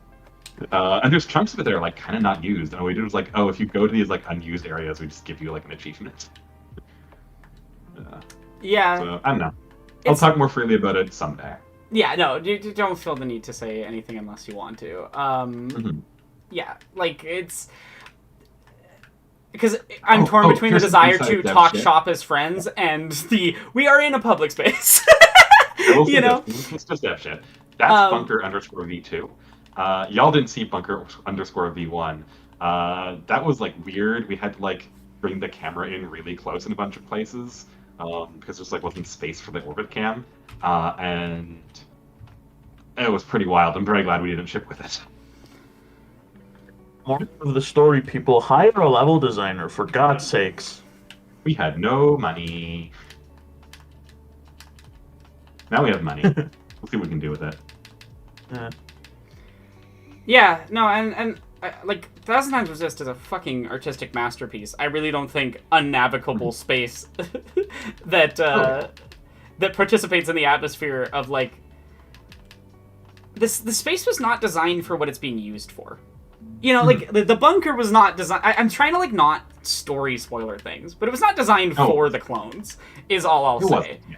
And so it kind of works.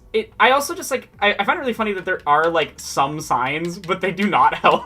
Like it reminds me of this one building I was in maybe Edmonton or Winnipeg, where truly it's just like unnavigable. Oh, there was a hospital, and it was just like, where the fuck is anything? It has like the same design sensibilities as an airport.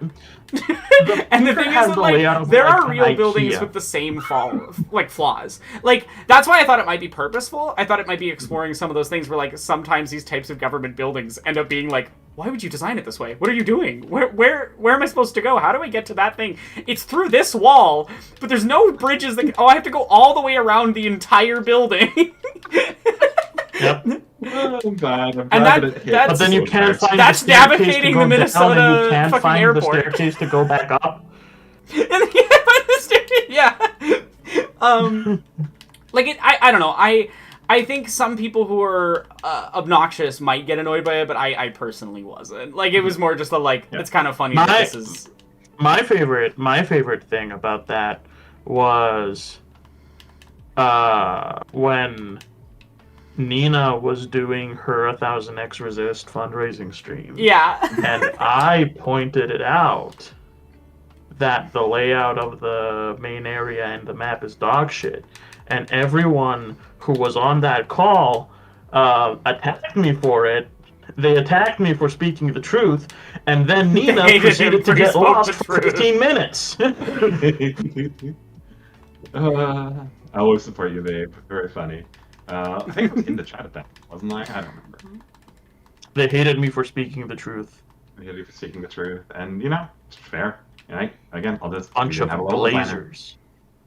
So I'm gonna Nat Clayton note this actually, because Loki, whatever. But it's like, oh yeah, I could tell you didn't have a level designer. Says the professional level designer critiquing our fucking level. Yeah.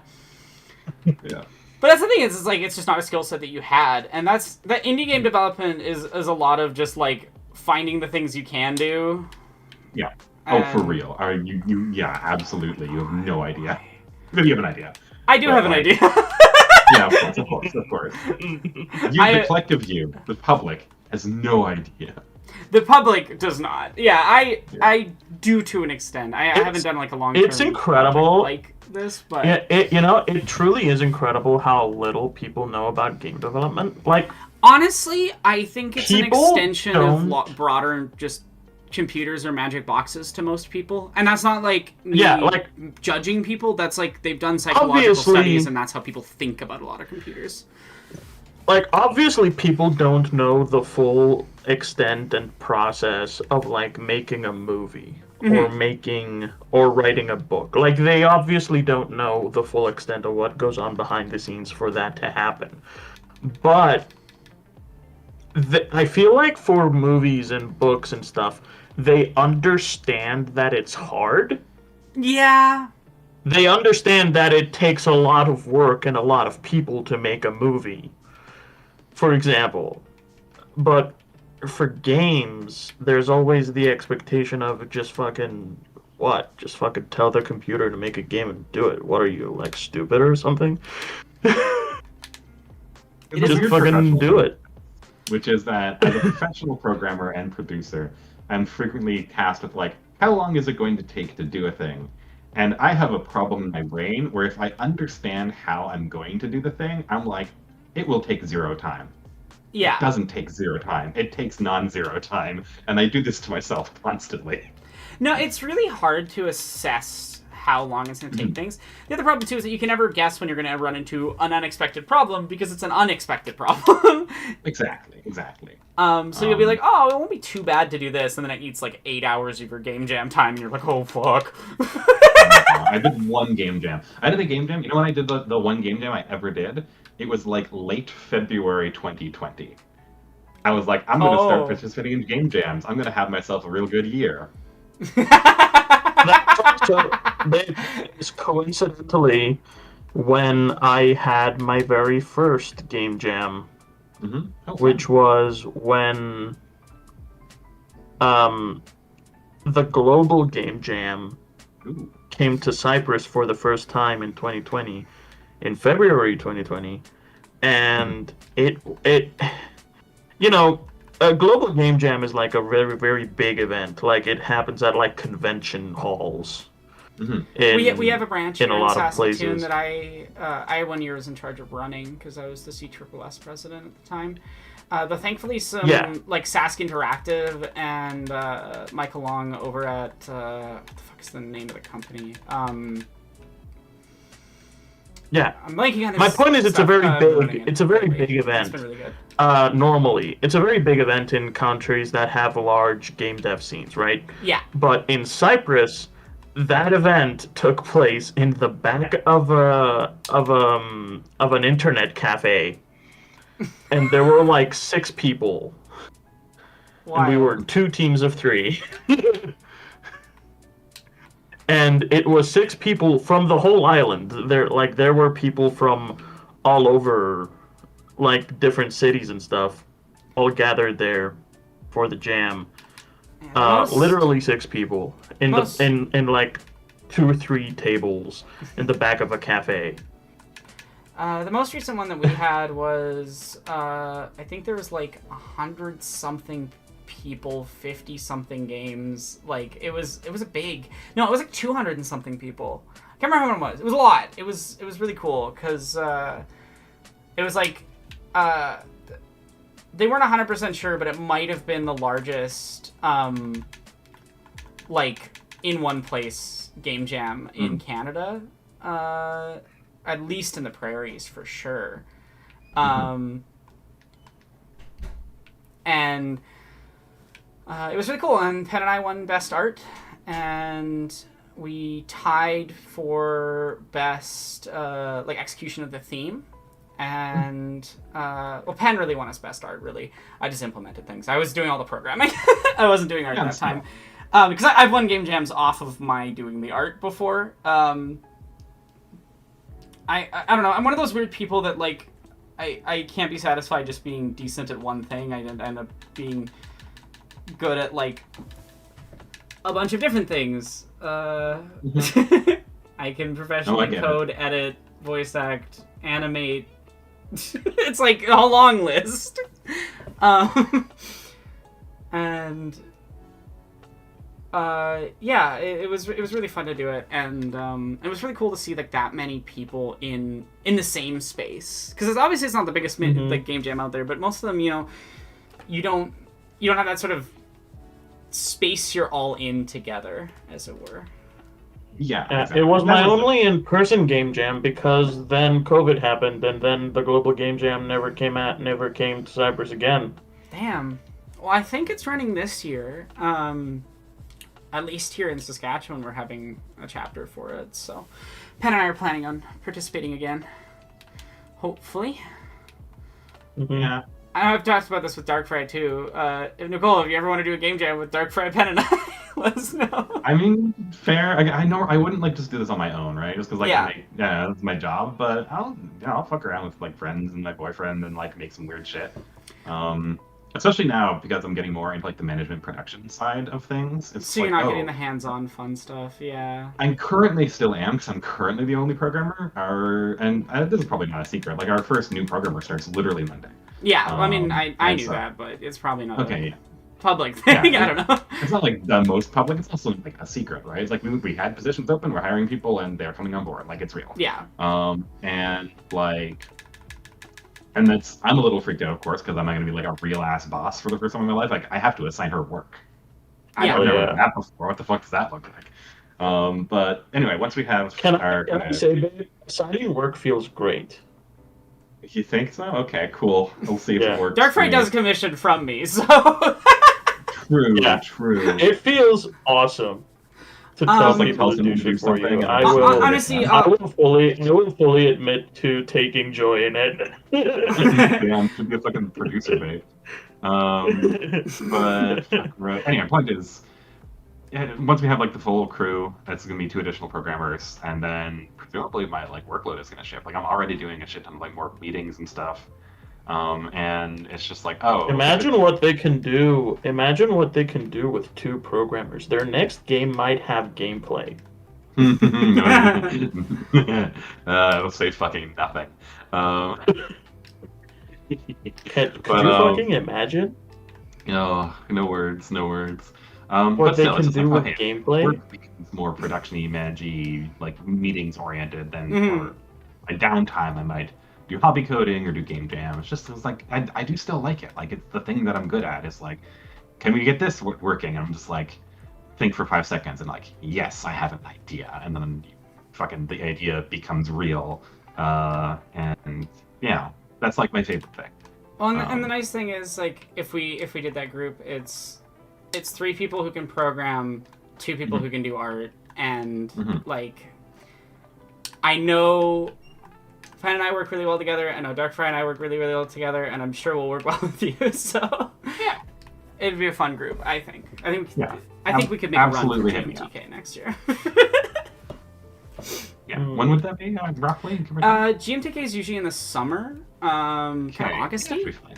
I want to say. Yeah, I tend not to do shit in August. I mean, this year I did some shit in August, like invent a whole new gender for myself.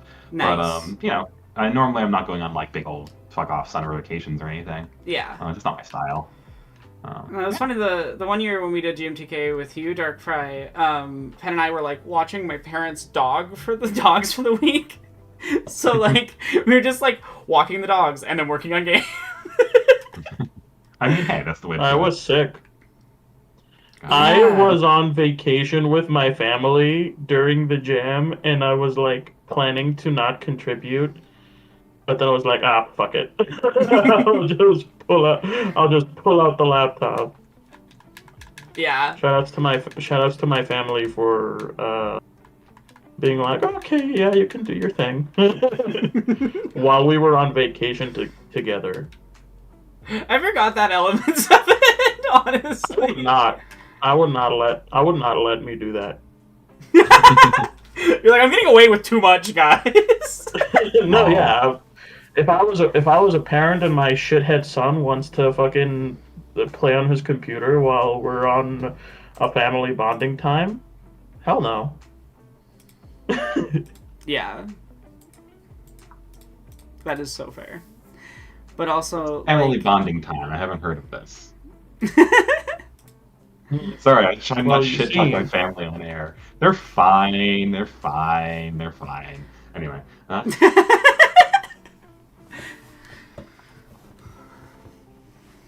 They're fine. They're fine. Lego Yoda. Not a lot of emotional intelligence, you know? Lego Yoda is horrifying. Lego Yoga. He is a creature. He is for sure a creature. I think all Yodas are Creatura. creatures. La creatura. This cutscene's really funny to me. I don't know why. I'm like, oh, is it the fucking... Okay, yeah. Wow. I wasn't watching. The way that Anakin and Padme walk in and then they're like bickering is like so weirdly animated. Shit, and just they start throwing down. There's just no.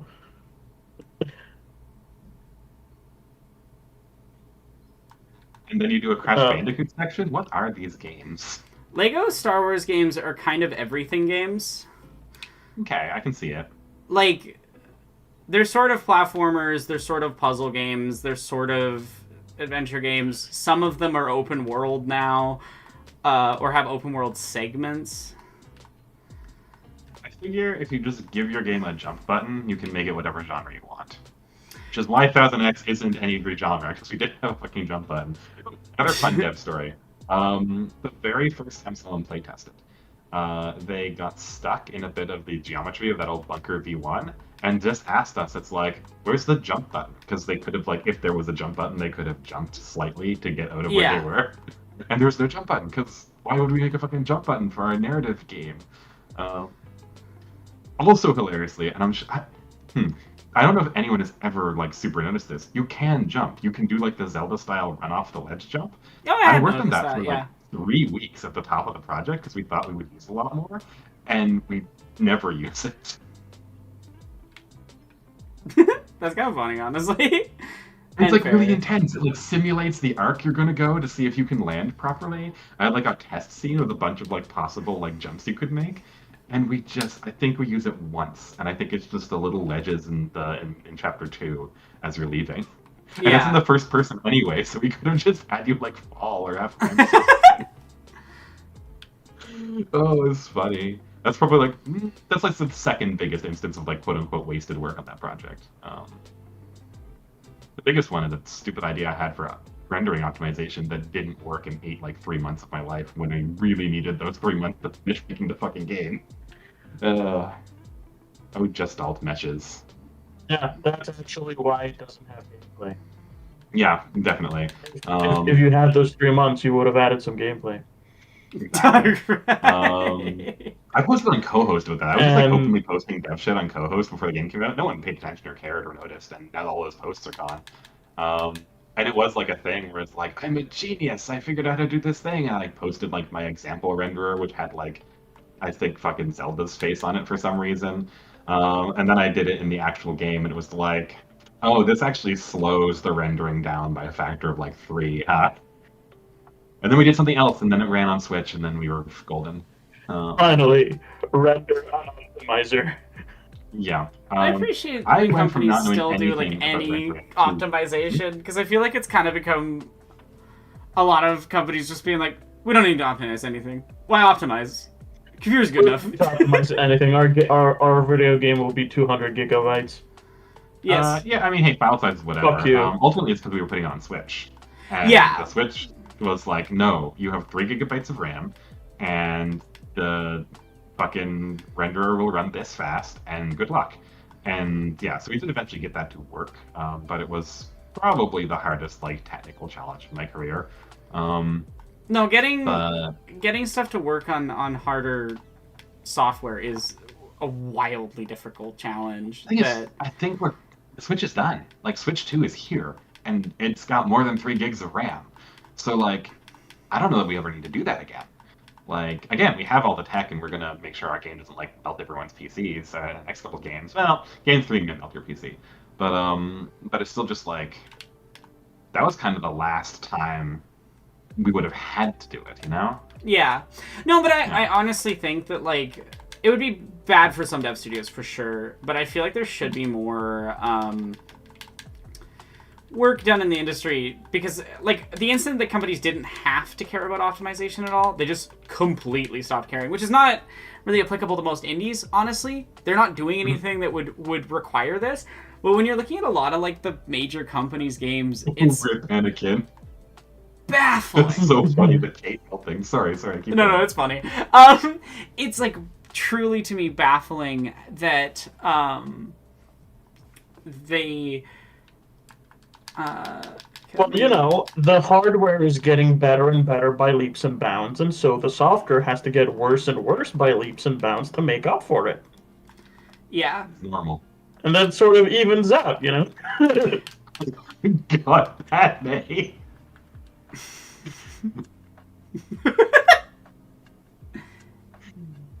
Oh, there's she's having fun. Rule the galaxy. Yeah, she was born with the fucking full hair. Honestly, glad to see Sheep having fun. If you watch these movies from Sheep's perspective, they are comedy. Oh yeah, no, Sheep's just having a goofy, silly time. Sheep's having such a good... I want to be like Sheep in life. The thing is that Ian McDermott is having so much fun being evil. Like, he loves playing Palpatine. It's like his favorite thing ever. It honestly is like the only good thing about Palpatine coming back in the shittiest Star Wars movie is that it made one man really happy. He was so happy to somehow return. He's like, yes, I get to be evil. I would do anything. I would do anything to just be evil on screen.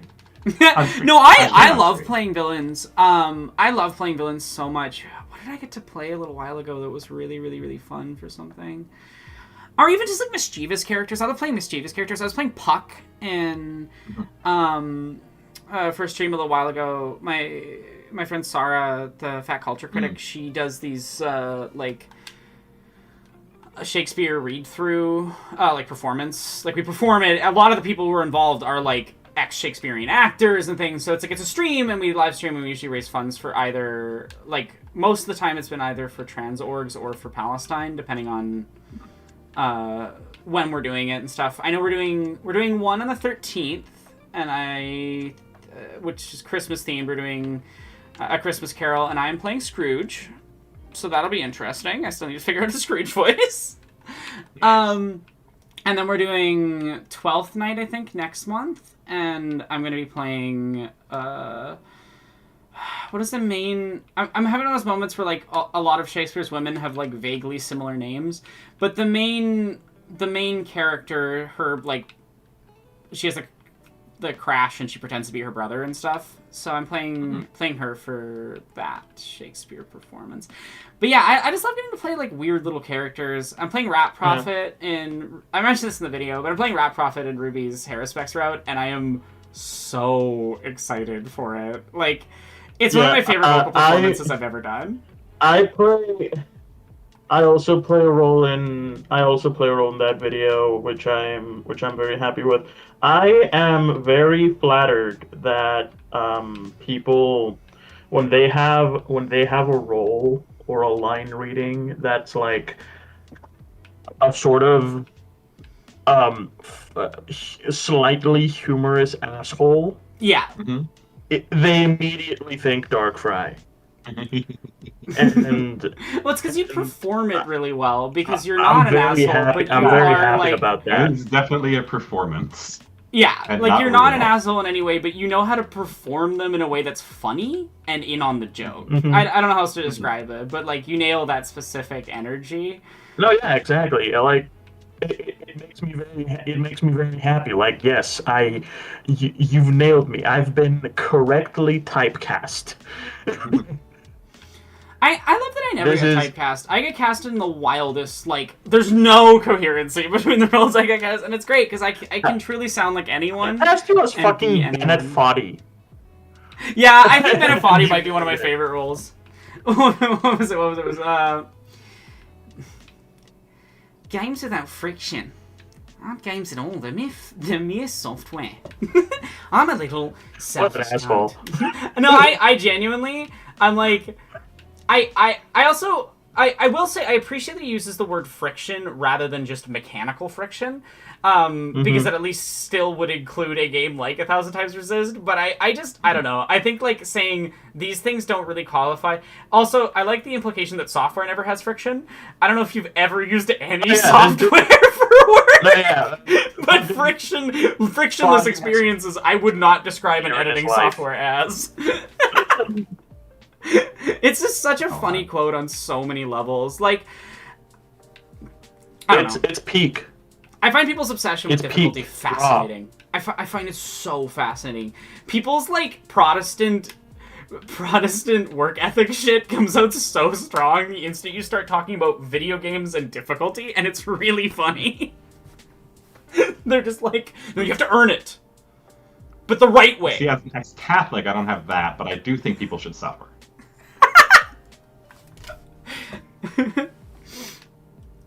I think there's a value. I really like frictional games. I prefer frictional art. To be clear, I just think that, like, I just find it very funny when you're like, it'd be cool if, you know, certain types of disabled people could also experience those frictional things, and people are like, ah! No! It can't be allowed! It would ruin my games! You're playing them wrong! I just think it's really funny. It's like, okay. Well, you see, the fact that I can do it and you can't is kind of the point, so it'd be problematic if you could do it too, you know, just saying. I also I just find it so funny because it's like, truly, no one is already having the same experience at the same settings anyway. The crab, like, is the crab bucket thing of like, hey, me and the rest of the crabs have been kind of noticing that you've been, like, kind of crawling towards the top, and it's like, you've been suggesting we build a ladder for crabs, and good for you. I've already climbed on top of you, so. If you got out, then the rest of us would, like, still be in the bucket, so I'd appreciate if you, like, got back in the bucket. And, Yeah, and also got back stopped down, building that you know. bucket. You know, that ladder that helps people out of the bucket. Yeah. Mhm. Yeah. kind of problematic of you. Wait, who sounded like TBH. Carl Weezer there, Lewis? No, I didn't sound like Kyle Weezer or Carl Weezer. That's the Jimmy Neutron character with the croissant. I accidentally slipped into my Carl Weezer voice. It happens. That's so real. No, honestly, one of the problems is, like, time. if I'm doing a voice for too long, too often, I will just have it, like, prop up into my regular voice. Like, I remember when we were doing the Pathos stream, and I think people just, every time it went off Jennifer Coolidge, immediately paid for Jennifer Coolidge to return. So it was just Jennifer Coolidge for, like, 8 hours. And I, like, it took me, like, days to get it out of my system. The thing I remember from your Pathos stream is that at one point your Ben Shapiro voice slipped into a Sonic the Hedgehog voice No. for a bit. So it was like, you're too much. Let's say hypothetically that I was a right-wing grifter. No. Sorry. I can see it, though. Same. They are essentially the same. And that's why you gotta go fast. If you're not speedrunning, you're not really playing the game. Problematic Sonic. Well, Manchester, this. how old are you?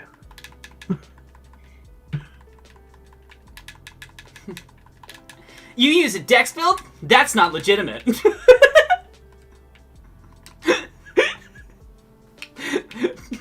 That goldfish didn't beat it on a real build.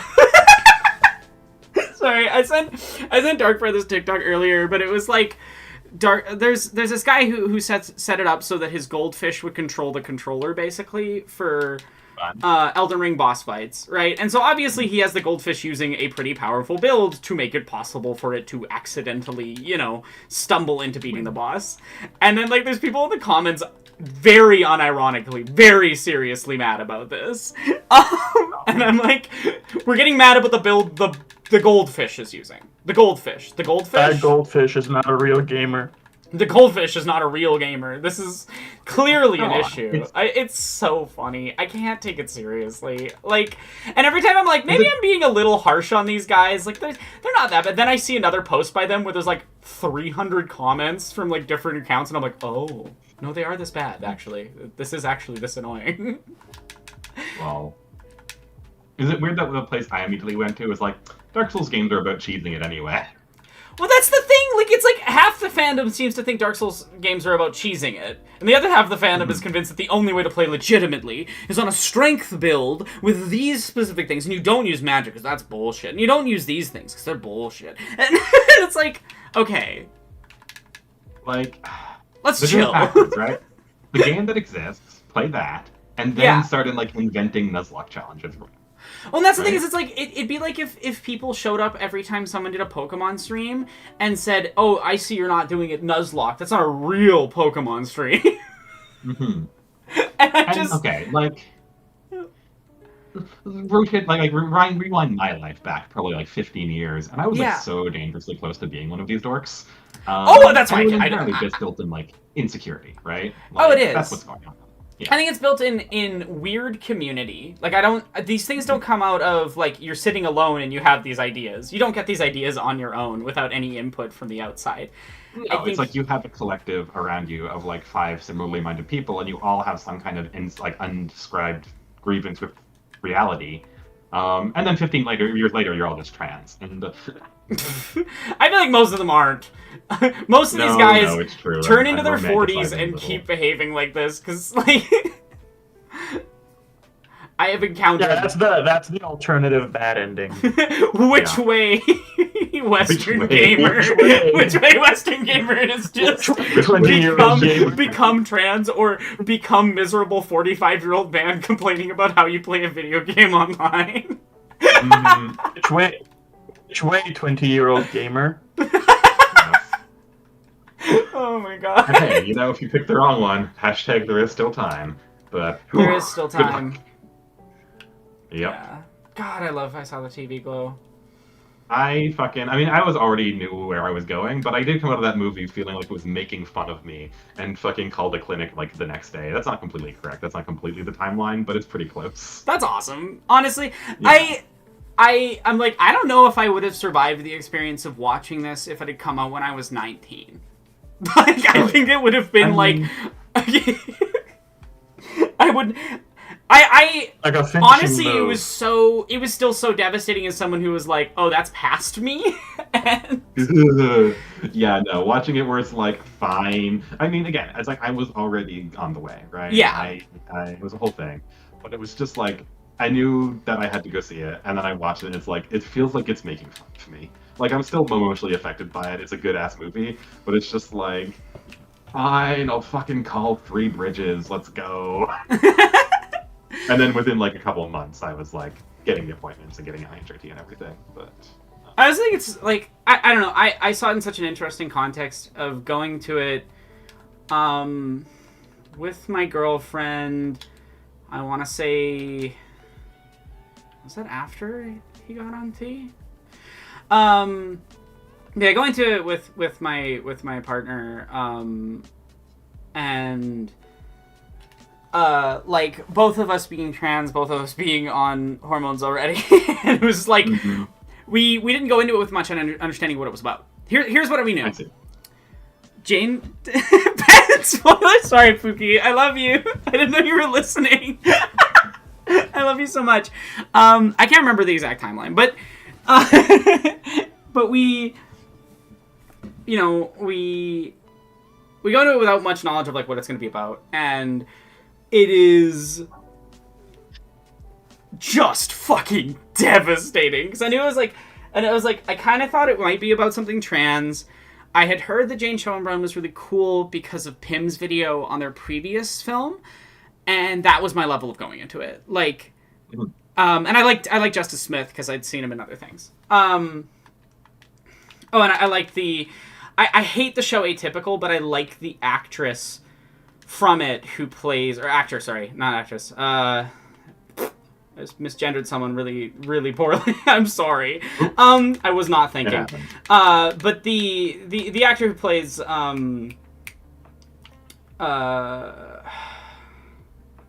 why can't I hate that I like forget character names like really fast, even on things that I've like written an entire project about.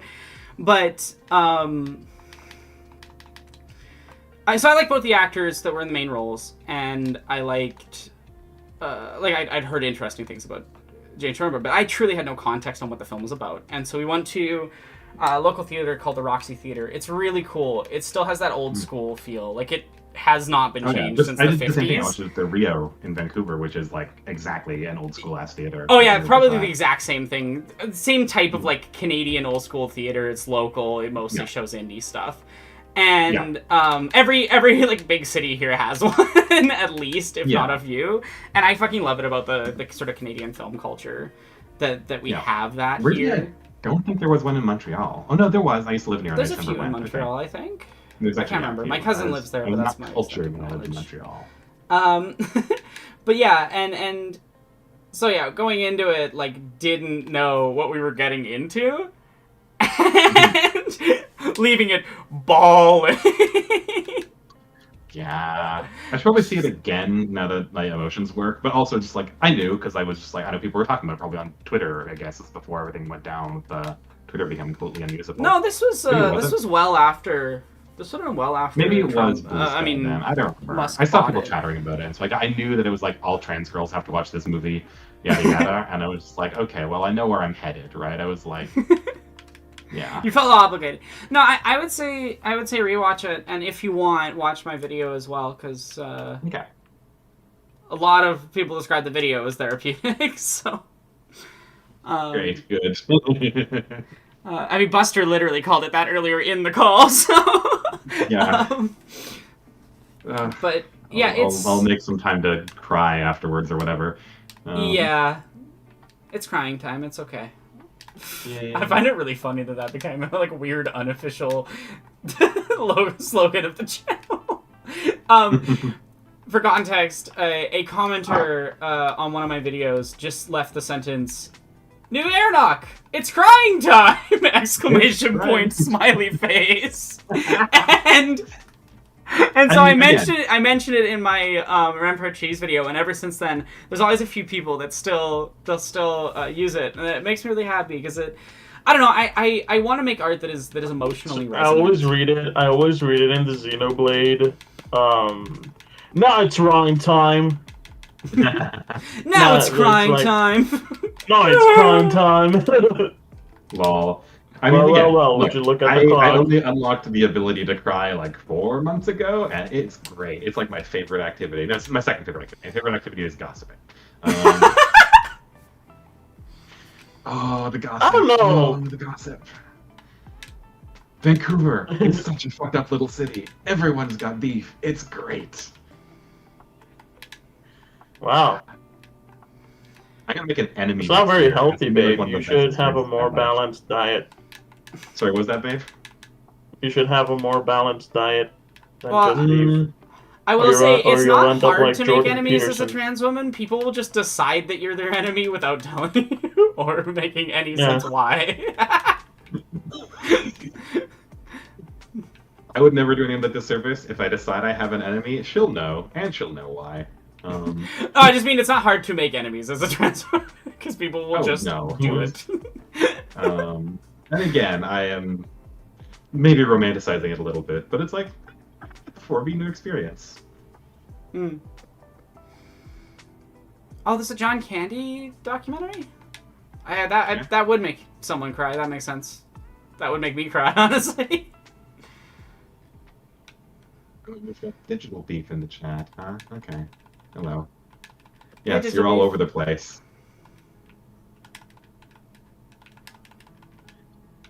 Bellamy saying telling my I'm- enemies why I hate them is a 10 out of 10 experience, top 10 experience. I love you, Bellamy.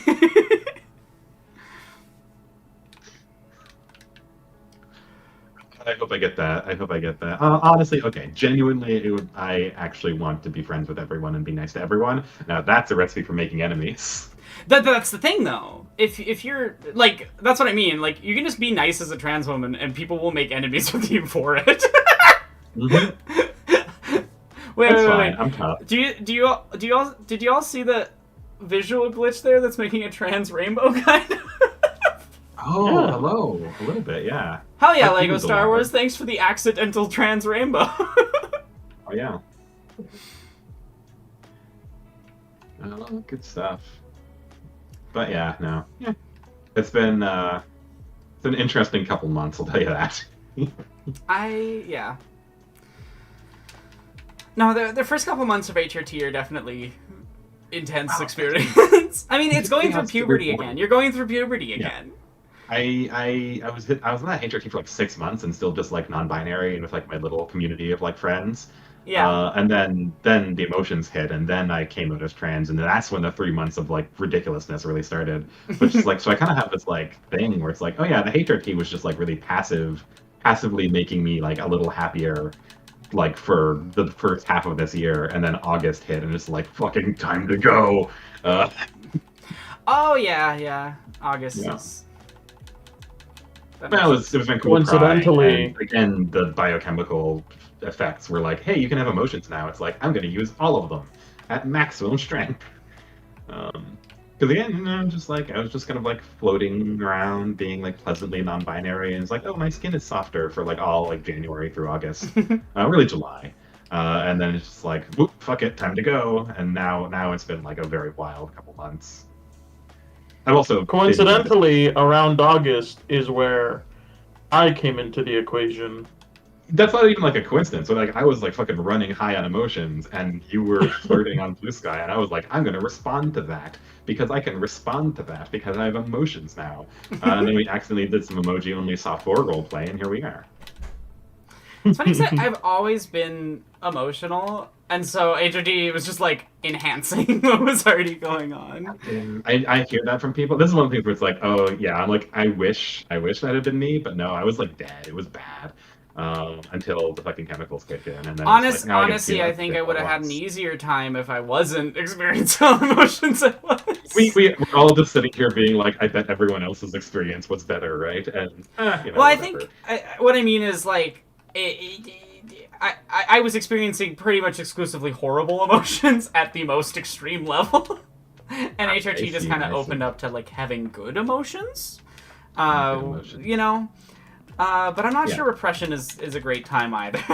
It's not. No, it wasn't great. And again, it's just like, and this is why I'm like, haha, I want an enemy, because it's like I'm kind of drunk even on like the bad emotions, because it's like, wow, it's way better than what I had before, which was just nothing. I've had like massive like crash outs and like crying fits and shit like that, and then I recover from them and I'll be like, that was fun, I should do that again. I had a panic attack. After I was done having the panic attack, I'm like, I want another ride. Like, somebody has panic attacks way too often. Wild. Yeah, look, that's not judgment. I just think it's really funny. Again, I understand this isn't healthy. Yeah.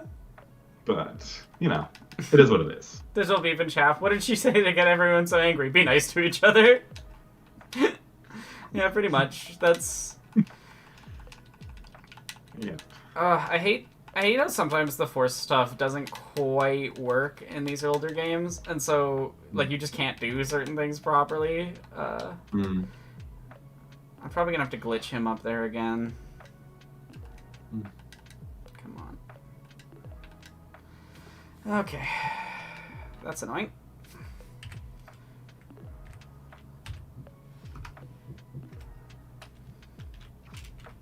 Don't remember which button it is. I find it very funny that you very occasionally have to just sign in a second controller to get things working. Oh god, what system is this on? I had PC, whatever. We just had one of the last things we're gonna patch in 1000X, like an Xbox controller bug, and I had to stare. Oh, that was probably the bug I experienced the first time I played.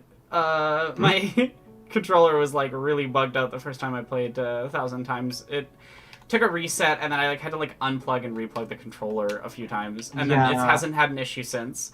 That's good. This is with the Xbox system, right? With the console version that dropped, and apparently we passed cert, but then people started reporting they weren't able to control anything in the game, and I just spent the last week digging into. That's the narrative. Not sure. And I just dug into just the you Xbox can't control anything in the game? That's intentional. Well, that's just the game. It's just of course Microsoft's tech is always an S. I can say that on record. They know.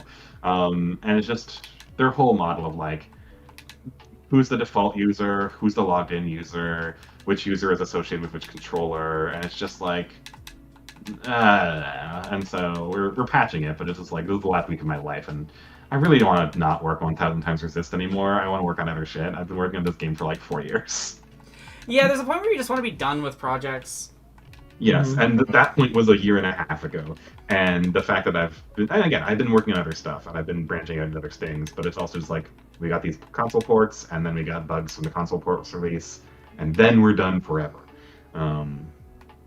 But God, it's I don't know. I'm just kind of complaining. Also, the thing I'm complaining about is Xbox controllers and the Xbox user model. Yeah, I'm playing on PC, but I would imagine there's similar, it's probably stemming from the same place. Yeah, a little bit. Xbox controller. The controllers, the user model we don't really care about on PC, because there's no such thing, right? You just is the executable running? Cool. Yeah, and then the user model for the other consoles is super clean, right? It's just PlayStation and Switch. Just when you boot the app, it's okay, who's playing, and then you tell it, and we don't have to do anything. Whereas Xbox is just really weird about it. I wonder if it's a holdover from the 360 or something, where they didn't bother changing it in. They have this real notion that a particular physical real-world controller should be associated with a particular user sometimes. Weird. And no one else does this because it's insane. Sorry, not I know that's a thing. Yeah, it's bad. But oof. I don't know. It's a mess, and it's done with. But I'm just I could have used that week on something else, you know? No, I get it. Like, when you're dealing with issues, it's like, well, I could have spent that time on this, and instead I spent that time on this bug. Like, yeah, exactly. There's, in that game jam I was talking about, a much smaller project, but, like, it's the same principle thing of, especially with a limited time limit, I just spent so much time dealing with this one issue with, like, Godot's physics, and, I eventually figured it out and stuff. It's just, like, if I'd had the time, I could have fixed the background texture. I have a really janky fix in there. Like, truly, the way that the background scrolls on this Infinite Runner is, at best, questionable. And if you get it running for a really long time, you'll eventually see the seams. Yeah. But, thankfully, most people didn't encounter it. Like, I didn't even know this. I didn't even know it was possible to see the seams until this, like, one kid just played the game, like, absurdly well for, like, a really long run, and it went long enough that I could see it. In the same way that we didn't know there was a glitch on 4K monitors, on the, like, because it's a web release on itch, and on 4K monitors, for whatever reason, it would just, like, totally mess up the view screen stuff. But only on 4K monitors. And I don't have a 4K monitor. There was no 4K monitor at the place that we were presenting it or doing it. And so just like, we literally couldn't have known about the glitch. Which was real fun. Because I found out when I tried to show my dad the game. And he's just like, whoa, that's really bugged. And I'm like, great. No, he wasn't judging or anything, but it's just really funny. I was like, I'm gonna show my dad my game. Oh. We actually had like a really weird bug on OLED displays. Yeah. Or like HDR displays. And we didn't know until like, not that late, but maybe like 2-3 years in development, when Remy got a hold of, I think, like a HDR display Steam Deck, and saw that like everything looked super fucked up. And it was just like a toggle we needed to like set in Unity so that it would like not try to like output an HDR signal. But of course we never noticed because we don't have like HDR like work monitors. Why would you do that? Yeah, no, it's one of the big problems for. I would say like it's one of the things that like it's something that people wouldn't think about as being a problem in game dev, but it is a huge problem in game dev, which is that like if you don't have access to certain hardware, you can't know if there's issues on that hardware. Exactly. And there's types of hardware you wouldn't expect necessarily, like a monitor. You wouldn't expect different types of monitors to necessarily cause problems, but it can, because of like however the engine, not something you control as a dev, was doing things. And I find that so it's such a weird thing, because it's not like a film where like you're gonna release it and find out, oh, it bugs out on. Like, this is a problem that only really appears in this medium, and it's so specific. Yeah. And then we just put up with it, you know?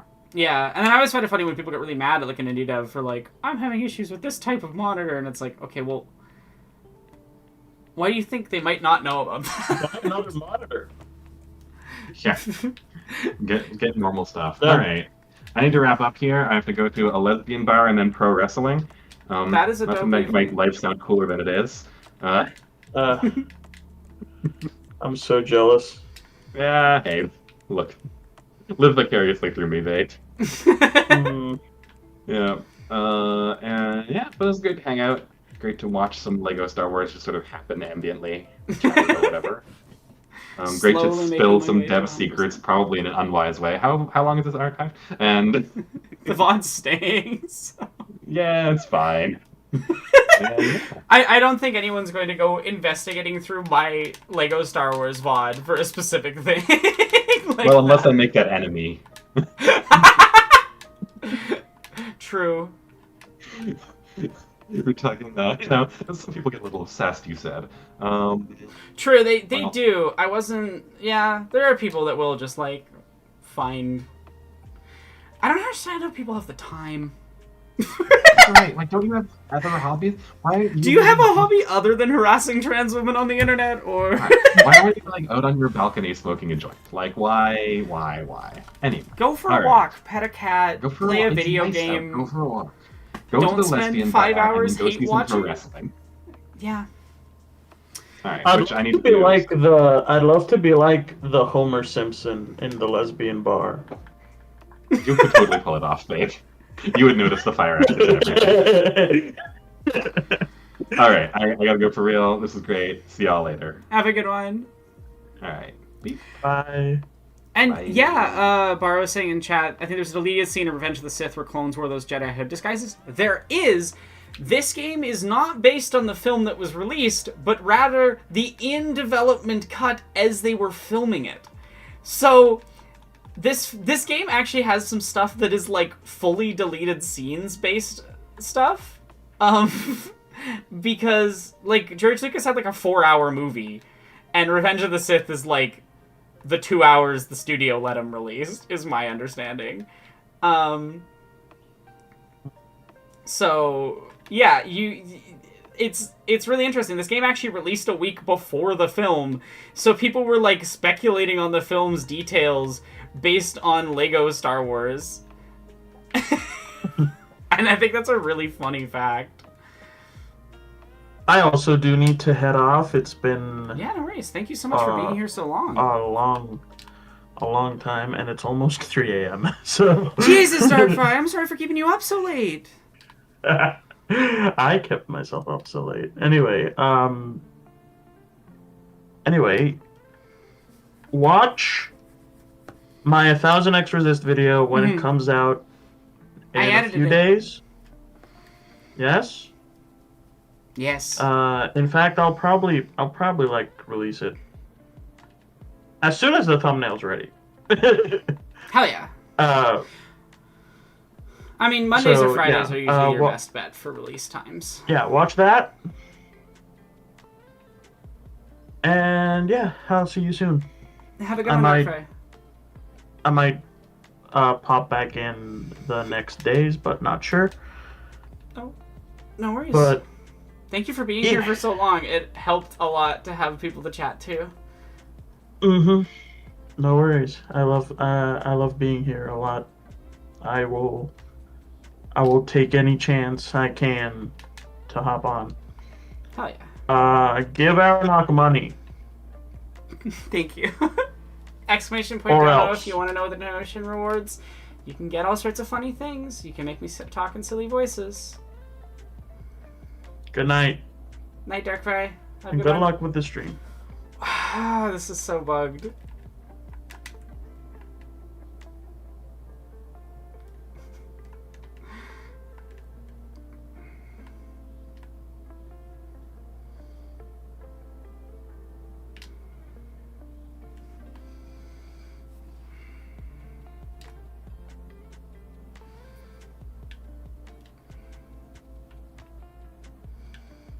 Just let me go to the last segment. Yes, I'm free. I only stream for 7+ hours, so the haters have too much stuff to sift through. Is honestly real. It's not why I stream for long periods when I do stream, but I think that's kind of funny.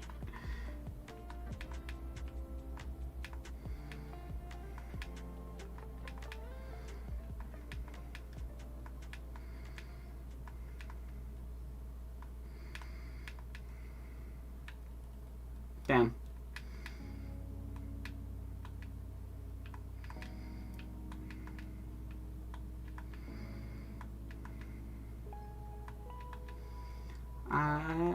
Now it's just me.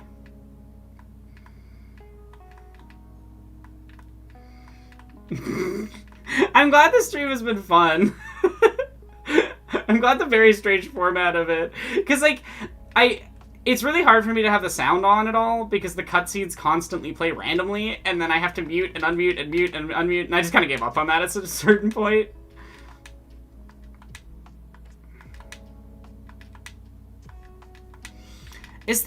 Is like the music that I have playing loud enough that y'all can hear it?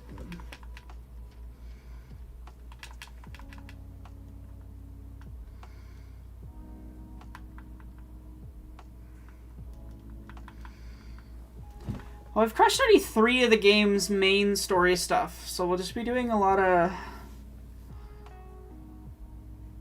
I'll try to get through another game's main story today, and then tomorrow will be a lot of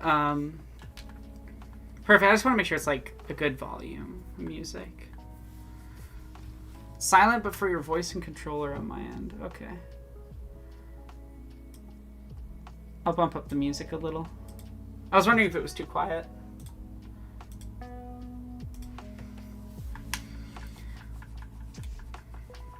I'm glad the stream has been enjoyable. I hope it's been enjoyable.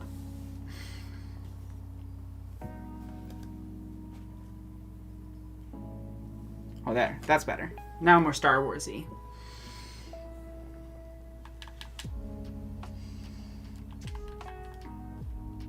Yeah, I just wanted some, like, chill background music. Okay.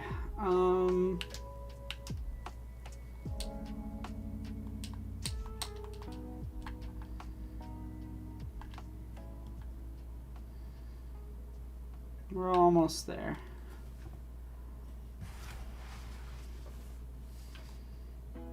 Now I just need to do character bonus. That's so fair. You should be sleeping if you need to sleep. Sleep is good. Rest is good. I'm definitely looking for... Wow, that was like immediate.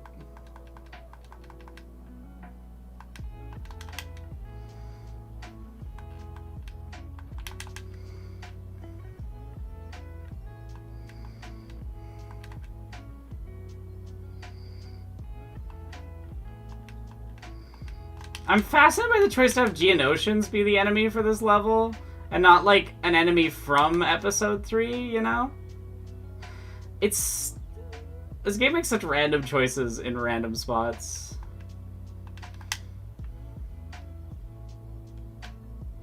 Oh, perfect.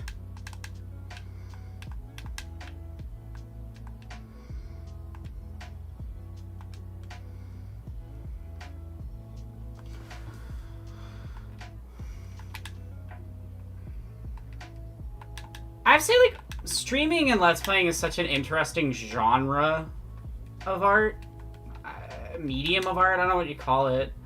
Because it's, like, 6 layers of different artistic stuff going on all at the same time, you know? I think that's kind of cool.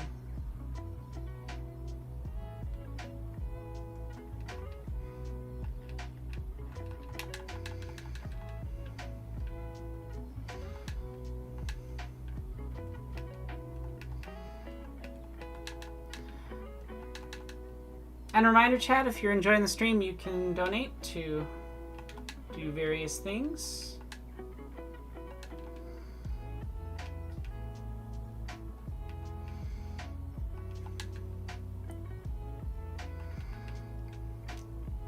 And yeah, there's fun donation rewards and things, and there's big incentives if we make certain goals. So, and if you're just enjoying the stream and want to help by sharing it, that's also greatly appreciated. So yeah, they're called studs. Like, individual Lego studs are what they're called, in the same way that there's a stud in a wall, you know.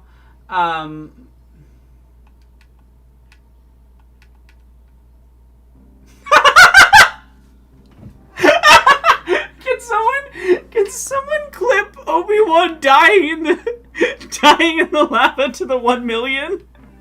That's really funny. Oh, that's so good. Okay, that was incredible.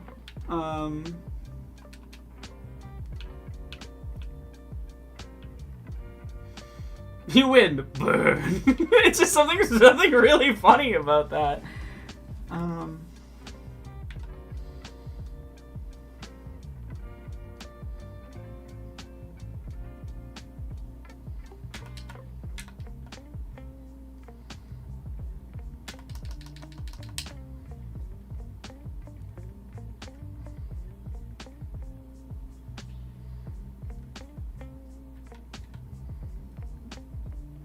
I forgot that this is even harder.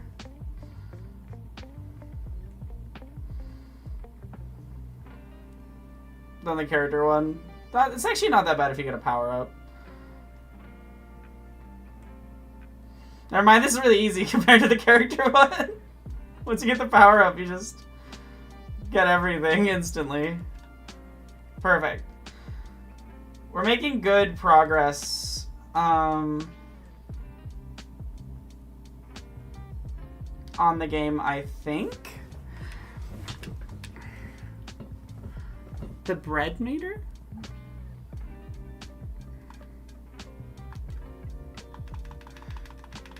What do you mean by the bread beater?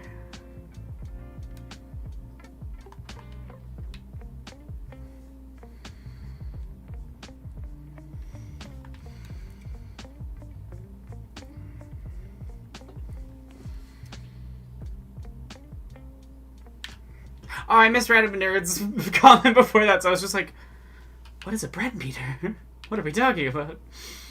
Okay.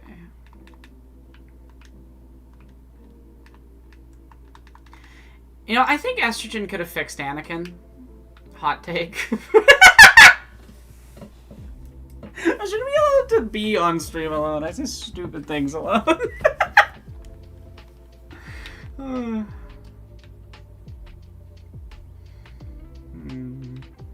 What should I do?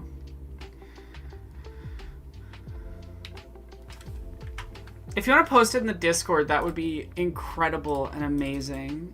And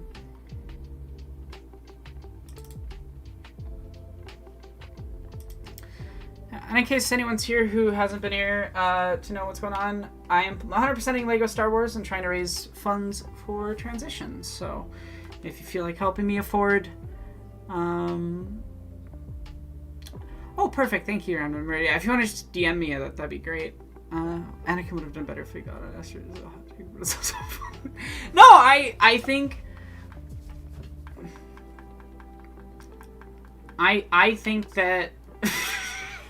I'm like, do I want to go down this path of this joke, or do I not want to go down the path of this joke? And I'm not sure. Actually, I'm going to turn on my light therapy lamp. There we go. The power of the sun.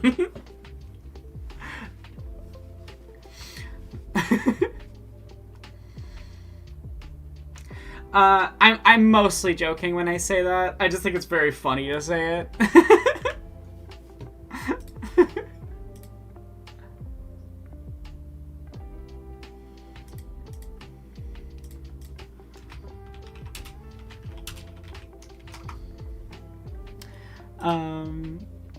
Thank you so much for sending me that clip. It's so funny. Why did he perfectly dive? I don't think you can fix Anakin. I think that man has some fundamental war crime loving issues.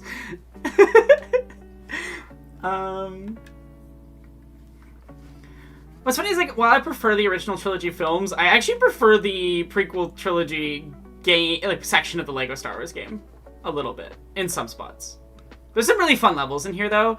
Like, I'm really excited to get to... I'm saving a lot of the, like, mini-kit secret finding stuff for last, and doing a lot of the stuff that I find a little more boring first.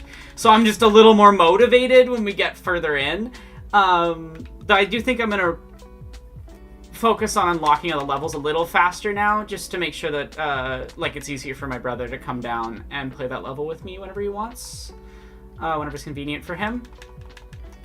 But yeah, I just love this game, and it's kind of nice to come back to it and remember, like, how fun it is. Like, I remember...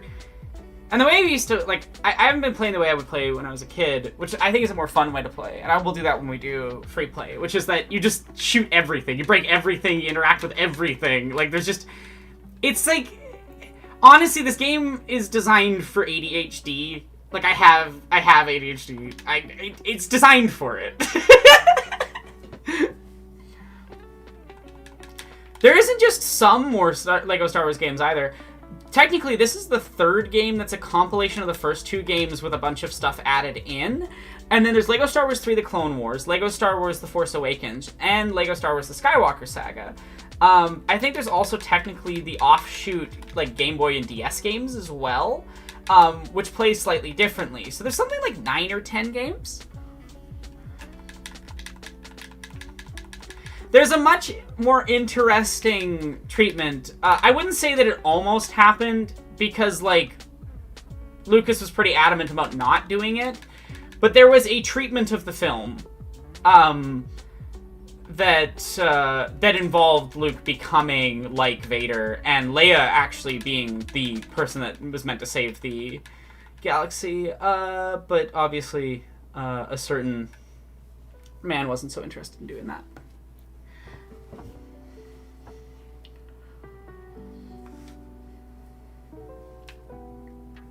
I have so much nostalgia for this game, it's kind of absurd. No, these games have wild comedy. Like,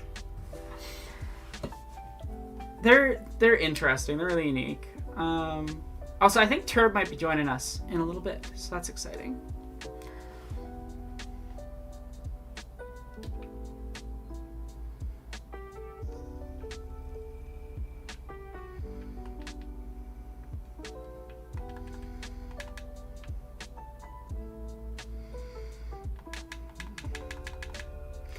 Some of the slapstick jokes in these, if I remember correctly, involve...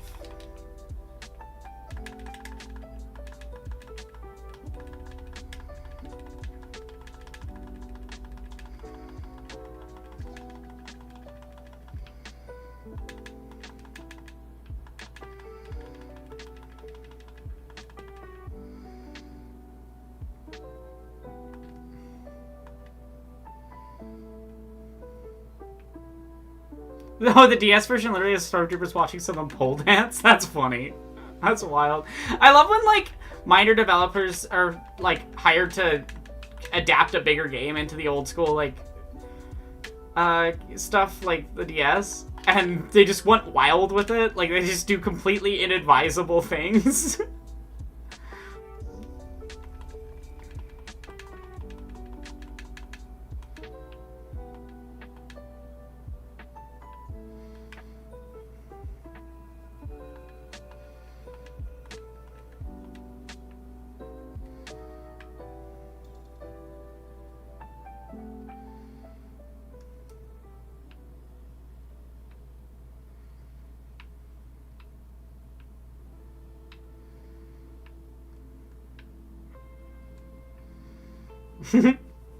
I couldn't remember if that was a mini kit or not.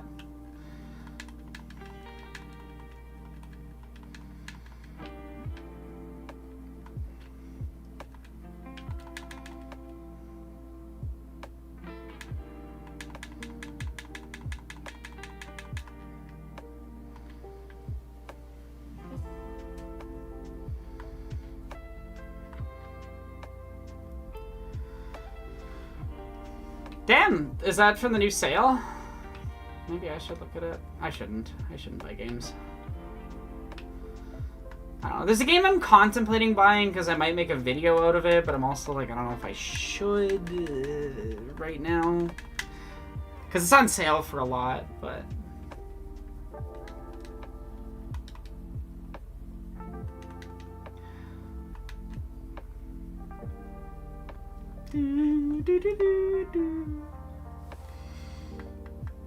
The 5th Just Cause was canceled. Damn. I thought the game franchise was, like, made money. I'm honestly so baffled most of the time by, like, the decisions of executives and how incoherent they are, you know? I honestly wish that they... here's a hot take. I think LEGO games should be silent. I actually think that silent film is good. And I think their use of silent film style humor is fun. And well done. There's my hot take. I don't know why I'm doing this in, like, this weird, obnoxious voice.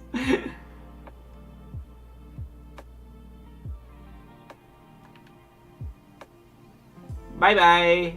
Bonk. I have these exact LEGO Stormtrooper figures somewhere. Chat, should I add a, Yeah, Turb's my Well, Turf's my sibling. Not really.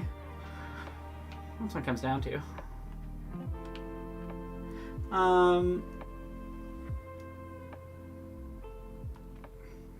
And also my roommate.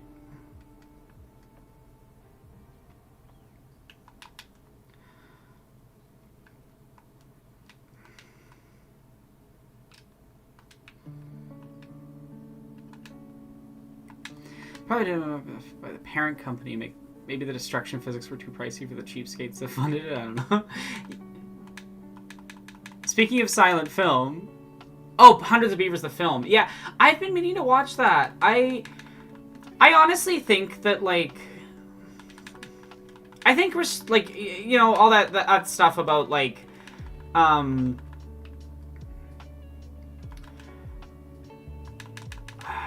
what's the phrase? I'm trying to think of the specific saying. I don't want to just paraphrase it, but it's something like restriction creates innovation or something like that. But that's not the wording, and I'm trying to remember the wording, and it's annoying me that I can't. But I think restriction can be really important. I'll give an example, honestly, for the most recent video. So the reason why almost all of the green screens are partially transparent, or like ghosts, things like that, that was a result of the fact that my first 15 minutes of the video's like footage was fucked. All of it was very green. Like the lighting was too green. And so my skin was partially translucent, or see-through because of the way the Delta keyer works. And so I you know, I knew I had this problem, and instead of going, oh fuck, I'm fucked, like I don't have time to re-record with the energy with my chronic illnesses being today, like there's no way I can re-record this, and I don't really want to. And I was thinking about it, and because of that restriction, I was like, oh yeah, you know, each of these things, we've got holograms in Star Wars, we've got the ghosts in Skyrim, we've got invaders in Dark Souls. You know, all of these things have this quality of incompleteness to their visuals, you know? And so I just leaned into it aesthetically, and it meant that, like, I also could make it so every chapter afterward I got a little bit more solid, a little bit more concrete. And so what was initially a restriction or you know, an issue, I turned into a pretty integral part of the visuals of the video. And I'm really proud of the special effects that I did on the green screen for that video. I think it turned out really well. And it wouldn't have been that if I hadn't fucked up the lighting on the first section of filming. You know? So I think like, I think more creatives and stuff should look at like how they can apply restrictions. 'Cause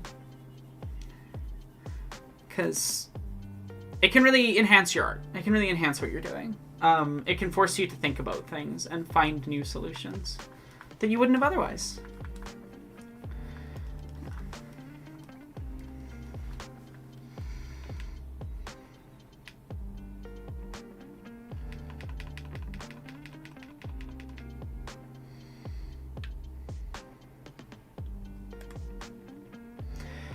I just mean that, like, it can be helpful sometimes as a creative to force restrictions onto yourself. It sucks when you have restrictions that you, but like, it is helpful. I think restriction does result in interesting things sometimes, if you can find a way around it. Sometimes it just sucks. Like, not every restriction is a good restriction, but I think a lot of good art has come out of restriction, and like, the more I learn about the behind the scenes of like a lot of art, the more I'm like, yeah, actually, this restriction might have been a good thing. And I just think, like, I think we lost something when film decided that, like, silent film was gauche and no longer interesting, you know? I think we lose something when we stop thinking about what those restrictions can do for us as creatives. Also, I think I'm gonna miss some chat messages. It looked like my restream chat, like, stopped and then restarted. So I'm sorry if I missed anyone's messages.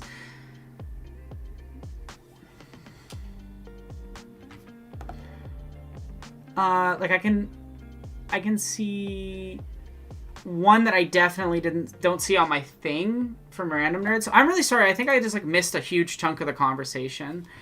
So I apologize if I have rudely ignored your comment.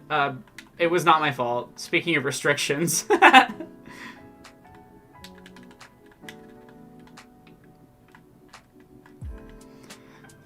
Someday I'll try to watch Mr. Robot. It just has a lot of topics that are a lot for me, specifically.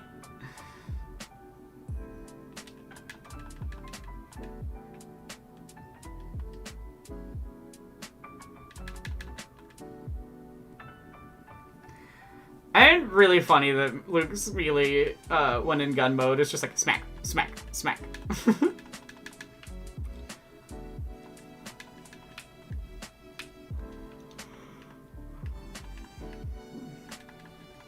No, I've had like a million people be like, you should watch Mr. Robot, and I'm like, someday, maybe.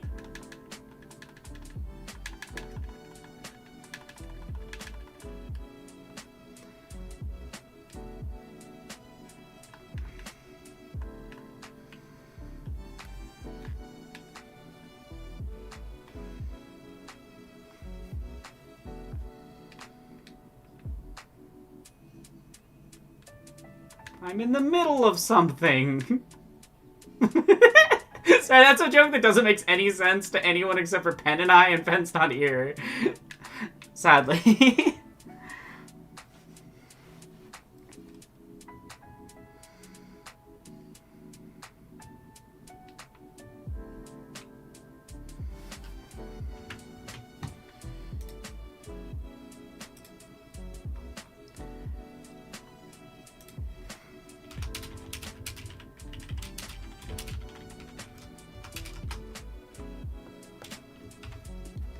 I just realized I wanted to send Penn a message, so you guys can wait. Sorry. I just love my girlfriend. Wait! Pookie is here! Hi! I love you. I'm glad you at least will know the joke I was making.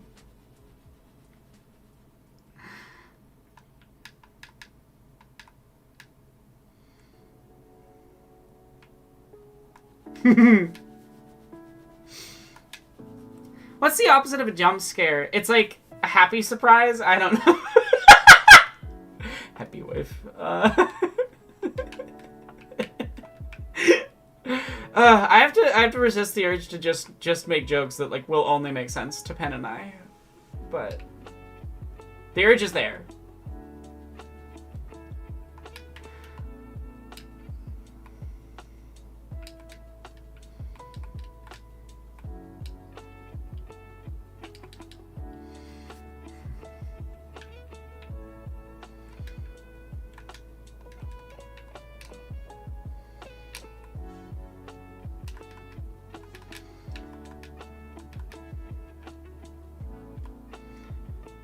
It feels really wrong playing this game to this music, but like I just need copyright-free music. How dare you?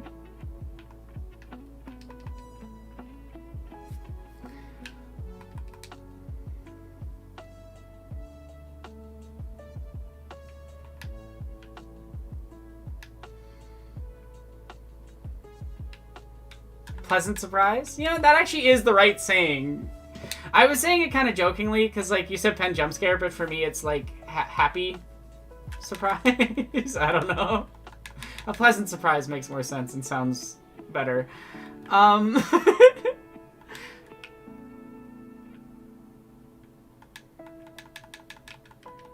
I hope I'm not embarrassing you, Fen. I love you. I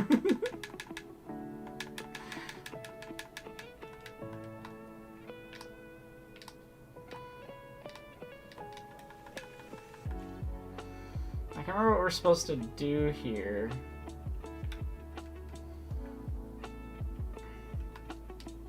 Oh wait, can I just like... Oh, I see. I am supposed to do this. No, that's a very fair joke, Digital B. I feel bad. I'm not trying to stun these little guys. I'm just trying to activate the door.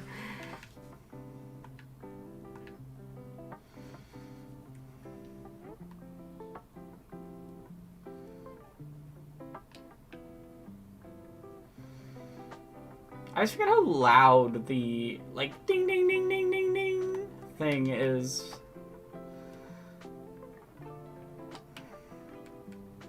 There we go, that's what I need.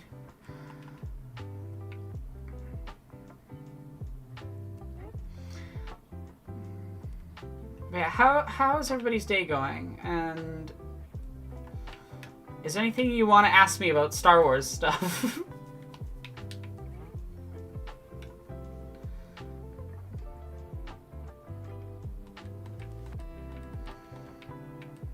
I hate that you can stun lock droids by accident, like your own droids on your own team.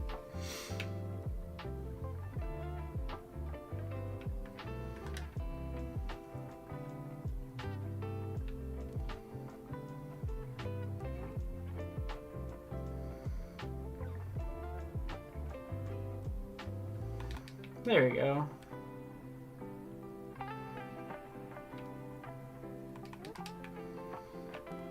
Any opinions of Star Wars The Acolyte? I've watched 2 episodes, because I was editing a thing for Jesse, and they were fine. I feel like they didn't really, like, fully use the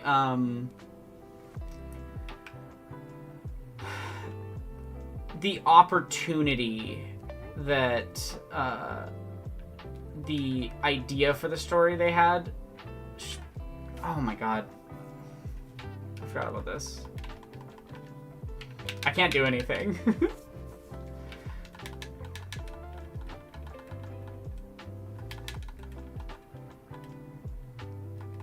I need them dead, unfortunately.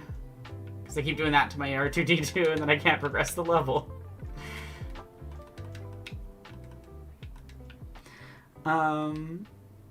Have I watched any prequel YTPs? I have not watched that one specifically. Now I will look it up because I do love YouTube poops. I grew up in the YouTube poop era of YouTube. You know, like, I think some of my favorite are some of the ones by Alpaca Hawk. Like his, The Matrix runs on Windows.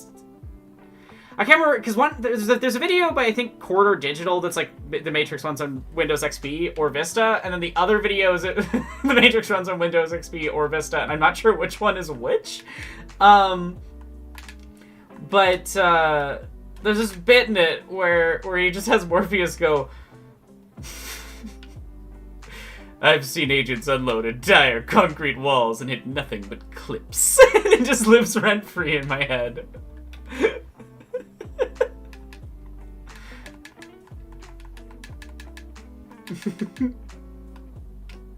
Sounds good. I honestly, if anyone, I'm fully being bad and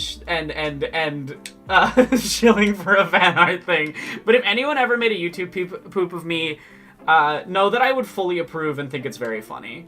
That it would bring me much joy, and that I support you doing it.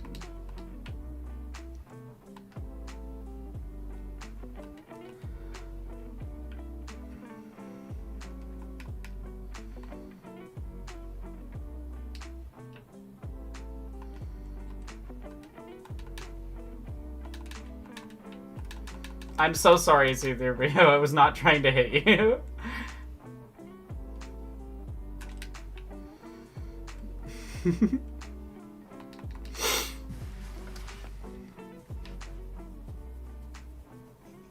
No, not the antinatalist. But yeah, it wouldn't be hard to do that with my Dead Space streams, that's for sure. Who is it? Is it Tall Bart that does the really good ones of, like, PragerU types? There's this one he has of Jordan Peterson that just fucking kills me, and I hate that it's so funny, because I hate witnessing that man. But on the other hand, like, I also love stupid YouTube boobs. Like...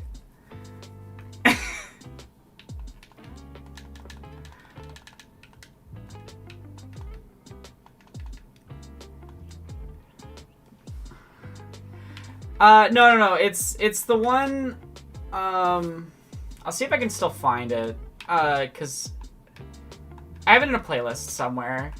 I'm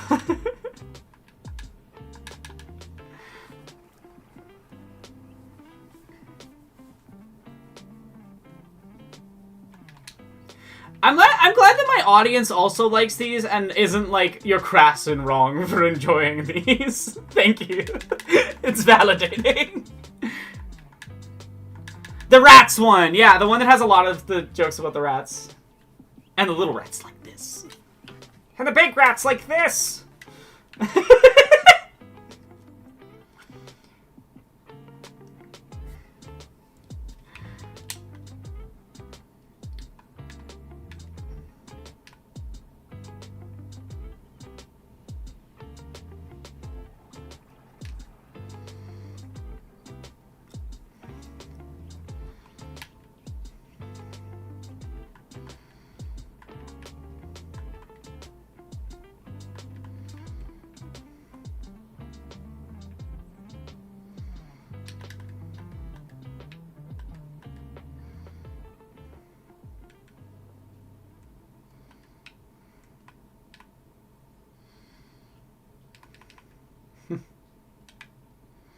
Oh, my other favorite, I actually included this editing gag as a reference to it in my Matrix video. I think I have it in my sources document to make sure that I was like referencing where I got the joke from.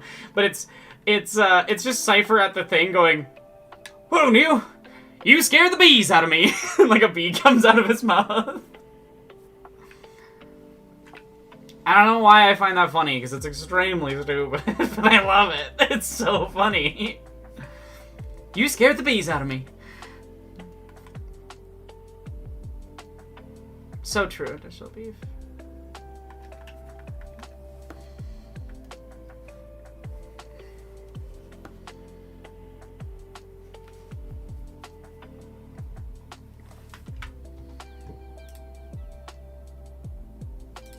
Yay. Of course it's Alpaca Hawks Star Wars. Then I probably have actually seen it, because I've seen a lot of their stuff.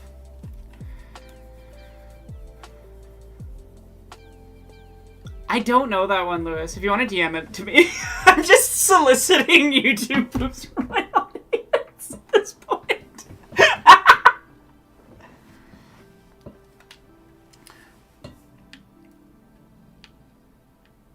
Light therapy lamp, my beloved. It is helping. I hate that, like, the seasons change and my brain's just like, you hate everything. Everything is miserable now. Fuck you. And I'm like, why, brain? Why would you do this? I think that's the appeal of Digital Beef. I think that is the appeal. That YouTube poops are just willing to be absurd. In a way that, like, I think a lot of stuff is very scared to be absurd now. I think, I don't know, I think we have this, like, grittiness issue in culture lately. It's like, either everything is, like, edgy, or it's, like, unoffensive and whatever.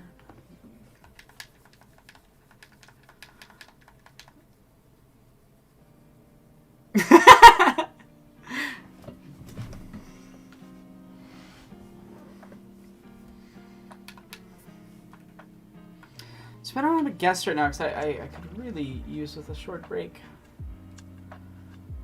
Yeah, well, it's like, it's a mix of, either you get gritty like you get gritty reboots or just like bland and sanitized, unoffensive, unintrusive nothingness, and I don't like that. I think that art should be challenging, but I mean actually challenging and not Zack Snyder. You know?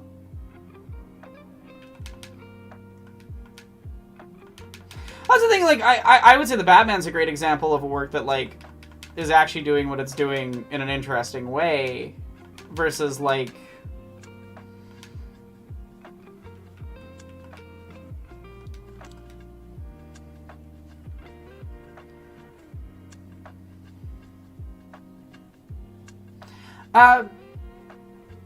my DMs are open pretty much anywhere, Lewis. If you have, like, Tumblr or Discord or Blue Sky, I think you can contact any of those places. I don't know, I might have restricted messages on somewhere at some point and forgotten. You get bad at remembering when you've put things unrestricted when you haven't, after a decade of constantly having to go, oh, there's another harassment campaign, it's time to turn it on to safety mode.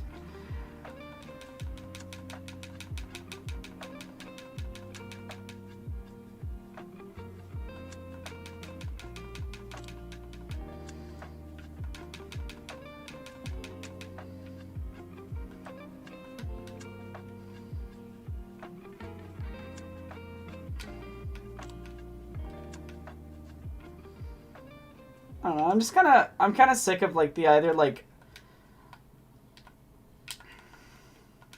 Ow, I was in the middle of something! Fuck, that's it. Keep defaulting to jokes, I can only really make 2 pen. Pen's the only one that would get them. In the middle of something.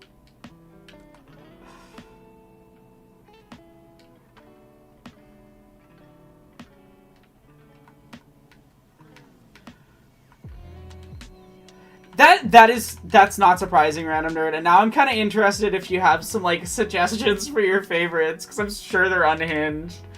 One of my favorite, like, really dumb editing, like, YouTube poop-esque types of videos are the ones where they just, like, get all of the, like, weird breaths from a thing, and there's one of, like, I think Hulk Hogan or something, which fuck him as a person, to be clear, but it's just like, it's really funny, it's so stupid.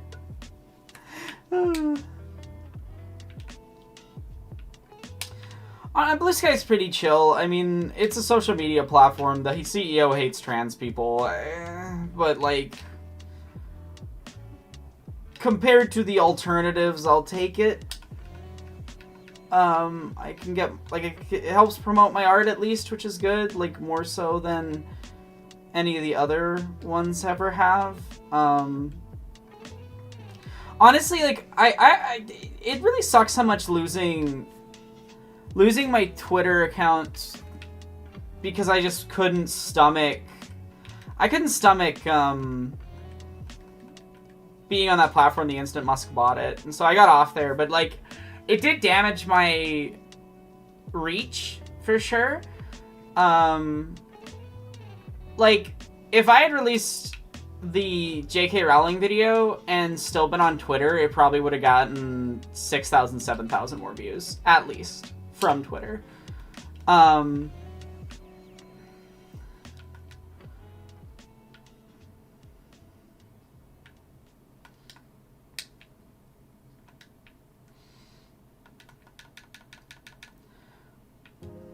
No, he did. He ruined Twitter, like... I hate Musk on so many levels. Like, the Twitter thing is nothing compared to the main reasons I hate him. I just think he's, like, truly the scum of the earth. I think there's few people in history that are as bad as he has been.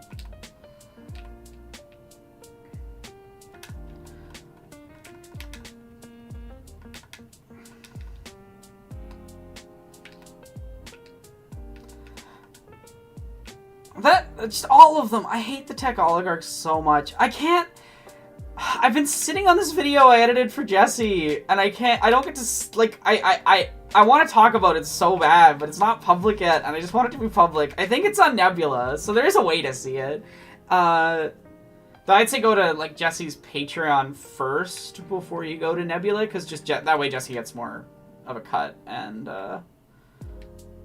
you know, if Jesse gets paid, that means more money to hire me to do things, so it benefits me.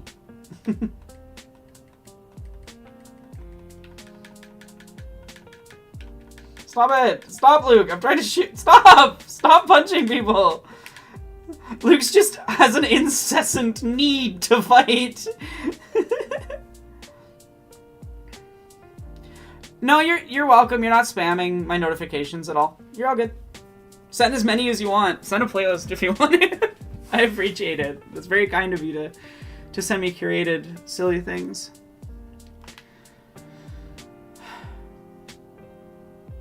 Lucas is why I have such a wavering feeling on, like, should artists be able to return to work at all, and why I have that stance of only if the original's still available.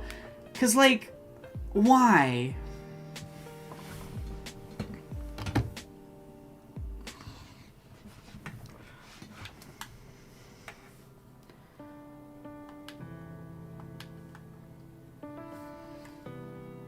The contrast of the music you're all hearing and the boom, boom, boom, boom, the Katina music I was hearing there was very funny.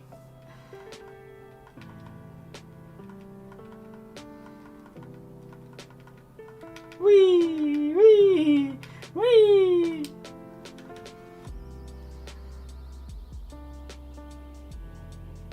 Wee. Wait.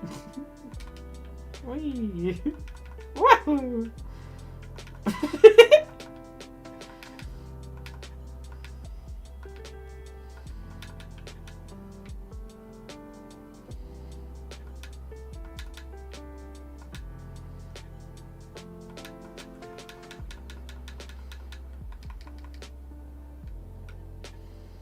It's not where I need to go.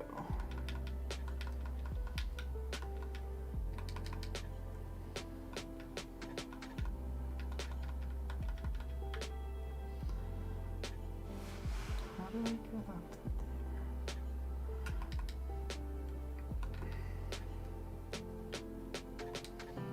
Oh, I think I know what I was supposed to do. I just messed up. Gonk. I love gonk droids. They're such odd little creatures.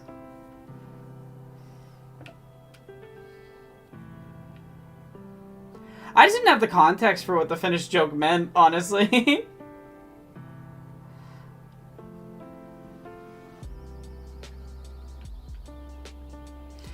Alex Jones is playing a character. Now, whether or not that character has overridden who he is as a person is kind of irrelevant to the reality that, like,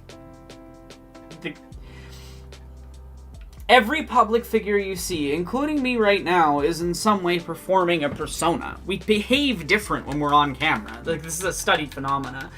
So, it's just a question of, like, how real is the persona that Alex Jones is performing? And I honestly think, like, with a lot of the right-wing people we see, I don't think they know anymore. You know? Like, it's sort of that thing from Simulacra and Simulation where, like, the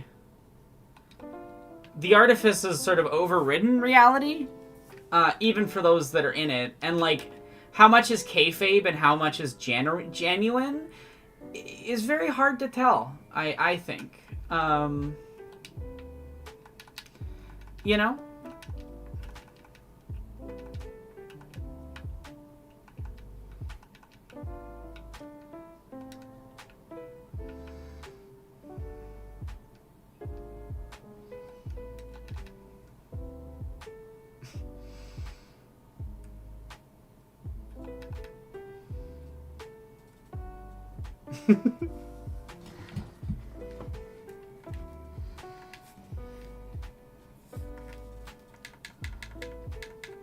I have no context for Adam Root, so that's just a wild sentence.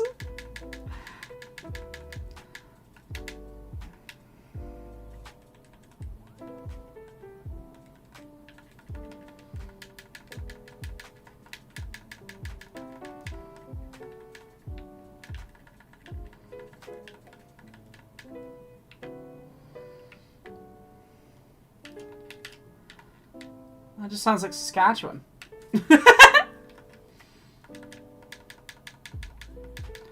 No, but that's what I mean is that, like, even Alex Jones's friends have said shit where they're like, I don't know what the fuck is real and what's not, you know? And I think that that's an overriding element of right-wing personas, is that I don't think they know what's real or not. You know?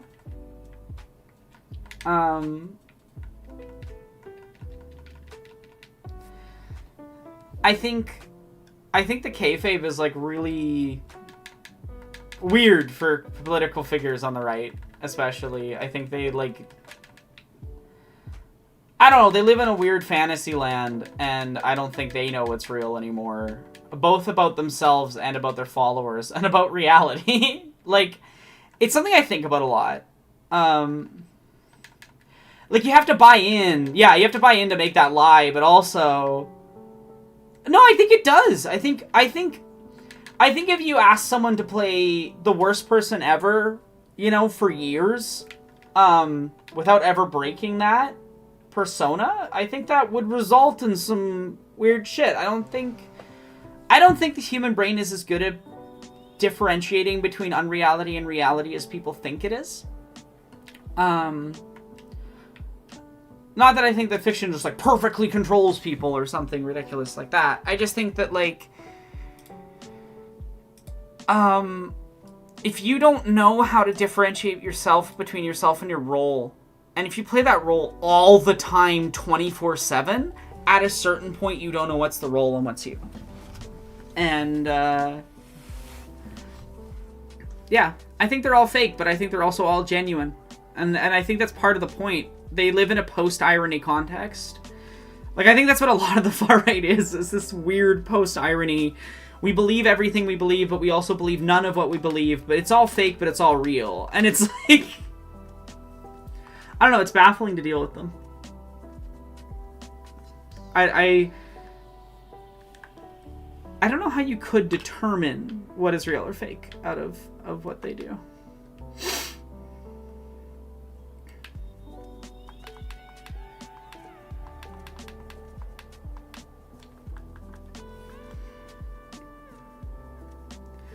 That's exactly it. It's all plausibly, deniably, 100% authentic. Digital Beef sums it up perfectly.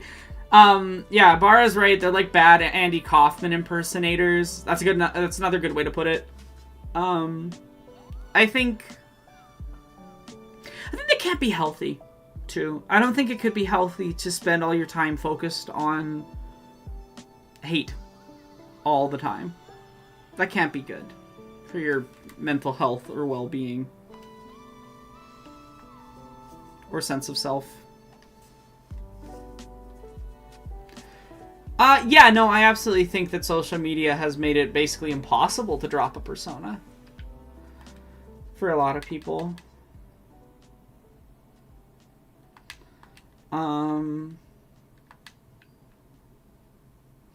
Honestly, the wild thing to me is that most average people now are performing personas, you know? Like, it's not just a thing that occurs in,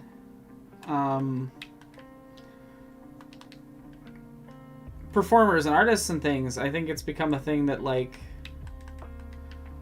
everyone kind of does to some extent.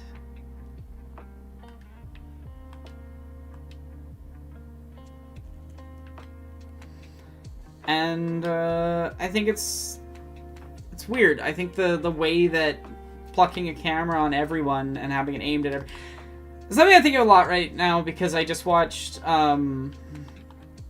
Lily Alexander's really excellent video about being seen and cameras and stuff. It's really good, and I really recommend watching it. Yeah. I think we've made a very weird culture where surveillance, observation, and access have become something people feel entitled to. I'm not sure all the world should be a stage.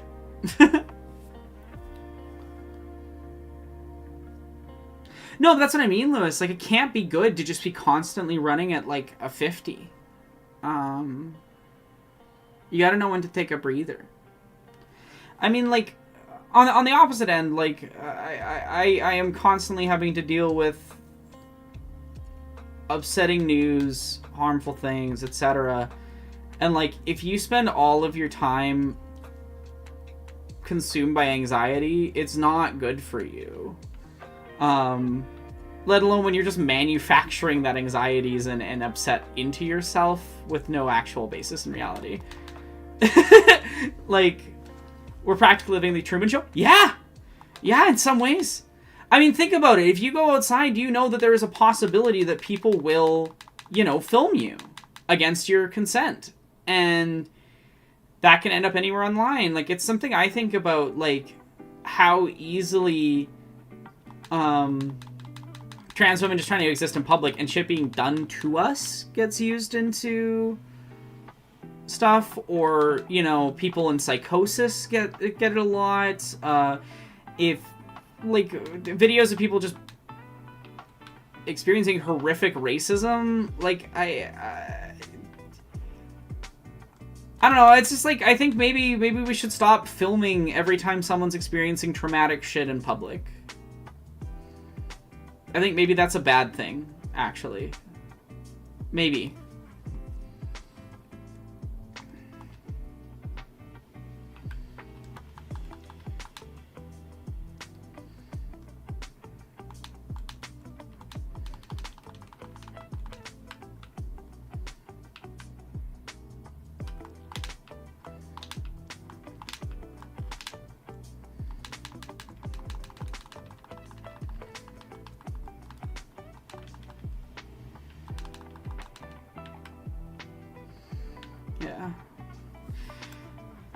I agree, Asley. Filming people without consent's way too normalized, making people props is gross and won't lead to good places. Yeah, no, it can't be. I also think about kids. I'm sorry, can you imagine if every fucking thing you did as a child was constantly filmed and put online against your consent?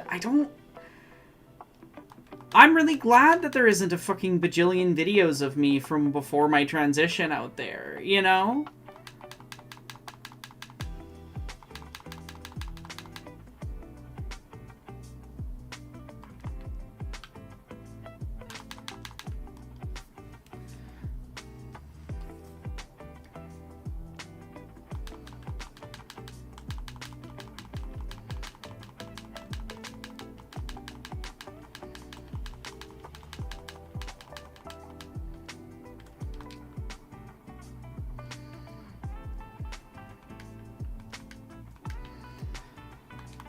I think everybody just kind of needs to learn how to healthily let other people exist. You know? And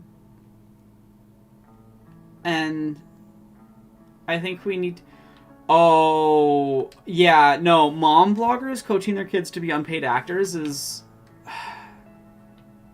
Kids that get turned into content make me really fucking sad, honestly. I can't imagine subjecting a child to the shit that I deal with as a creator, you know? And it's, like, I think things go away from the internet more than we originally believed, in some unfortunate ways. But stuff like that tends to some degree, get kept around. You know? And, I don't think it can be good. I don't think it can be good for us as a culture, as people, to become so normalized and numb to surveillance without consent. Hey, Arnav. Hello. How's it going? Surprise me. I am alive and breathing. Hell yeah. Sorry. No, you're all good. I'm glad you're here. I feel I've been lurking. Yeah. I saw you in the chat. I was really happy that you're around. How you been? We'll say alive. We'll say that. I've been there as well. I understand. This year has been fucking hellish. I will tell about it sometime off stream. Okay. Yeah. but Yeah, I mean, I live in the United States, so there's that, and then everything else. Well, it's like oh, I need to deal with the rise of fascism in the country to myself in my country, and then also all the personal stuff and the knock-on effects of those things.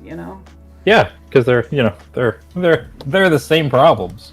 Well, it's like, oh, you're losing family members. Well, why are you losing family members? Probably partially because of the systemic issues happening. Like, right. Yeah.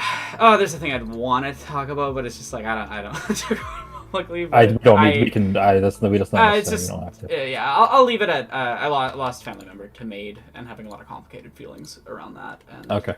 My country. Understood. So yeah, it's been a time. It's been a time. I'm sorry you've been going through it too. Also, people not taking COVID seriously. I mean, it's that, and it's always. I mean, it's that, and it's a lot of other things. It's because I think my main problem, just overall, in general, is the seeming desire to not be self-aware. Yeah. That's been something to witness. people not wanting to be self-aware, and entitlement. I feel like it's been a theme. Yeah, they're probably linked in some way. I just haven't thought about it. But yeah, I mean, how have you been, friend? Complicated is the best way to put it. I mean, I'm surviving. Okay. I'm it's one of those things where this year has been one of the most hellish in my entire life. It has been a lot constantly. I also have an incredible relationship and, oh, that's good. Family that I love and I get to connect with and friends that I care for and, I get to live with my amazing girlfriend and Turb and it's great and my cat, but also everything is terrible. So it's a very weird set of, it's a very weird combination of I am oscillating between extreme happiness and the depths of hell. Yeah, I get that. And now I'm getting hit with the seasonal depression too, which is fun. Addition on top. That's why I'm blasting a light therapy lamp at myself while streaming. Oh man, yeah, that's I relate. We'll put it that way. I mean, there's a reason why you and I have been trying to set up a time to call and hang out forever, and it's just I feel like that's been a trend that I've been noticing among people that I choose to associate with and friends. It seems like everybody's just kind of in a holding pattern. That's I very much am just kind of in a place where I'm just sort of writing a lot of things out. Yeah. I'm preparing and I'm building and nurturing networks. But it feels like a lot of just kind of riding out the storm right now. You know what I mean? I know what you mean. I mean, in my case, it's been more extreme fatigue, my chronic illness getting way worse, having no time and energy, but having to work constantly and excessively. I talked about it earlier. I filmed that video that I just released Sunday, Monday, and I released it to YouTube the Monday after and to Patreon that Saturday. Yeah. That was the turnaround on that one. I've been doing constant commissions. It's just, when you have to buy expensive transition medication and chronic illness medication and additional medications to help with the worst symptoms because your chronic illness is flaring up because of all the stress. It all compounds really heavily. Yeah. Yep. I'm new to the chronic illness club, but I get it. No, you get it. You get it. It's so. I mean, it's been a year or so, but but it's such an extreme part of your life that you're just oh great, now I have a fucking. It's like if you had a fucking stamina bar that does not go back up. And you're like, Yeah, oh. yeah, I 100% agree. And so you're just like, oh. Oh, Just no. like, oh, let me be careful because I don't want to piss my body off. Yeah, and then the other thing, like, too, if is I do, then, like, I lose, like, this capacity that I thought I had, and now I have to readjust to, like... People don't get it. Like, people assume that you must be fucking lying, or exaggerating, or you don't care, or that you're lazy, or you're lazy, or you're doing it to personally ignore them, and it's just like... Like, no, dude, I'm sick, man. I'm hating this. This is misery. Like, please, I want to do fun things. I want to enjoy things. Say, I saw somebody say on like Blue Sky like one time randomly. I don't scroll very often anymore unless just to look at flowers at this point. But like, I saw somebody say like people think about like they think we're resting when we're like resting, right? When we're laid up in bed because we have to be, but like it's not restful. It's not fun. It's exceptionally painful and unpleasant. Like it's like I'm lying in bed because I literally can't do anything else. Not because I want to lie in bed. I'm not having a fun rest. Right? Like this isn't replenishing. This is like I don't want to piss my body off worse. It's like or my body has decided like you don't get to do stuff today. Yeah, no, and it's like if I push it too far, I have been on the wavering edge of ending up in the hospital for a lot of this year, and especially like September through the start of November. I mean, there's a reason why I couldn't film. Like, I didn't want to film. Not that I've had so many scripts good to go that I just haven't been able to film because if I try to film them, my body's gonna be in a really dangerously bad state, and you just kind of have to deal with it, and then people just fucking hate you for it. It's like weird. It's like oh, you can't do what I want? Fuck you. Yeah, like you did it because you wanted to. It's so tiring, and I don't know. Chronic illness really tells you who thinks you're a lying bitch and who actually believes you. Yeah, well, I mean, I think chronic illness makes it really clear, like, who's willing... Because, like, it makes you really inconvenient, right? Yeah. No, it makes like, you can't be there, like, when people want you to be there. You have to be there when your body decides now is the time. You're available, yeah. No, it really tells you how much people see you as a utility. Yeah, right. Versus like a person to be engaged with. Yeah. Like the people that I've had like the best time and best experiences with, since all of this has started happening to me, have been people who have chronic illnesses. It's very isolating. It is. It is. I laugh about it, but like I don't know what else to do. Like, what are you supposed to do? I don't know. It's and what sucks because you'll get other disabled people that also are just like, you must be exaggerating. Oh god, yeah. My favorite is, you could do that in the past. Like, yeah, because my chronic illness wasn't bad. My body's different. I'm sorry, the misery I'm experiencing is inconvenient to you. I'm so sorry that my pain is inconvenient.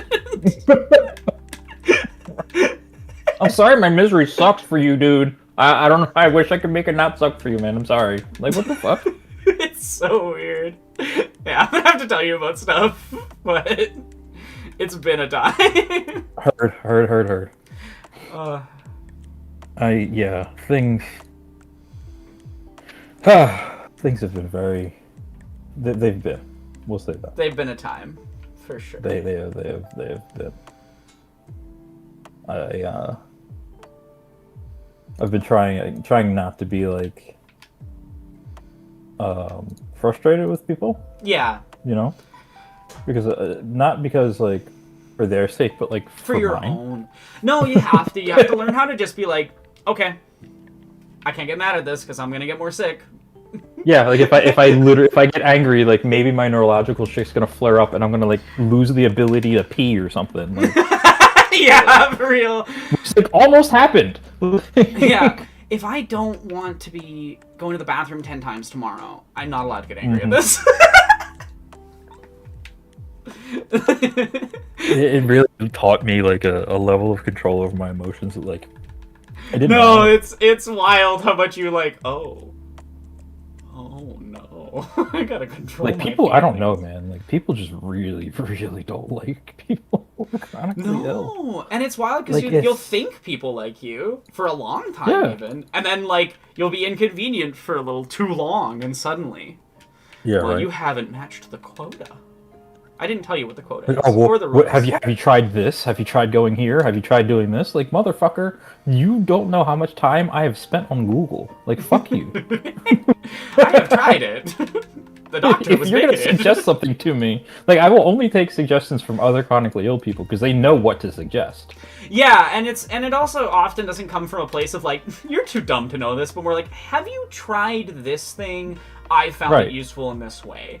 Like, hey, this thing worked for me. Usually, and like I found myself doing this, is usually something that I have tried that has worked for me specifically, and I'm like, oh, and somebody will mention a symptom or something, right? I'm like, oh, I have that symptom. Okay, hey, I tried this, and this worked for me with this specific symptom.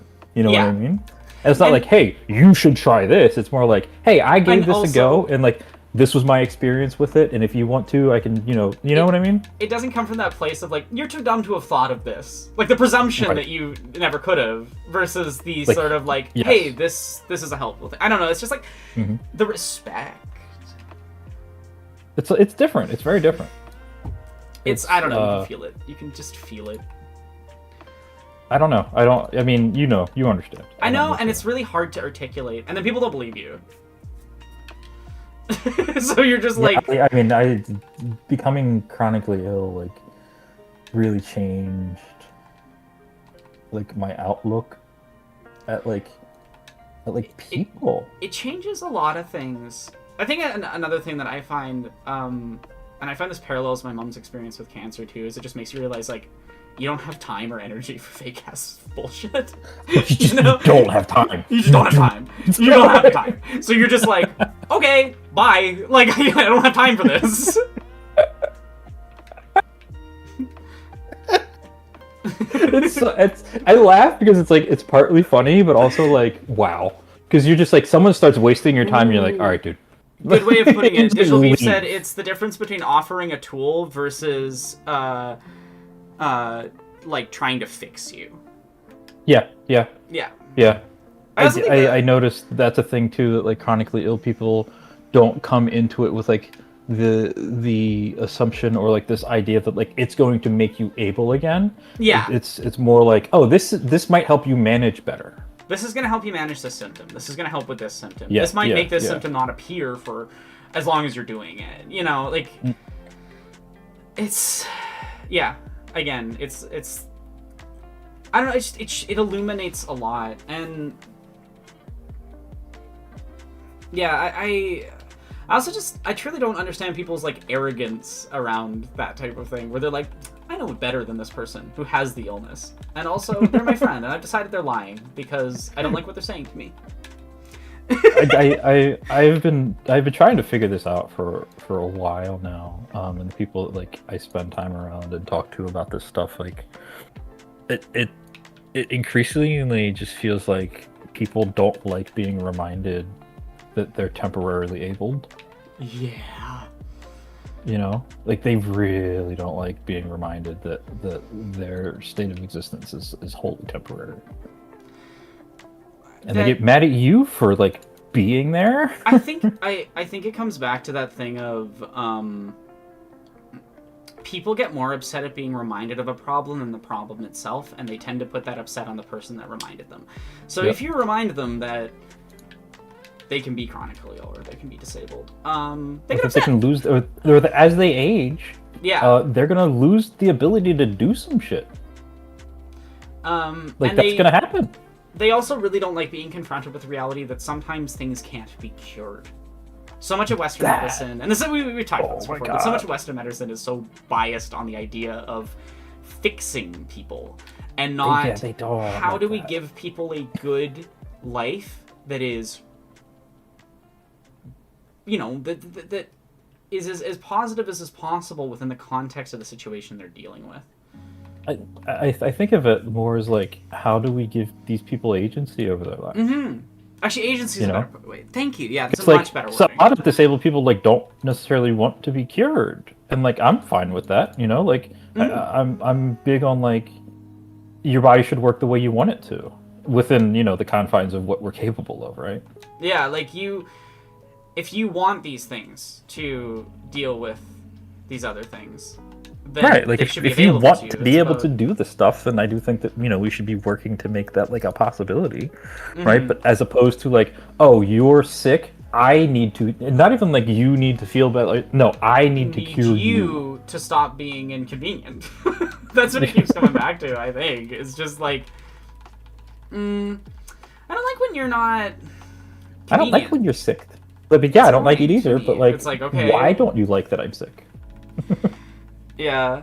No, it's like no. Yeah, it's like you just want said. you Like, to be able I for don't like us. that you're inconvenient.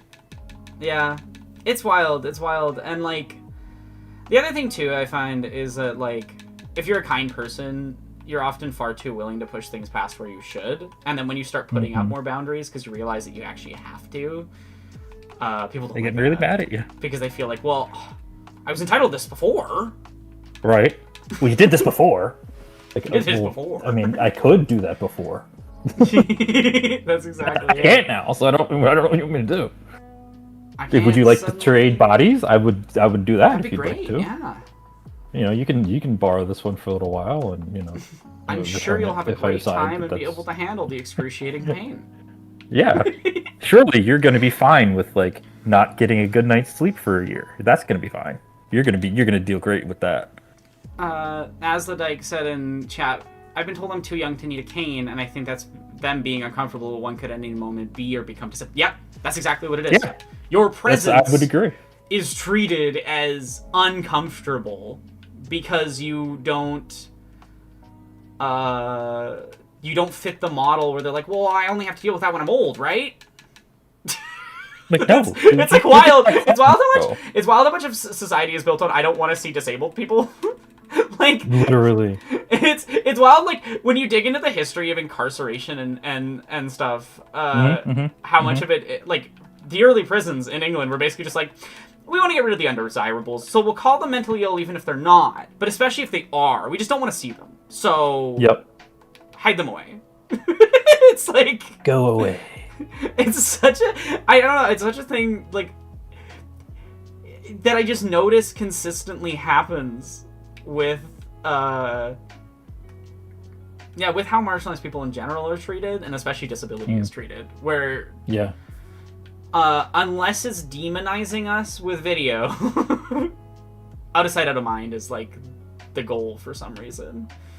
Or I mean, if we you know could, the reason, or, but- or if you like, if like, there's some way that our pain can be used to be like, oh my god, I wish I could help this. Yeah, but, it like can you be- get to do this we like can be weird tragedy performative. porn, Yes, thank you. but we can't be people. And so they get uncomfortable once we become people in the eyes of anyone. Yeah. Yep. I actually didn't know that one of the biggest streamers on Twitch is a wheelchair user. That's awesome. That's dope. I don't may know who ask that who they is. are? Yeah, who are we talking about?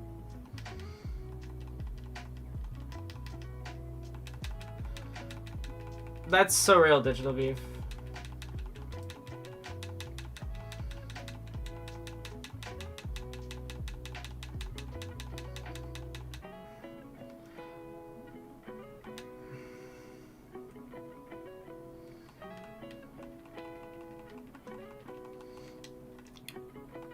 It's also been Good a really Times to while. Scar. I haven't heard of them. That's cool to know, though. I never heard that person before, Yeah. or heard of that person to say heard. Well, I mean, But then I'm just I've like never heard of really them, not probably aware never of heard them. who's a famous streamer now. I have done my best to like unplug from That's internet so spaces real. because I'm just like, this is, first of all, social media makes me feel like shit, so I'm just not interested. But like, I just like with all of like the algorithms and everything, like manipulating our brains, I'm just like, I need to not be. I need to like not be on it. You know what I mean? I've been trying to get off more. I'm not super successful. It's really hard when you have fucking pain flare-ups and there's nothing you can do with your brain. Yeah, no, I get it. I get it. It's not good, and I recognize it's a problem, and then I still do it, and I'm like, well, this is great. It's so annoying. It's annoying academically understanding that you have an addiction, but that you can't just like, make it go away. But like to clarify, like I've been trying. Yeah. But also on the days that like my body decides that I don't get to do things, like I couldn't walk like 2 days ago. My body was just like, walking's not a thing today. And I was like, okay. Yeah. No, I get it. Yeah. I'm like, all right, well, what else am I gonna fucking do? You know, like I'm laying here. It's not like there's spaces that are designed for people like me to be in them, right? So like, okay, maybe I'm looking at my phone for the whole fucking day because my body doesn't want to go anywhere. And the other problem too is that like I have ADHD and autism. I need stimuli. So like doing just passive medium tends to not work well enough for me. Yeah. Yeah, I get that too. Brain want chemical. Brain want chemical, which is not ideal, that's for sure. Maybe chemical bad. I mean, chemical great sometimes. It feels great. You know. Yeah. But like, also, you know, I'd like to not need it in this way. Yeah, it's been, I don't know, it's been like really weird because like my capacity has been increasing like slowly over the past like 3 to 4 months. Yeah. I think part of it's because we're finding medication that is having some good effects. I'm glad to hear that. That's good. I think it's also maybe partly like my body's, you know, trying to heal. It also kind of scares me, you know, because like, is this like a pump? Is my body like pump faking me right now? You know, like, like, oh, am I getting better? And then it's honestly, I'll say this: it's probably going to be just like a cycle, you know, that you go throughout your life, where sometimes it's worse and sometimes it's better. That's what it's been like for me. Yeah. That makes sense to me, especially because I'm aging. Yeah. Because bodies break as they age. So you just kind of have to accept that, like, the body is what the body is right now, and yeah. I understand. I haven't taken a break in a very long time. Would you mind entertaining chat for like 2 minutes while I run to the bathroom? Yeah, no, go do what you need to do, and I'll sing and dance a little. Thank you so much. What's up, chat? I can't see you right now because I am playing Clover Pit, but I can also sevens. Yeah, we want that. Oh shit. I'm playing Clover Pit currently, so excuse me if I'm not like super duper responsive. I'll try and click over. I can see Twitch chat, but I can't see YouTube chat. I'll have to see it on like. Hey, Digital. Okay, yeah, that works. I can just look at it. Okay. Clover Pit is like a I also have ADHD and autism, so like gambling and stuff like that, like it's instantly fucking hooked. And Clover Pit is like it's like a rogue light, I think is the term. A rogue like or rogue light. I don't know, but it's a game literally about pulling a lever on a slot machine, and like you get like modifier. Like, you know, it's a roguelite, so you get modifiers to stuff. Yeah, dopamine. Yeah, exactly. So like when I just need like brain chemicals, you know, I hop in here and I play this. I think I've heard of that game. Also, I'm back. I like it a lot. In the bathroom, so I'll take the break later. Okay. But no, it's I like it a lot. I like the game, and it's a healthier way for me to get some like immediate chemicals when I need them. Yeah. And because I get, you know, it's a roguelike, so you eventually, not say eventually, but like you can get fairly bored of it fairly quickly, and it helps me to like not scroll. And then I can transition to like doing work and stuff usually afterward. I find Which is what I'm gonna do. roguelikes are really nice. I play a lot of Slay the Spire on my Switch. It's also nice because it's a tiny like you have a rough idea of how long you're gonna be doing it. Yeah, so right. You're like, okay, I can play a run, whatever. See how I'm feeling when I'm done. Yeah. See if I'm feeling well enough to get out of bed or do work or anything. Yep. I have Slay the Spire on my phone. I have what's it called? Brotato. I have Brotato on my phone too. Nice. And those are the two that I go back and forth between. And Clover Pit is something that, because I don't think that they have it on mobile. Mobile. I've been thinking about getting a Steam Deck. Yeah. I've had a Switch for ages that I got on like a really good sale a long time ago. And yeah, I'd like that. I think a Steam Deck would be good if you already have a Steam library, because like all your Steam games are right there. So yeah. But also that feels kind of dangerous too, you know. Yeah, it can be. I feel like at a certain point when you're dealing with certain things, it's pretty reasonable. Yeah.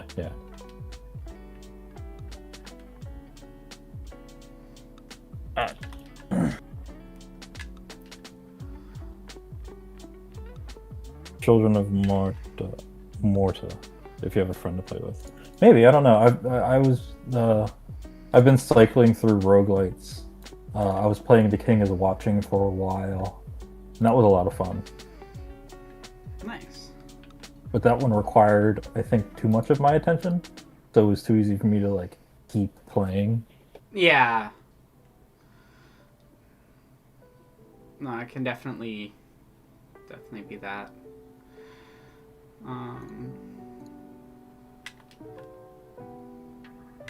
That's the other thing too with like a Switch or Steam Deck, as Aslodek was saying. Like you can just use it as a console or a stand PC as well. And then also use it for like going around. Also, to be clear, my enjoyment of my Switch does not mean I endorse Nintendo. Fuck that company. Oh, I mean, I don't think you Especially do. right now. I would be shocked to learn that. I would, yeah. I want to be clear. I really don't support them because they're so awful. It's kind of wild how like every year companies find a new low to sync to. You know? It just keeps getting worse. And I'm like, okay, how low can you go, honestly, at this point? I know that sounds like I'm saying Limbo lower now, but I sincerely am like, how low can we go with this? How long before people go, yeah, no, this is enough. We're done. Honestly, like, even just like, not even like, just with being shitty, right? But also like, with like, just making baffling shitty decisions. Games. Like bad, like they're making bad games now, and I'm just like, all right, guys, like, are we gonna move on beyond this at any point? I've seen clips of the new Call of Duty campaign, and I'm like, what are you doing? You have the most easy to do fucking jobs in the world. You're making Call of Duty, and you can't even do it well. Like, come on, the script doesn't even have to be that good. I haven't seen, and I don't apparently want to. there's just like a lot of these like weird hallucination boss fight things. Okay. With just big bosses. Also, all the single player is always online because they wanted to make it co-op, and I guess they weren't able to design a game that can be played offline in single player mode. So you can't pause it too. Like, just, wait, what? Hold on. Wait, say that again? You can't pause the game in single player, apparently. Because of the online feature. That's... Which... What? Why? Yeah. Why is the right response? I'm so confused. I'm endlessly baffled.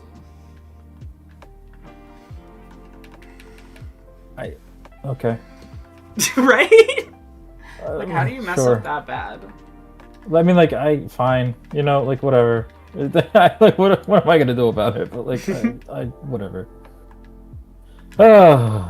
like whatever. I want better for everyone. That's what I want. I just want better. I want all of us to be treated better in every way.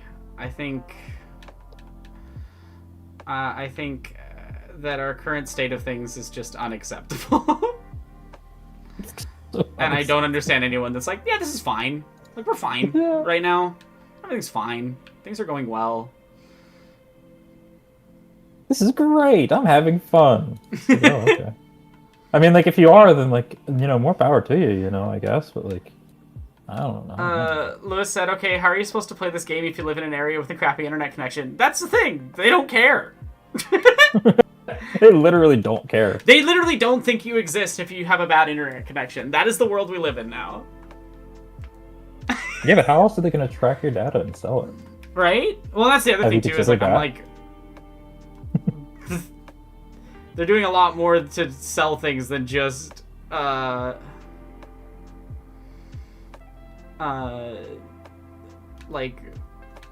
the game, too. I'm sure a lot of those anti-cheat softwares that get kernel access and stuff are, like, data selling brokers. That's a little conspiracy brain of me, but... But it's conspiracy brain informed by I know how the comp sci functions, and it's weird that they have kernel access to your computer. I don't know what that means. I don't want to know what that means right now. But kernel level access, how do I explain it? It just means that it has access to the direct operating system and a bunch of other things. It can make scary decisions for you. Yeah, pretty much. Okay. It's to ensure anti-cheat, quote unquote. Sure. I believe that. That seems totally reasonable. Yeah, I mean, I believe that 100%. Like, it's absurd overkill for games. I'm also really good at delivering deadpan lines.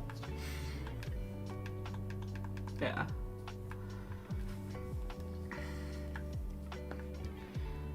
I will be right back. Okay, alright, back to entertaining chat. Yeah. I'm still clicking on things, chat. I'm clicking on things very fast, or at least as fast as the game will allow me to.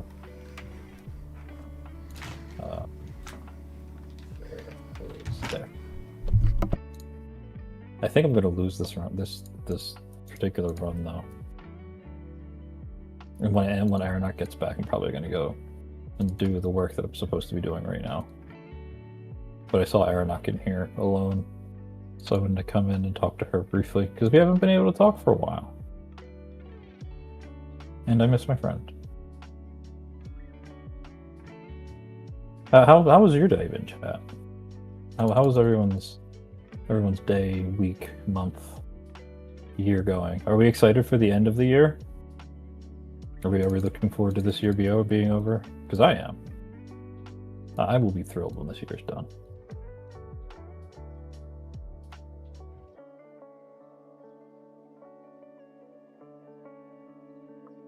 Yeah, I thought this was going to be a good run, too.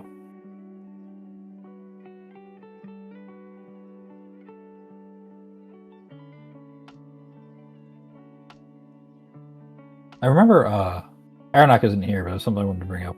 Maybe I'll say it when she gets back, too. But, like, I saw Jesse Gender say on I think it was on Twitter back when I was still using Twitter, that, like, games were feeling like they were becoming, like, jobs. I don't know, what does everyone think about that? Because I think that at least that's been my experience. The games feel like they've been turning into jobs. Like, you have to spend time doing this, and I've got to do my dailies, and or otherwise I'm not going to get the full value out of my battle pass or whatever, right?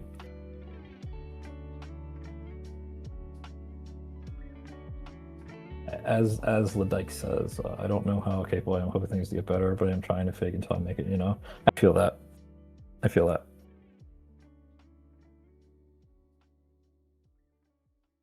Digital Beef says, I got no time with my boyfriend this week, and I'm still recovering a bit from Tudor, which is awesome. Oh, okay. But I think things are getting better slowly, I think. I feel that, too. I don't know. I think I'm just kind of focusing on, like, what I need to do for the next day. I think that's where I'm at. What do I need to do for today? I'm just focusing on that instead of try not to think too hard about what tomorrow's going to be like. I'm ready for the year to be over. I know that. I don't know what next year's going to be like, but I think I'm ready for this one to go away now. This one was not so great. As the Dyke says, games have been increasingly requiring what are essentially quotas. So yeah, or like homework assignments. Yeah. Like a lot of I have friends who play like gachas, and I'm not really into gachas for partly for this exact reason. But like they're like, oh man, I gotta get on, I gotta do my dailies, or I'm gonna miss out on blah blah blah blah blah. And I'm like, I don't want to feel obligated to play a game. Like it's a game, right? Like the point is to like, and like if they're having fun, then like by all means, I'm not gonna yuck your yum, right? But like, I don't know. Like I play games to have fun. I don't play games to like, like, this isn't a job. The way the games have tried to made themselves like jobs really pisses me off. Have you clocked in today? Have you clocked in? Have you? Yeah, I was talking about that. What Jesse had said, maybe like a couple of years ago or something like that. I think I saw her say it on Twitter. And she was talking about like how games feel like they're becoming jobs. Yeah. I feel like the daily login stuff has definitely gotten more common and intense, and even in games where it doesn't even make sense at all to have it, they have it. Here's a battle pass. Like I didn't want a battle pass, man. This doesn't add anything to the game. It's just annoying. Oh, okay. Double the value of yes.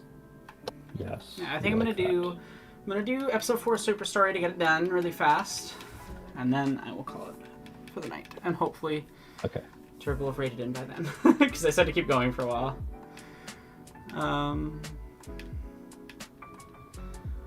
Is Turb on too? I think Turb is live right now, and they were gonna rate in. Oh, Turb is live. I see. Yeah.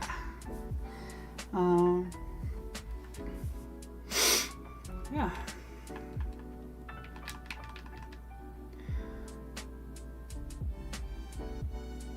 Why do you want me to pay $10 for a battle pass in a match 3 game? Is so true.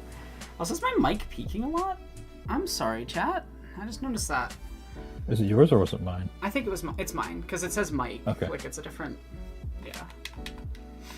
I hate that the cutscenes are not skippable in this game. Not because I dislike the cutscenes, but just because I have to watch them like 7 times. Mm-hmm.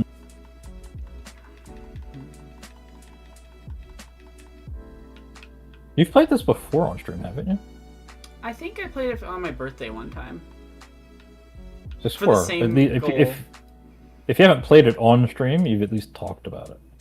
Yeah. I'm pretty sure I played it on stream for my birthday one year. But it was a while ago. And I have a very faulty memory, so... there we go. Excuse me. We'll do that. Okay. All right. Wish me luck. You got this. Gonna need it. Quicker.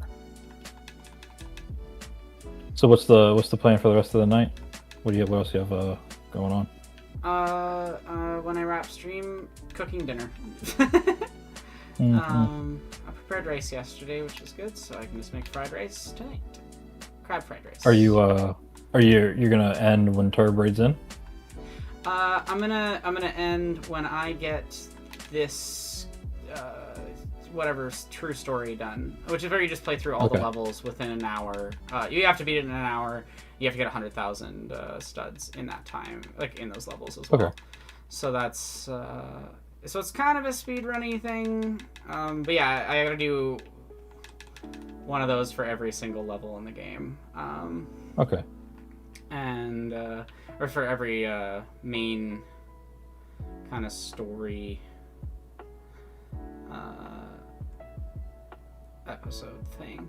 And then so I'm on episode 4. So once I'm done this, I have episode 5 and 6's like story mode, and then true story mode, and then after that I have to do all of the mini kits in every level. So obviously I'm going for multiple days, so I knew this would be a multiple day stream, because no one was gonna get done that fast.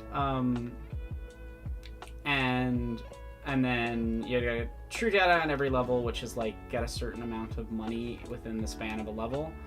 And then you got to get all the red bricks, all the mini kits, the blue mini kits, the secret levels, the golden, and then I also have to buy everything from the store, like unlock all the characters, the mini kits, the stuff. I have to do all the bounty hunter missions, which is basically like you play through a mini timed mission.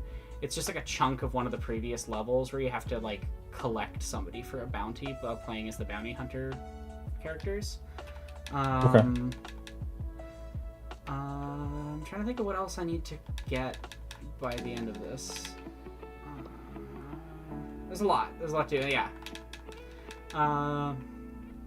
This game is a large 100%, but I really wanted to do it because I didn't get to do it as a kid, because it did break, and I'm excited. I love that I texted my brother asking if he'd want to come on the stream to do that mini kit we never got when we were kids because of the glitch on Wii. And he was like, "Oh my god, yeah, that glitch! I hate that thing." Like the remember you fact that talking about that earlier. It's just stuck in both of our psyche for like 18 years or whatever. This glitch that prevented us from 100%ing our favorite game as a kid has just lived rent free in both of our heads. And so I'm glad to like finally kind of hopefully resolve it. And if I don't, I don't. That's okay. That's kind of the point of the video, is I'm going to take the journey and see where I get.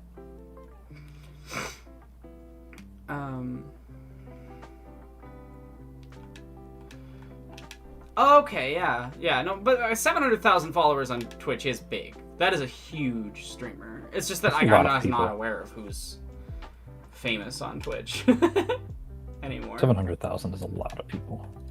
But especially for Twitch followers, that's... Is it like what's the... I would say what's say... the average, because I don't think that's... I would say measure, but like to even have... Wow, what is it for partner? It's like a few hundred, honestly. I think I have like 1,500. Okay. Know? And I've been around for a long time.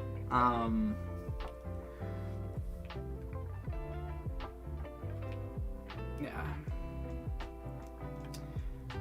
Oh, it's not about finding the mini kit. It was that on Wii, it like you literally can't get the mini kit at all. It was just bugged that sucks. for us. Our copy was bugged anyway.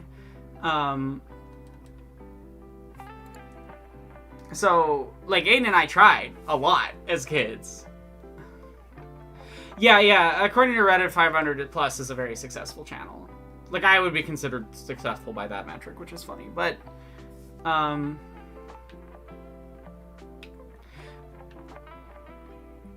yeah, like, Adnan just said that they were in the top 90% of streamers. Yeah. Like...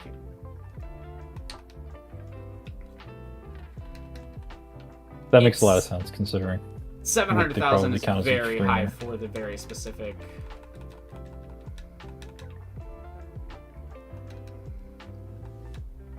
metrics of Twitch. Because it's always like different social media platforms. I feel like what is big number is really dependent on the context of that specific platform.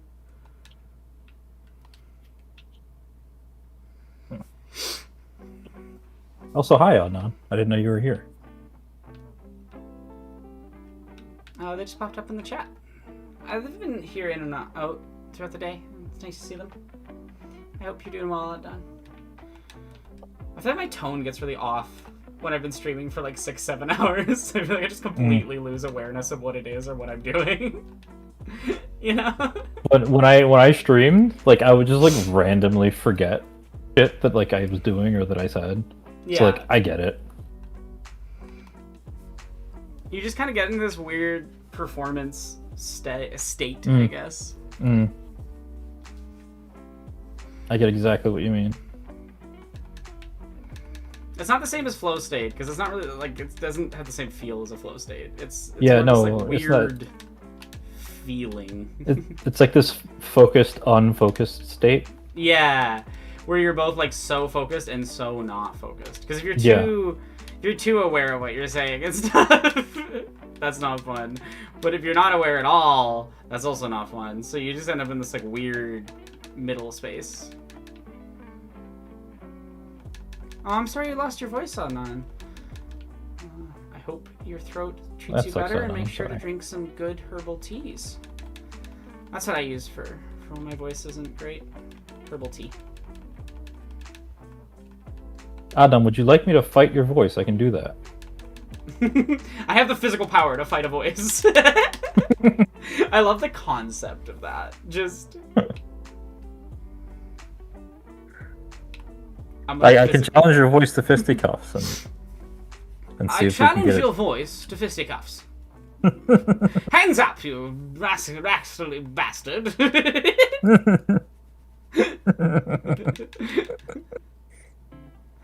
Me when I'm having dysphoria of my voice. Me at my body every fucking day. Preferred type of herbal tea. I really like this. I'm trying to remember what it is. It's like a peach something herbal tea. It's supposed to be healing. I don't have any herbal tea recommendations. I'm trying to remember what mine is. What the name of it is. I'll check later. I like a sleepy time. That's a good one. I'm trying to think of what other teas. But yeah, I like a mint. A mint teas can be really good. I had to stop drinking tea. Oh no. My body was just didn't like it for reasons that I have no fucking clue why. It's wild. But I was just like, yeah, no, we don't like this anymore. I'm like, okay, What? I guess. What is the sleepy time tea cult? What does that mean? Chamomile, right? No. Azadek said, "Did you know about the sleepy time tea cult?" It was wild when I found out about that. I don't know what Oh, that the is. cult. Wait, what? The cult? The sleepy time tea cult? What the fuck is that? Like, how would that even like manifest? How do you Because get sleepy time? Yeah, like how do you get there? I don't understand. I'm concerned and baffled. I'm very confused. I mean, I wouldn't put it past people to establish a cult around literally anything, but that literally cannot register what that would even look like. The sleepy time tea cult. Like, what do you mean you're in a... Like, imagine being, like, someone trying to recruit you into that cult. Have you tried sleepy time tea? You're like, yeah, I've liked it. Yeah, it's great. That's good tea. What do you mean? Like, how do you get that into sleeping time tea that you get recruited into a fucking cult? I don't understand. Ninetales is saying most tea companies are owned by cults. Oh, wait, really? Wild. So, like, know. the company Celestial that makes Sleepy Time is just run by a cult? Okay. To be fair, there's a bunch of, like, publishing houses that are owned by Mormons. That's why there's so many famous Mormon authors. It's not that they're better writers, it's that they have just access. I didn't need to know that. There's a reason why Brandon Sanderson and Stephanie Meyer and all exist. Orson Scott Card, who else? Okay, well, I just died. Oh no. And I'm also learning things that I don't want to learn. So I'm gonna go. Oh. Well, thank you for being here while you were. I have work that I have to try and do, but I will make sure to try and pop in. Maybe how long are you going for? How many days are you planning to go for? I think probably now I'm based on how this day has gone, probably 3 or 4 days. But we'll see. Because like if one of the days I need to cut the stream short because my chronic illness is being a dick, or I don't know. We'll see. Also, if we hit certain goals, I might go longer because of playing additional things. So. Okay. Well, I will make sure to make it a point to stop by again sometime within the next few days for sure and hang out. I appreciate it, and I appreciate you being here, and I'm glad that I finally got to chat with you for a bit. I feel bad that It's been so long. But yeah, we'll find some time, and I'll also make sure that I'm here to do more than one thing at once while we're both able to do things. Thank you. And all right, well, I'll see you later, friend. All right, bye. Wait, no, that's not. There it is. Yeah, Lewis just said the reason why my local bookstore has an entire shelf that's just L. Ron Hubbard. Yep. That's how. But it's not just Mormonism that like owns publishing houses. Like, it's really important to understand that publishing is kind of a central and important issue for any religious group, and so naturally their response is usually to make a publishing thing for themselves, and they also tend to have a lot of money. When you combine those things, you get, you know, L. Ron Hubbard.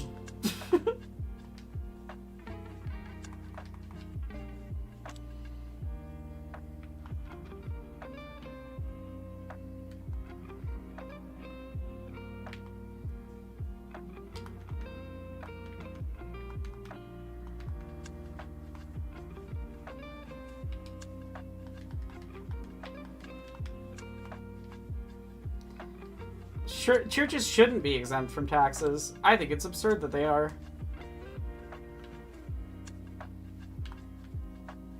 Like, what do you mean this political power point just doesn't have to pay taxes?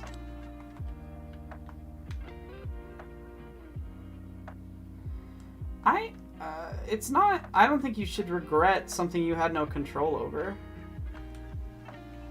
I feel like that indicates that it's your fault that you were raised inside of a cult. That's not really your fault, you know? You just existed, and the cult did things to you.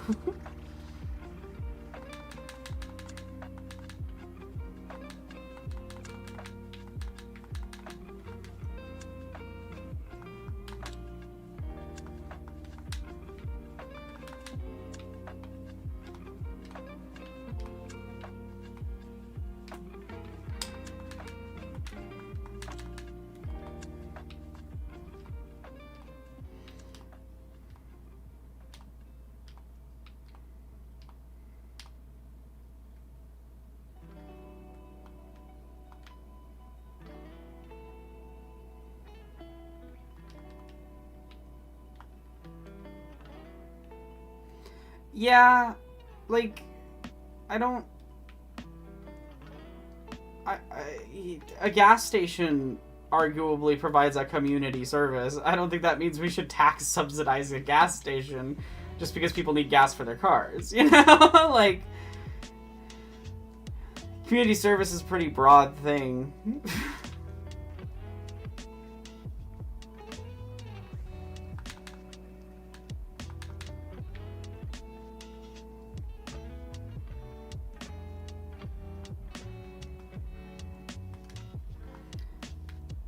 Like, I see where the argument's coming from, I just also think the argument is still... Oh, fuck you, Jawa.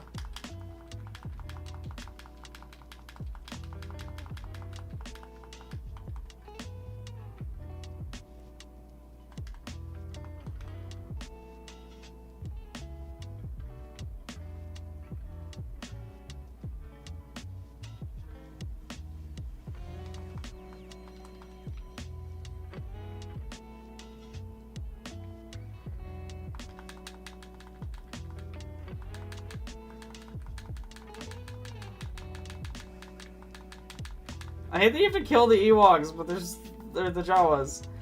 Not the Ewoks. But they get so in the way in this level specifically.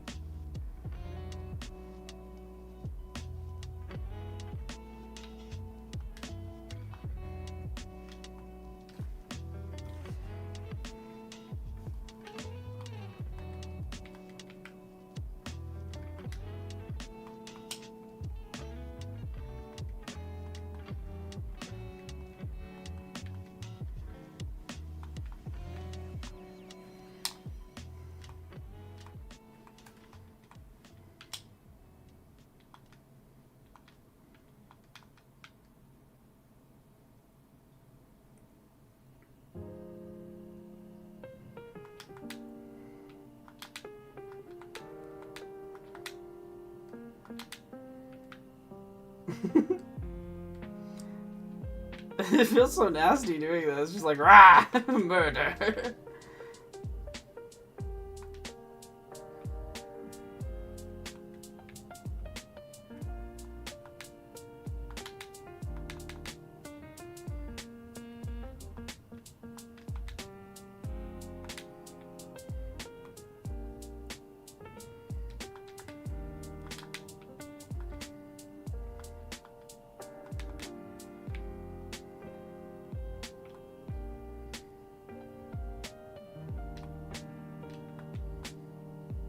It would be a great time for a pacifist tone. Oh yeah, I keep forgetting to like do the shilling thing because I don't like doing it, even though that's the whole point of doing this stream.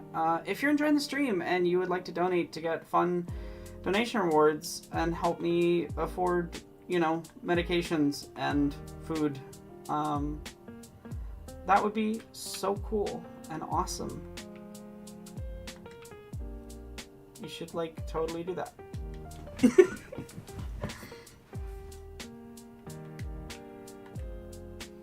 It is kind of wild that, like, Mormonism has tiers to the afterlife. Like, classes still exist in the after. It's just really funny, honestly. What a limited imagination it must be to imagine not a world where freedom can exist, but an endless afterlife of the same problems that we currently have, you know?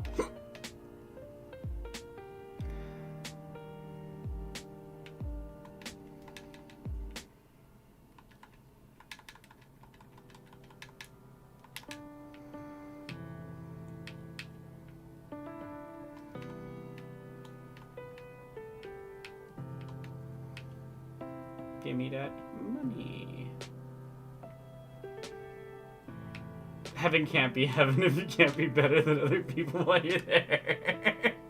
No, like seriously, that's their whole worldview, top to bottom. It's just like, I don't know. I guess there's a type of person for whom existence is only good if they are, I don't know. I don't understand it. Like, aren't above people. They have to be above people. It's baffling. What a miserable life that must be. Like, as much as I can't stand the powerful systems that are violent to us, I also just feel at my core this sort of sense of deep pity for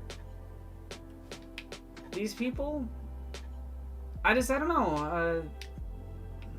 Life is beautiful because of the amazing and different people we encounter, and I can't imagine spending it obsessed with overpowering people and mistreating them and being generally awful.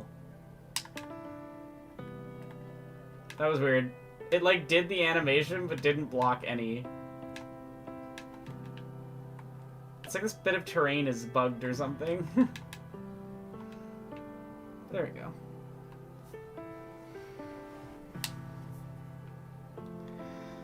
I don't think religion in and of itself is evil. I think belief can hold a real value. I just think that there is specific ways in which any hierarchical institution, which I don't think is unique to religion in any way, any hierarchical institution can be violent and harmful. And I think it's just important to keep that in mind in how we navigate the world and treat other people. I also, I find a lot of those atheist groups tend to try to treat religion as this really monolithic thing. The way that Christianity functions is very different from how most religions function. Yeah. Oh yeah, Shen Yun's like another weird cult.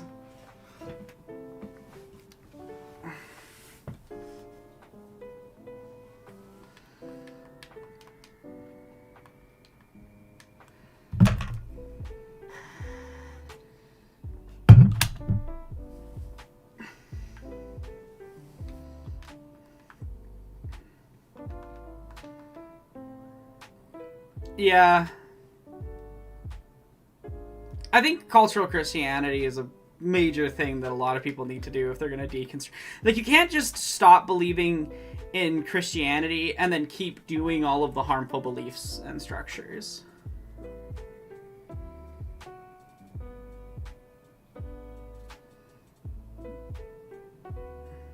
Exactly, Digital Beef. It has nothing to do with the texts or beliefs. It is almost always just the power structures.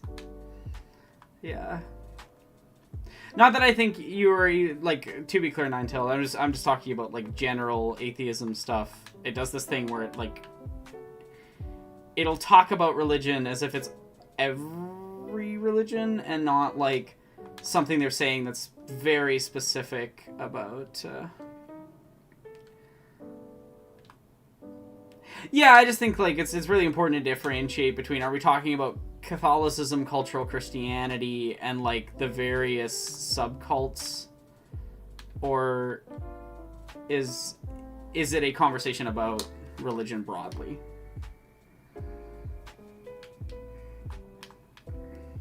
So I was cautioned against religion evil, because it's like, well, maybe.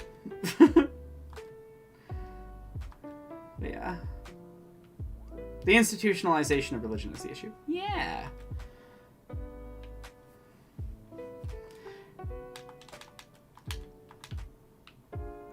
Like, I think, yeah, religion is not... It functions wildly different in a lot of different cases and places. And, yeah, that's a good way of putting it. Religion isn't evil, but power is evil. Yeah, and I think anytime you start instituting, you know, power structures in a specific way,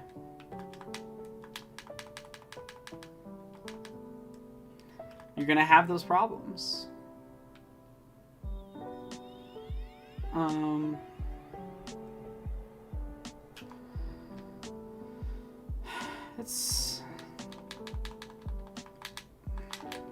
It's frustrating how people use belief. Any types of belief. I mean, I think the ultimate example of, like, how any belief can be co-opted into these types of things is the way that the sort of techno-oligarch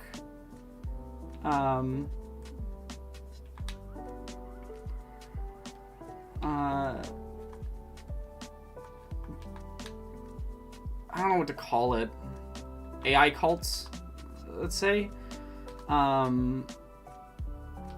Because, like, they function the exact same way and are so clearly informed by cultural Christianity.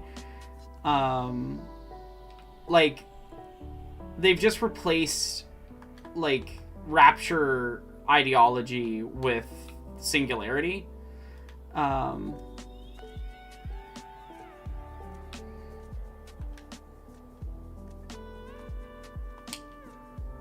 Yeah. I'm very of the how we use a belief matters more than what the belief necessarily is. Oh, I'm sure the podcast is fun, to be clear. I just, yeah.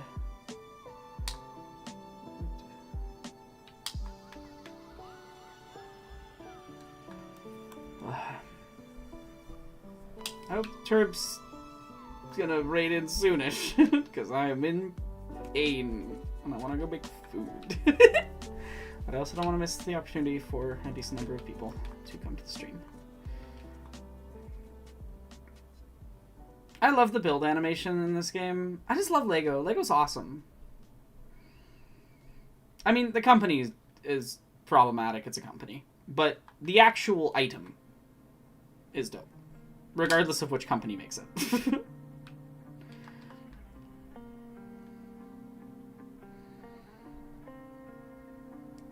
Oh, no, let's not do the fucking revising Jesus nonsense.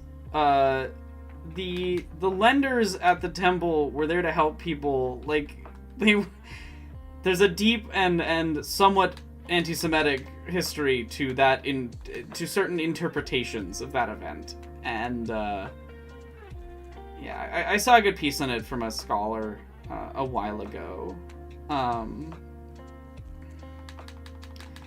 I really fucking hate, honestly, the attempts by a lot of people to, like, woobify Christianity. I don't think that Jesus would be a leftist, honestly. I have read a lot of the fucking book. Oh my god, Skyen, thank you. Thank you, Skyen. I really hate when people try to, like... I don't know. I have complicated feelings towards Christianity. I think it's awesome that people want it to be much kinder than it is. I unfortunately... Thank you so much, Sky. I'm gonna send them a message after the stream because they're amazing. They're way too kind. Honestly, on several occasions, Skyen has been the reason I've been able to get medications and eat. So, the least I can do is tell you that his work is phenomenal. It's some of my favorite on the platform. I'm not saying that because he donated. I'm saying because I genuinely believe it. I find his way of approaching characters design analysis is amazing, and, like, please go watch their stuff. They are an incredibly kind, genuine, and positive person, and yeah, I love my fellow queer creators, and I really appreciate them, and I don't know how to process people being nice to me, so I'm just gonna breathe for a second. Would Jesus be a chaser or an ally? I don't think Jesus would be a chaser. I would say based on most of his statements, probably closer to ally than anything else. Ooh, that's a good way of putting it, Ninetailed. It doesn't matter if you can find a good passage in the Bible. The fact is the powers use religion to keep their power, and what actually in the Bible doesn't matter for most. Would he be a grungler? Now that is a real question.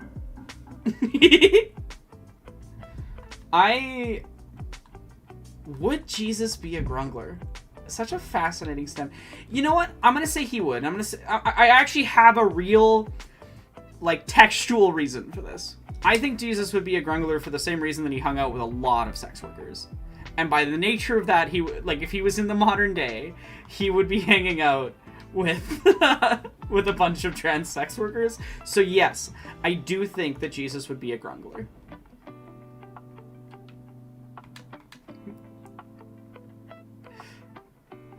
I find it really funny that the Bible fandom has come up so often.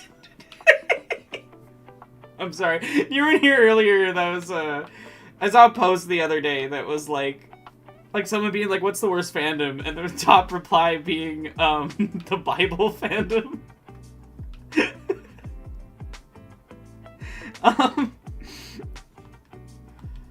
And I'm childish. I find that funny.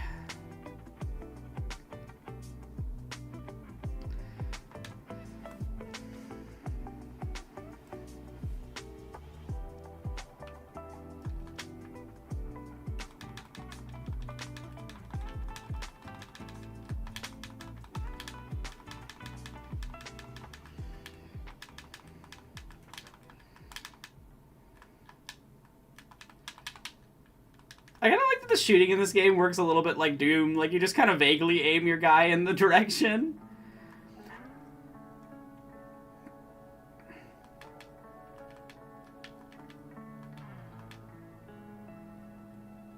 You're all good, Bar. It's all good. I just, it's definitely a pet peeve of mine. It's not a real big problem.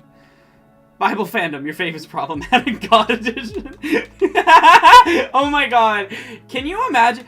I just had an evil, villainous, awful idea for a video that I definitely shouldn't do, but is really funny conceptually.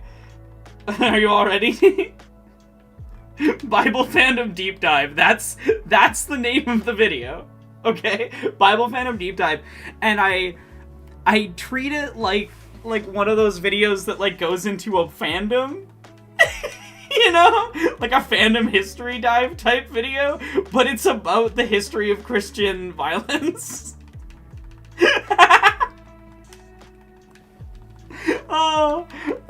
be so evil, but really funny.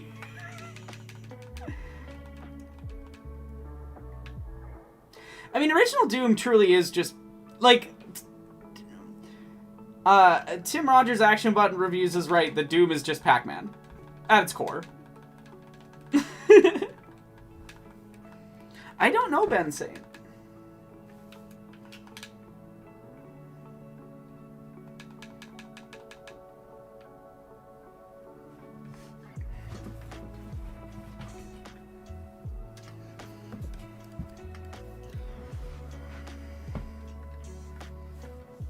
I need to play faster. I'm taking so long on this specific super story. But to be fair, I think these levels are longer than the episode 1, 2, 3 ones. A 13-hour? Damn, I've already been beat to doing it? Someday I'm gonna make the ungodly Bionicle piece. Someday I'm going to make the ungodly Bionicle video essay in-depth analysis. I love Bionicle. What a franchise.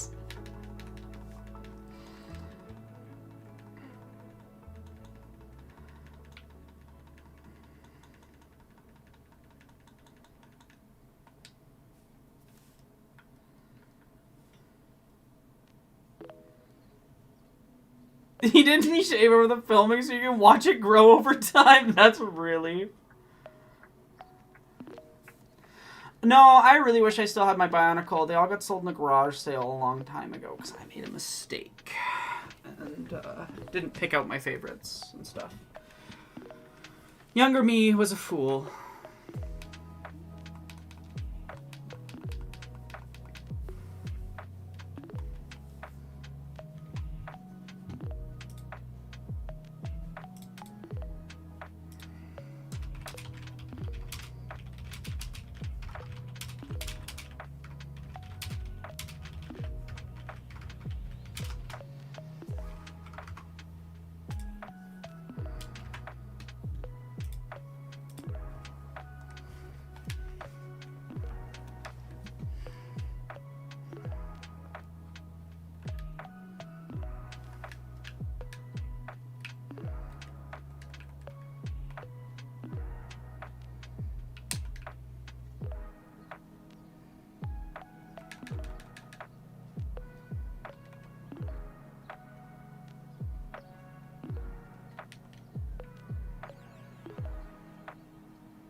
Just let me build!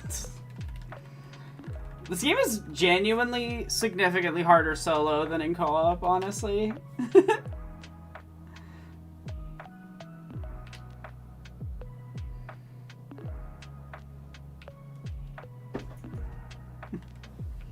I'm so glad that you would watch the Bionicle video. Hi, Killian. Bye, Killian. He's such a baby. He's so fluffy. I love that cat. He is the fluffiest cat ever.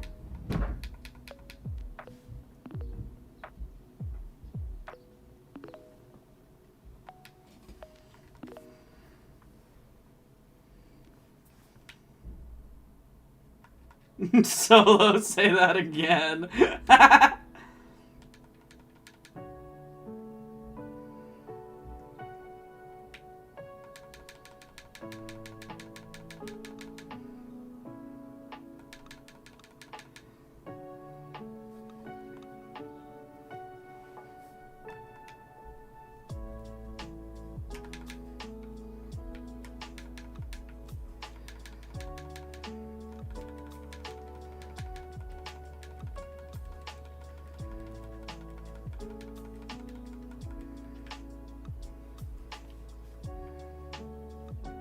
Star Wars Connect solo song kicks in.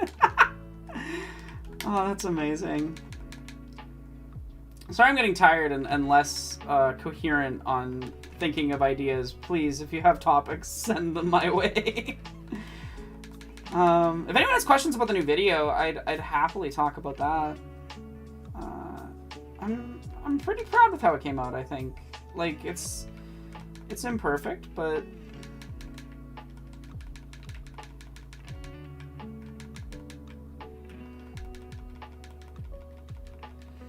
Do you have a favorite character or character type to play in this game? Does a preference differ solo versus co-op? I would say, like, generally the Force users just are a little bit nicer to play because of the nature of being able to block attacks. And they just have a little bit more wide moveset. In this one specifically. Was it nice doing a shorter video? Very nice. Its performance isn't great, though I'm trying not to take that as a discouragement from doing more videos that length. I'm always of an opinion that videos should be the length they need to be. Which is why, like, the J.K. Rowling video turned into an hour when I originally wanted it to be like half an hour. So it's nice when something is half an hour and it just needs to be half an hour, and I don't need to do a bunch more to it after that.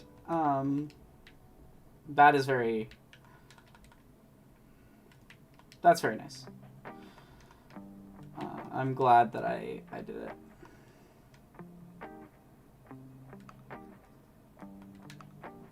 God damn it, why would... game. I'm gonna have to go back there and get more. That's so rude. That's so rude.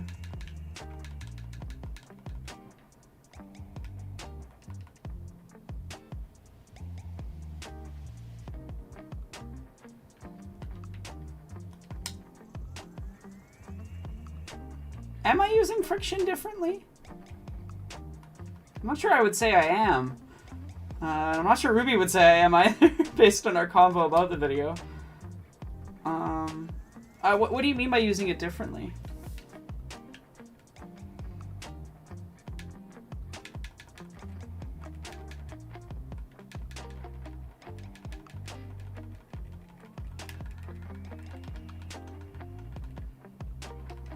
Oh wait, that's a secret area, we don't need that.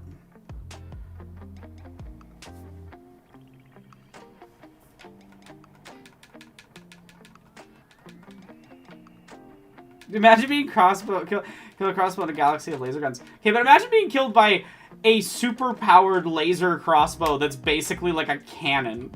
Because that's kind of what Chewbacca's weapon's like. It's not just that it's a bow, it's like a super crossbow that fires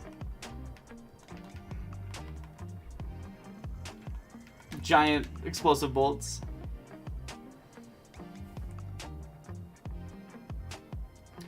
Oh, that's interesting. Yeah, I would say that friction in design is usually used more largely to mean things that push back against the player. I wouldn't say that what Ruby's using it for, or at least that interpretation of how Ruby's using it for, is against what I'm saying.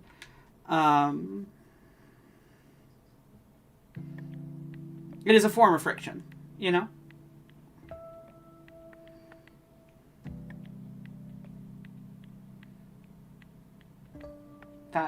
That's wild, Nine-Tailed, honestly.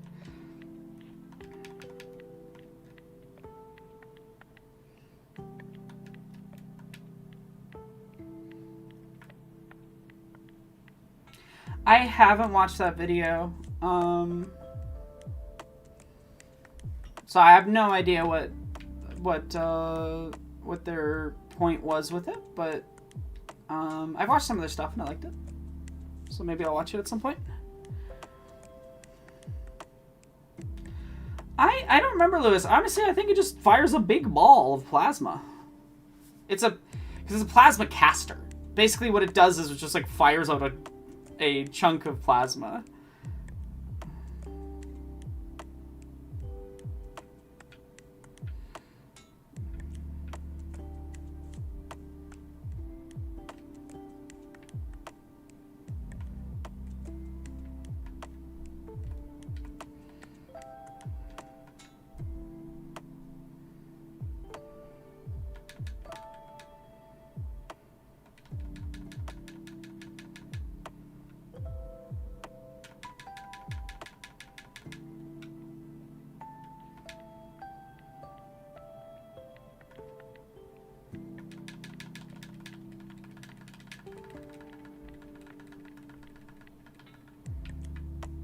Marty.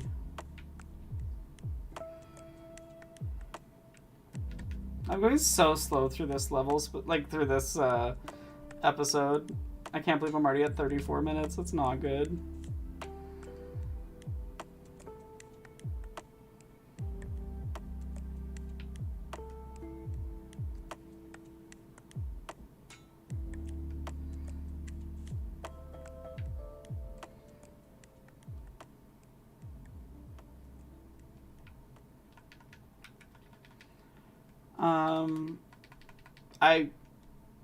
I still don't see what the I'm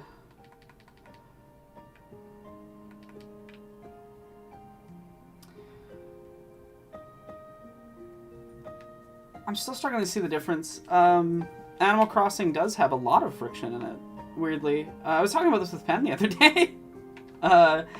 Its menus are often built on patience and things. That is a frictional experience in a very specific way.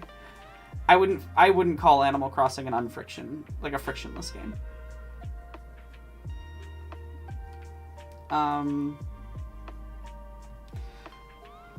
But also, like, contextual uses of a word isn't a bad thing.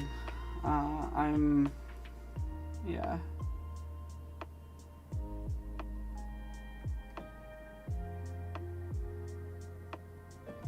God damn it.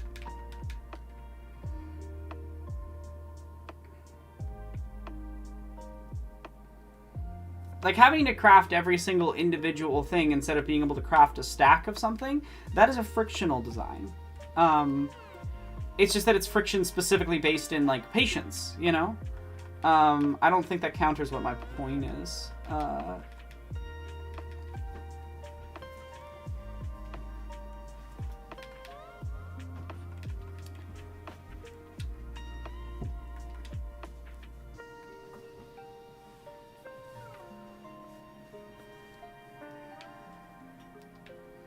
Okay.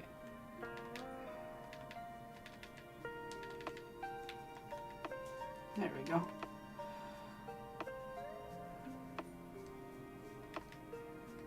If Animal Crossing is zero friction, then zero friction is too much friction for me to play.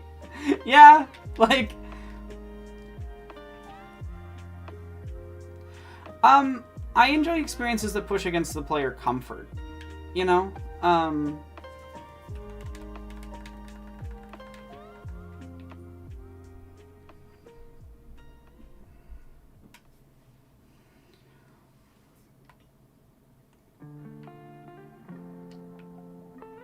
Like, friction comes in many forms, I guess, is the point I would say.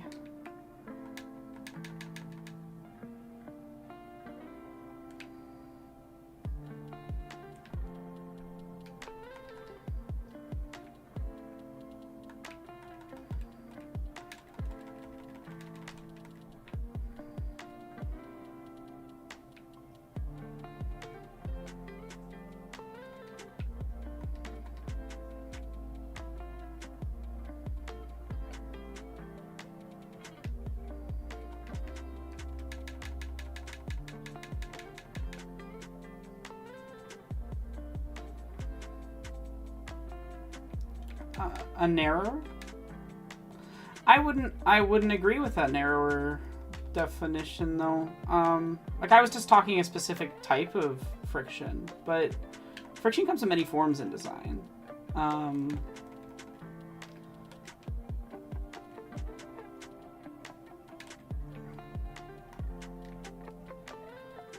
Yeah, I'm sorry. I'm not quite understanding your point or how they differ. Like,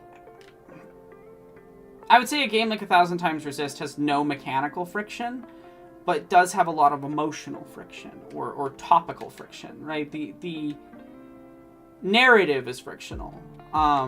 It pushes against the player. It forces the player to deal with difficult things, but it does so through narrative elements rather than through a mechanical basis or a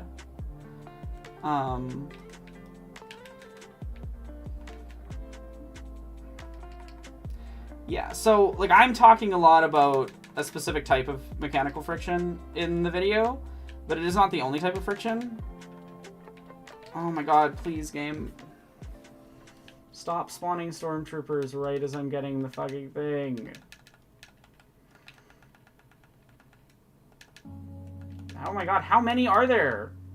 Jesus.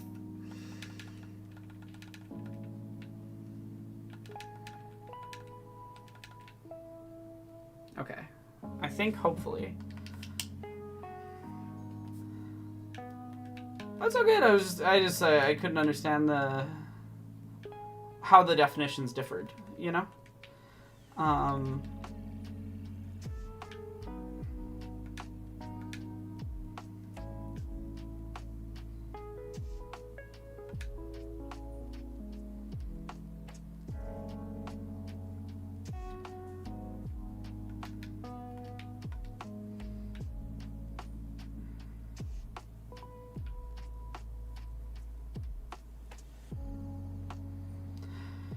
I've actually been really enjoying this second attempt at playing Animal Crossing. I bounced off the game pretty hard on the DS, though there was other factors to that.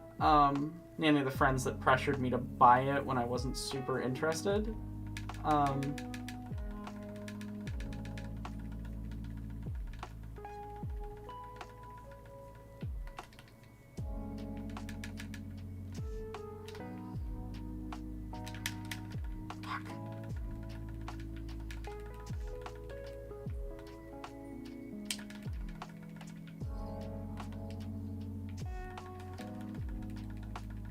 Please, game. I just want to get through this level. Come on. It's taken 12 minutes for one level.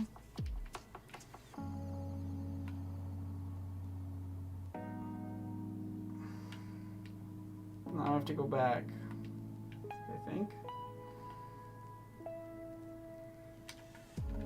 I hate that it unbuilds stuff if you get hit.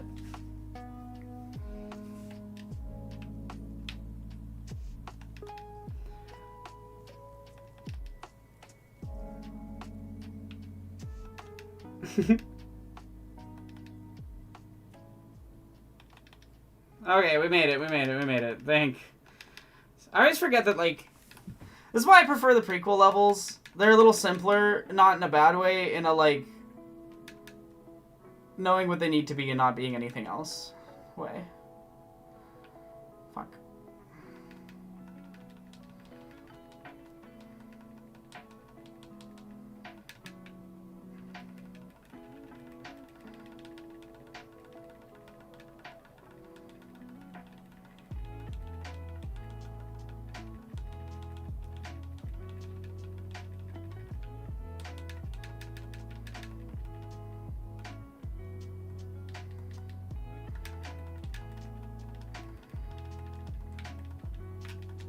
I'm just thankful none of you have given me pacifist mode when I really needed it to not be pacifist mode.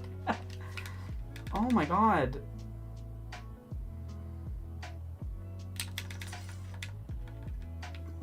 I hate this level. I hate this. I forgot how much I hate this level.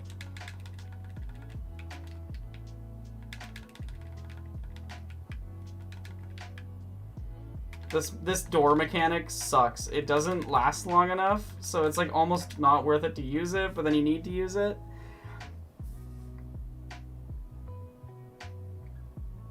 I'm not sure I understand what you mean, Digital Beef.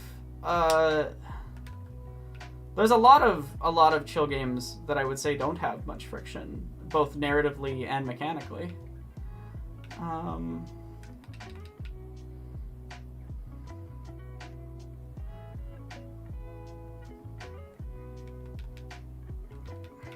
I'm doing so bad at this level, too. Ugh.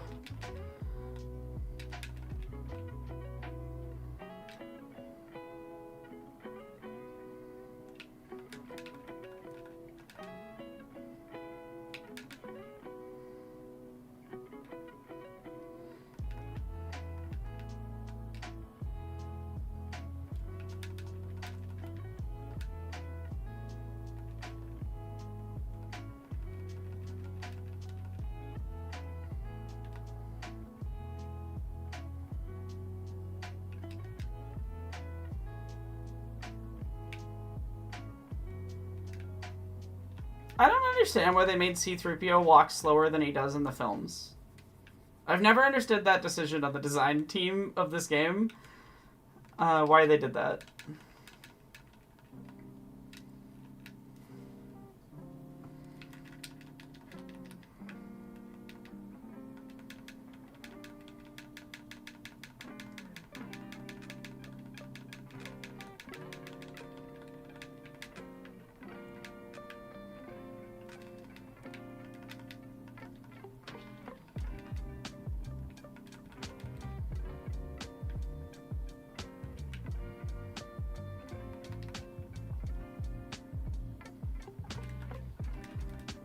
What? That's wild. People are telling you that homophobia isn't really a thing anymore.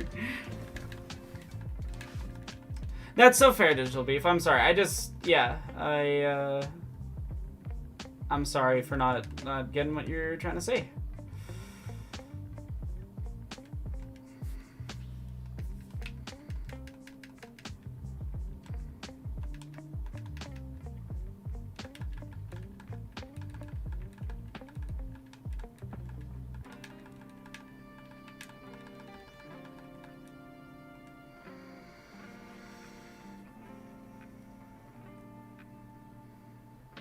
I'm almost free from this awful level.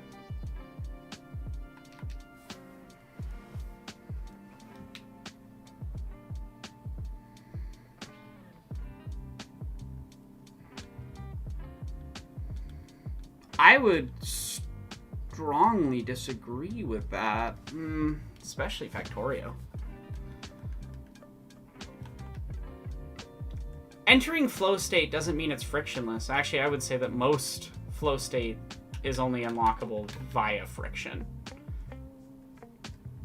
Come on.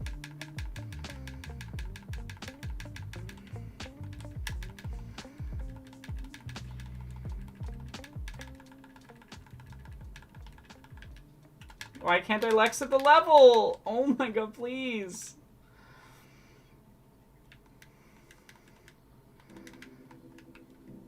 Can someone Google the end of this level for me? Because I think I might be bugged, and I'm worried about it now.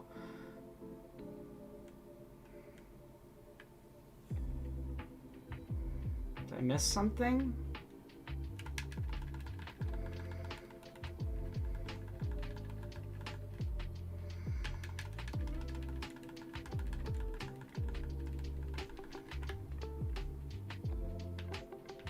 Okay, good. I was worried for a second there.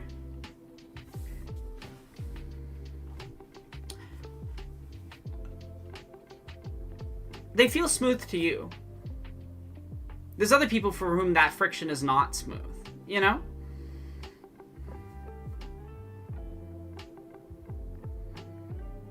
I also would say mining in Minecraft is very often not very frictional. I also just don't think the only friction is mechanical friction. I see, those experience make you want to... Thank you, Obscure. Yeah, I couldn't figure out what was going on because I was like, because it endlessly spawns the stormtroopers, so I didn't think they were like a mechanic I needed to care about.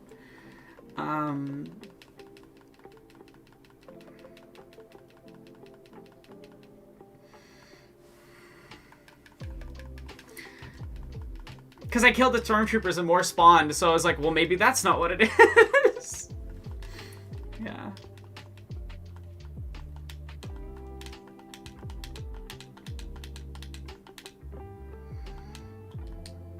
Now, I can see what you mean. I think the issue that you're rubbing up against is that you want better terms for describing reactions to friction. You know what I mean?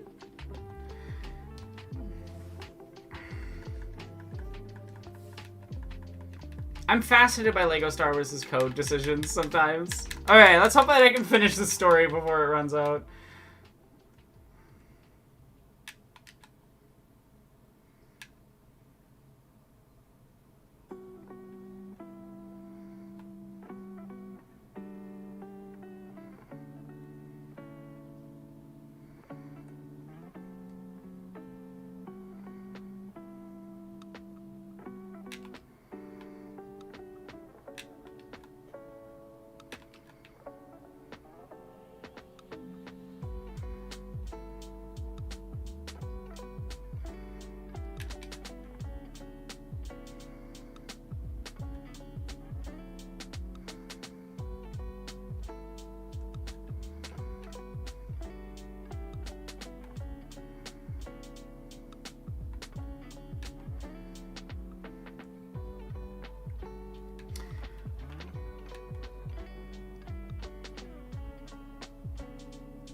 Yeah, I think, I'd reiterate, I think you're trying to find terms to describe how we react to friction. But when we're designing things, the way that we think about friction as a term doesn't really, like, isn't really based around that, you know? I hope I'm making sense.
I'm not sure your goal then, because most of what you're describing is like reaction to friction, you know.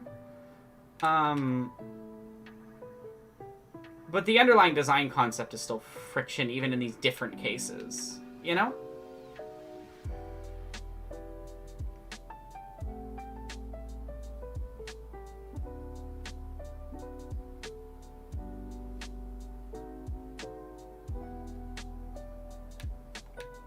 This is gonna go really poorly.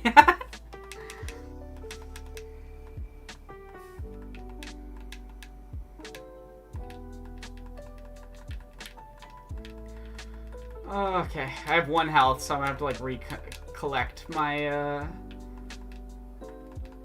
bomb pretty much instantly, and then yeah, hopefully we can do this still.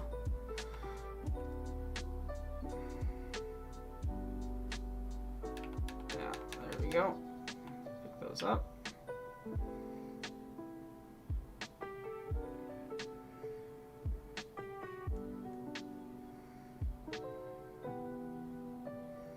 Fuck, it's so... I hate the trench run design in this game.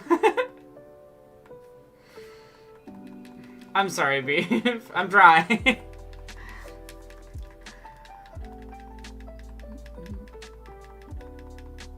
I love how his mouth glows in that shot for, like, no apparent reason. It's fascinating. Like, you all see that, right?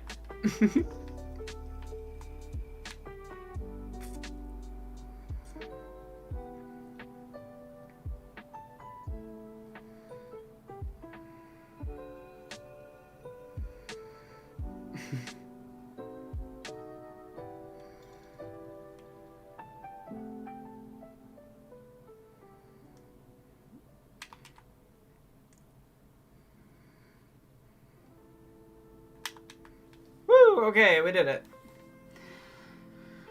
4 of 6 down. And then all the mini kits and red bricks and bounty hunters and... There is, yeah, that early Atari age where it's just a bunch of... This is not the trench run, but it is the trench run games.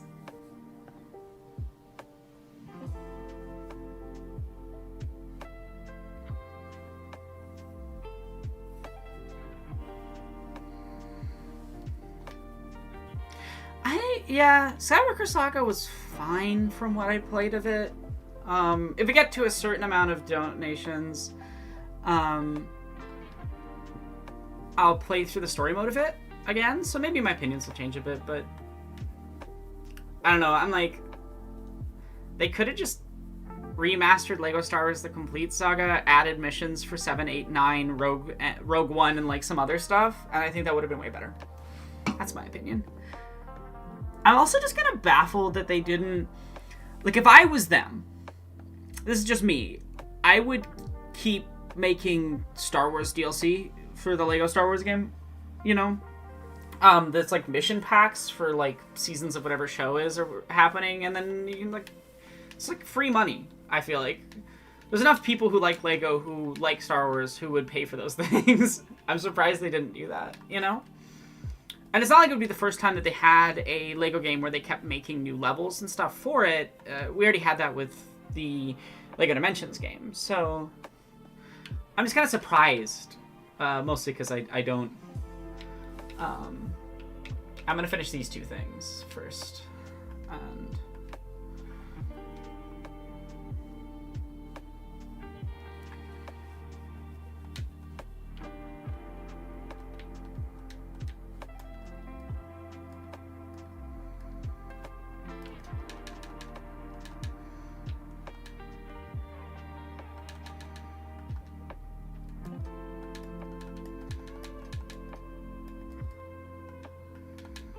This is... I picked the wrong character. I thought it was Luke with a lightsaber. It's Luke without a lightsaber.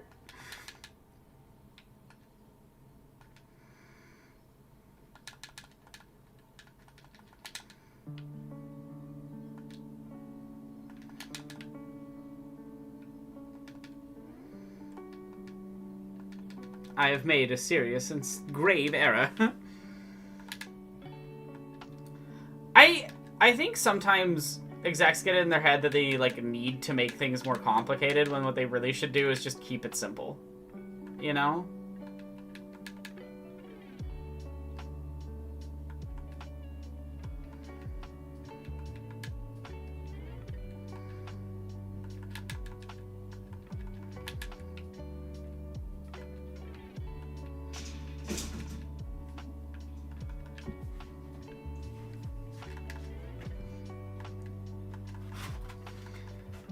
Because, yeah, I think, No, that's what I mean, like, Skywalker Saga has DLC, but it's all just, like, character packs, and who cares, honestly? Whereas, like, if they put out a bunch of level packs, I think that game would have kept getting audience, and they could have just made bank off of it for years, without having to make a lot of new assets, or put a lot of work in.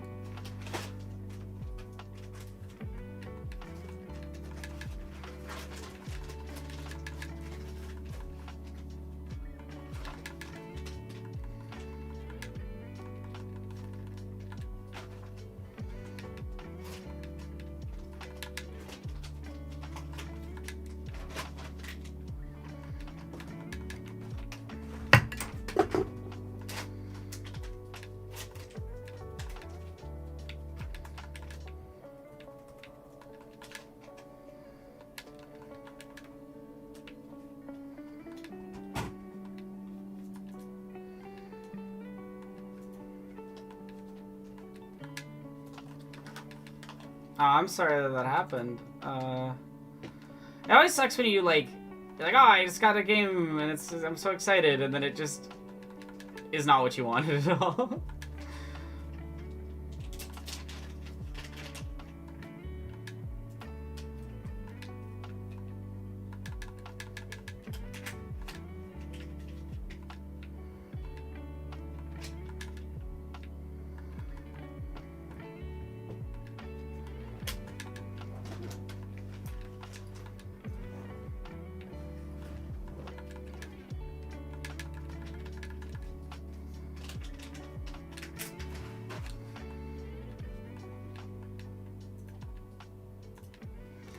It was always going to let fans down. I think there's pretty easy ways they could have like done that game a little better.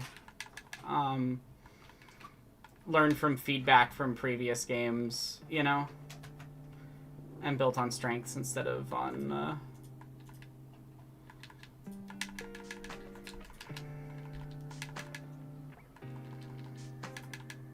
I don't know. Development choices I always find fascinating at big companies. They always seem like the most like disconnected from the reality of how people experience or enjoy games versus like, or even what's profitable. Like I feel like a lot of developers just don't do things that are even logical in a standpoint of we only care about profit.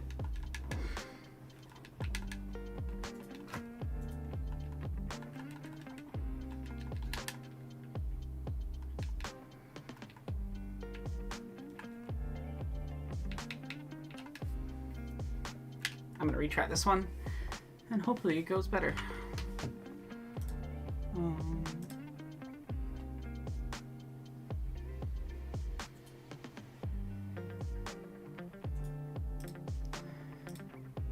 Alright, let's retry that with a character that can actually move quickly.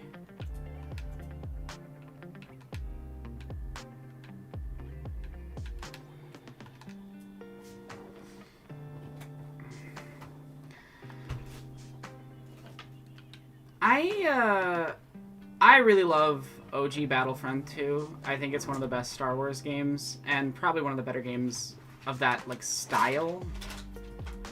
And it's also still like fun to play if you don't have it online. And I feel like a lot of games in that kind of like large battle mode don't really. Thank you for following.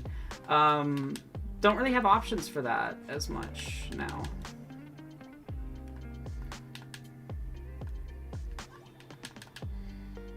Hey Turb, how's it going? Thank you for raiding in. For those who don't know me, I'm Aranok. I'm Turb's sister. We live in the same house. They're probably gonna walk over to the stream right now. I am raising funds for transition costs. If you feel like helping, there are all sorts of fun rewards. If someone wants to put !dono in the chat, I would really appreciate that, because I can't stop what I'm doing right now, and I am 100%ing LEGO Star Wars The Complete Saga for reasons that are long form explained in my most recent video essay, but basically I talk about incompleteness and game-breaking bugs, and when I was a kid, my brother and I tried to 100% this game, and we had a bug that made it so we couldn't. So now I'm going to go back and do it. Or don't. We'll see. We'll see if it gets bugged out again. But I don't think it will, because I think that bug is only on Wii, so, yeah. And I'm doing one of the character challenge thingies right now.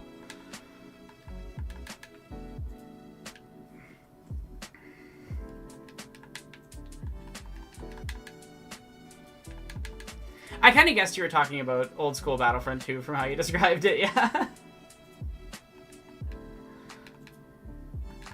It's kind of weird that we have two separate Battlefront 1 and 2s that, like, are completely unrelated games with completely different mechanics. And the only connection is that they can be multiplayer, and they are shooters. Thank you so much for rating in, Pappy. I appreciate it. I'll do the spiel again. Second. Hi all, I'm Aranok. I'm a trans video essayist and artist, and I do all sorts of things, and you've probably seen my work in a bunch of much more famous video essayists channels, and I'm raising funds for transition costs, primarily for like medications, and also to hopefully be able to afford necessities while I'm recovering from bottom surgery, if I'm able to raise enough to be able to get it. Because the surgery is covered, but the recovery period where I won't really be able to work is not, so... yeah, if you enjoy the stream and you feel like helping, you can donate, and there are all sorts of fun donation rewards and incentives and things. So if you put !dono in the chat, you'll get a list of all of the rewards and stuff.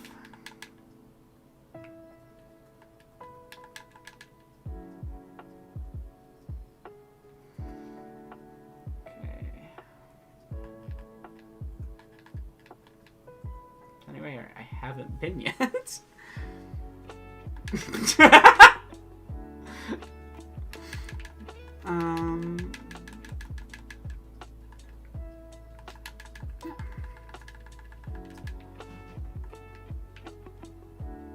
And thank you for gifting a sub.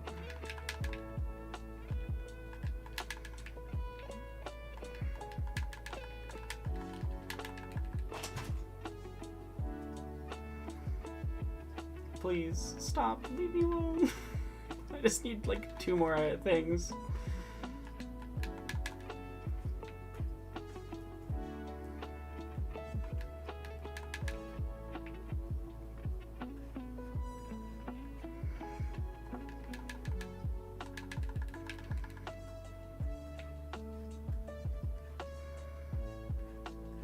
There we go. 1 million. Yeah, I use a thing called Restream. You can use it to stream to both platforms at the same time.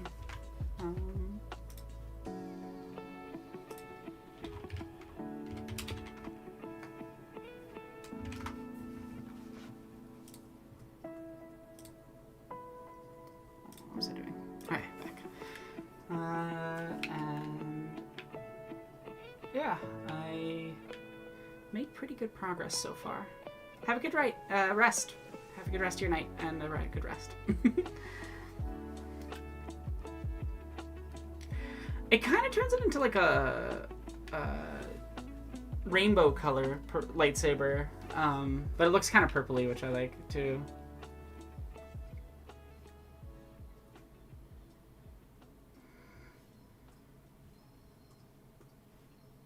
Hey, Yo, how's it going, Perb? it's going well. It's nice to I hope the Raiders have stayed. I hope so too. Yeah. I think I've also showed this out on my community tab too. Hell yeah. On both of them. We'll go for a little bit, and then I Yeah. really need to make dinner because I have not eaten. Yeah. By the way, chat, if y'all are confused, I was just on live and Aeronok is my roommate, so Yeah. so this is called Sibling what's solidarity. it called? Yeah.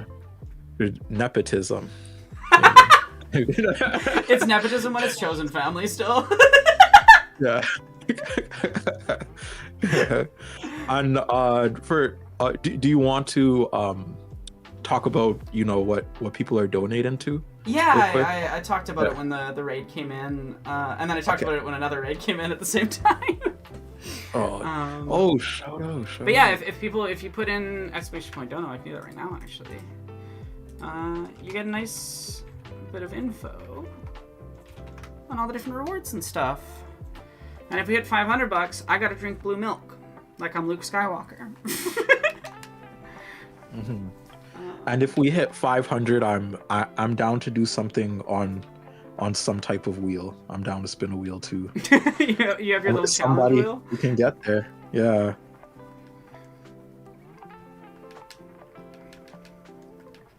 How's the Lego series been going though? Honestly, pretty good. I finished a bunch of the first 4 episodes, and I gotta do the story mode in the last 2, and then the true story mode in the last 2. And once those are done, I can start doing the collectible, focused stuff. And thank you, Digital Beef. I'm glad you like our MS Paint drawing reward option. Yeah, so I'm making progress. I think all I need for unlocks is Darth Maul and where are you? Jango Fett. Okay, good. Oh, I should get.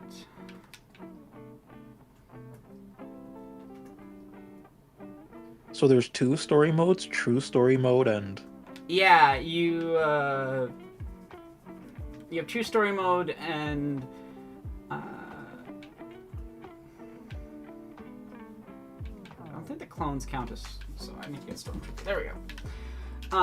You play through the regular story mode, and it's like each mission is its own thing, and you can exit any time. True story mode, you have to beat all of the missions in order in less than an hour, and get 100,000 studs in that time that you beat it. So it's like an added challenge mode that's also really long and difficult to do.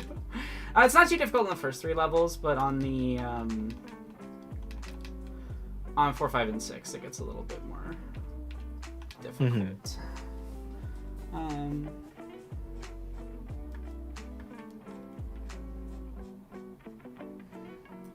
Yeah, but it's been good. I am enjoying playing my nostalgic game from my childhood, and I'm hoping that I will be able to 100% it over the next couple days. let's go.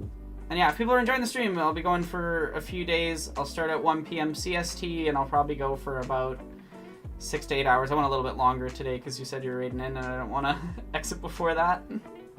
I will raid in at a better time next time too. I high-key fell asleep. Yeah. You fell asleep? fault. Oh, I'm glad you had a good nap at Yeah. least. Yeah, but I need to these lives. I gotta hop on these lives more. I just did a 7-day. Never mind. You did do a 7-day stream. I feel like it's reasonable to have taken a few days off of streaming in general. Yeah.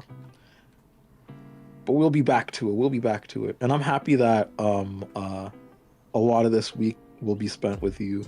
Yeah. It'll be fun. It will be, I think.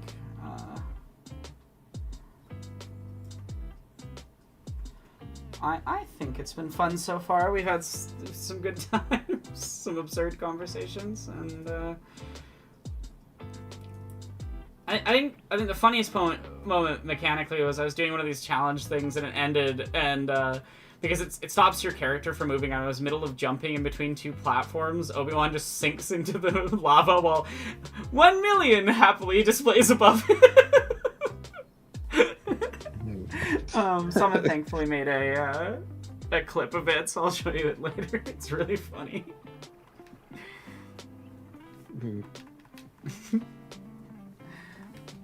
Oh my god, Aeronox clip farming. I'm clip farming.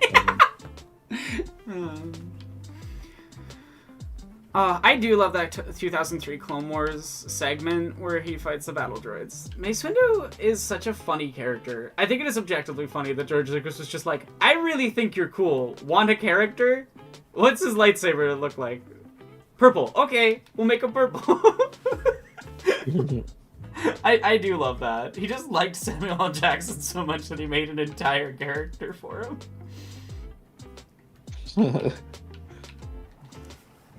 Oh my god. I did not know that. That's cool as hell. Oh yeah, earlier we were talking about YouTube poops and everyone in chat and my love of them, and I was like, honestly, if you want to make my week, do a YouTube poop of my videos. I would be so flattered if someone ever did that. Mm-hmm.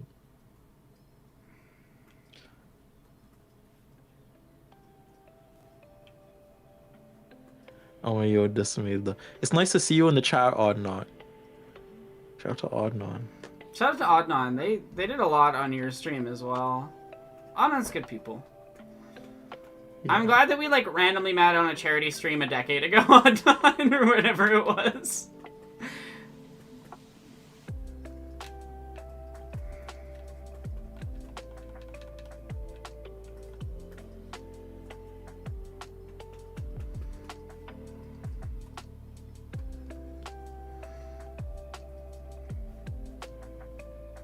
And just know that chat sharing the campaign also helps a lot too. It does, yeah. In terms of exposure.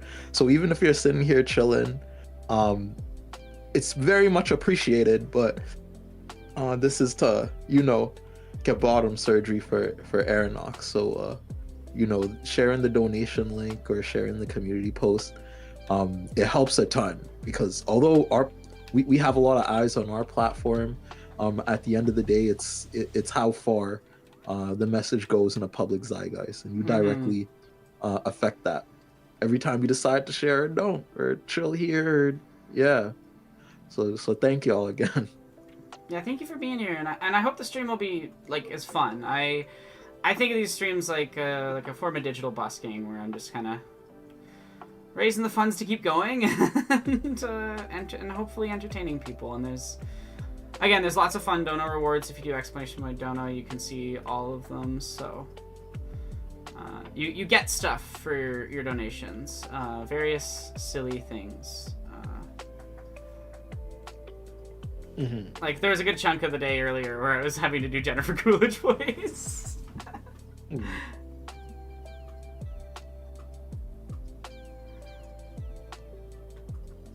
I'm almost done these challengey thingies, which is good. I'm trying to leave like a lot of the free play stuff, which is the most fun part of the game, to like the last, and get all of the like more tedious completionist things done first.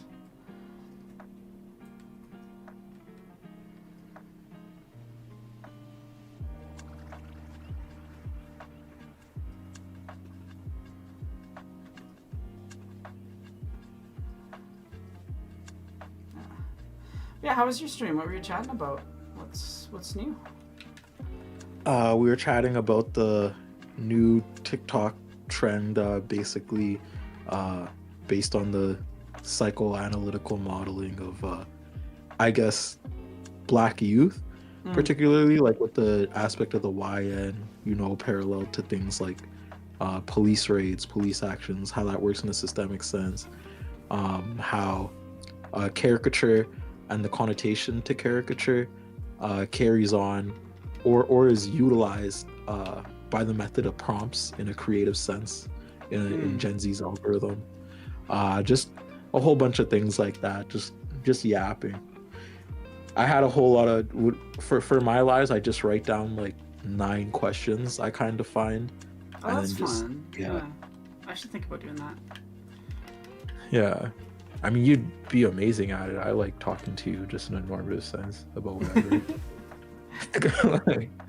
No, It's really, not- sometimes it's not that Turb hard. and I will start talking like while we're both in the middle of something else, and we'll just end up talking for like an hour straight in the kitchen. Yeah. Breaking down subjective inferences to their tiniest, what was that meme? Breaking it down to their tiniest, yeah, that's me too. I get that. Yeah.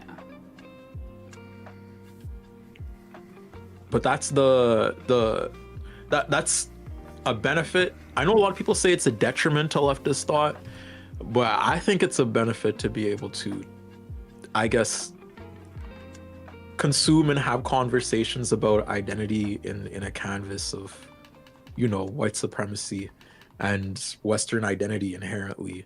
Like, I think y'all should be able to yap for hours about things like these. I think it's important to be able to talk about your experiences. Like, I think that that is such a key skill to develop. The ability to hear of other people's experiences and understand them, and the ability to express your own. Yeah.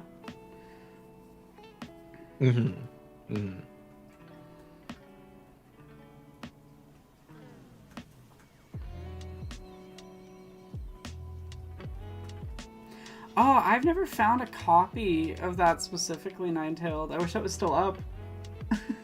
Because I've watched Utena, but I haven't watched Adolescence of Utena, and I want to.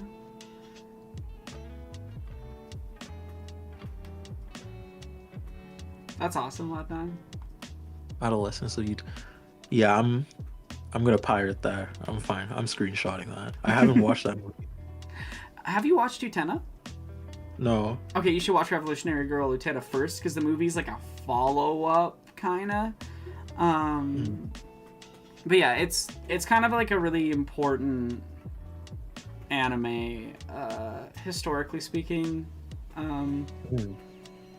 It's good Yuri. It's good Yuri. That's what I'll say. I have a rose tattoo from it on my neck for a reason. Yes. I love Yuri.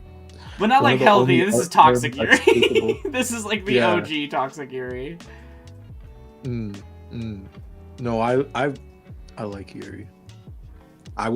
We will be in conversation.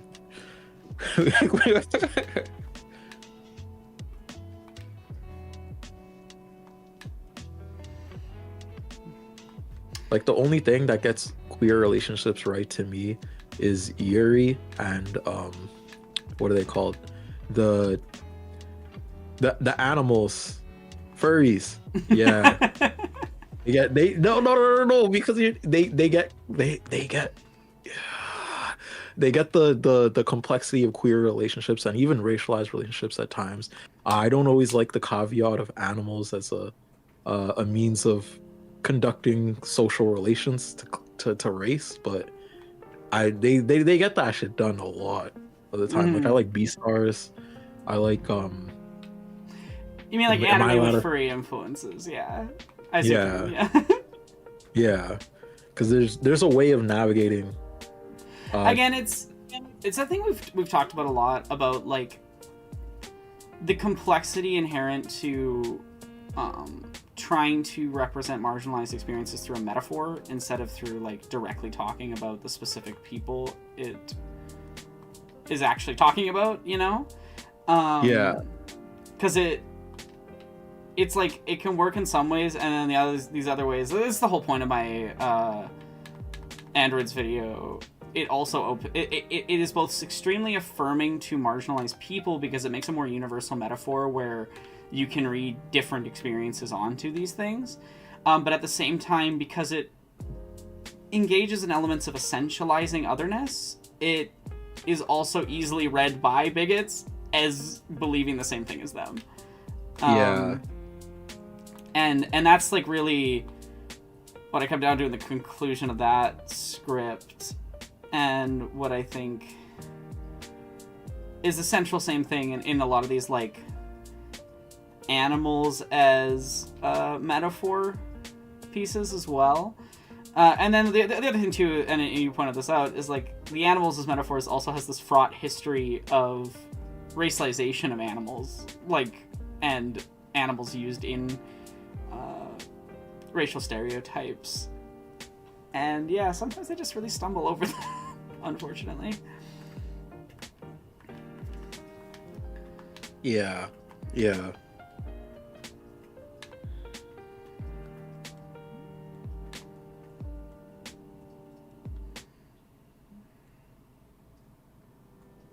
Yeah.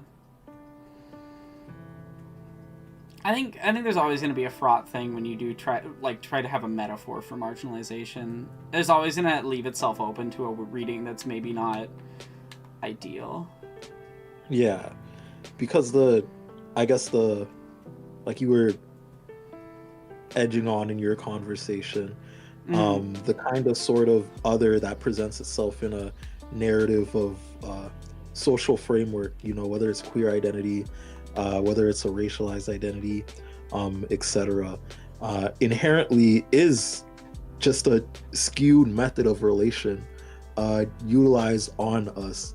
So that caveat, you know, when you don't understand that caveat is a perceived other that you work around in a lens of survivability, like you said, very much just teeters into a same narrative that people, I guess, start feeding into. Also, like The Boys was a really good example of this, and Homelander, and how Homelander treats like soups compared to how Homelander treats like, yeah, I've seen it with a lot of things, a lot of leftist media, I guess. I honestly, the one thing I like about The Boys is that their metaphor isn't a metaphor for marginalization, it's a metaphor for privilege.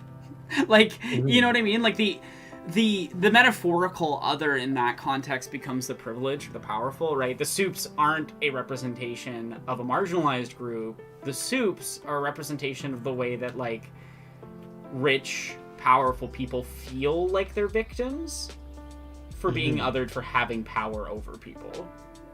And the ways that, like, that power makes you unintentionally or intentionally harm people. And then the problem is then you get messy because, like, at times it also decides to be a metaphor for, like, disability or mental illness. And then you're like, no, don't do that. Let's maybe not do that. That doesn't quite work. Because it's not only caring about being a metaphor, it's also, like, trying to do a, like, what if superheroes were real thing. And I always find it fascinating. I always find these things fascinating.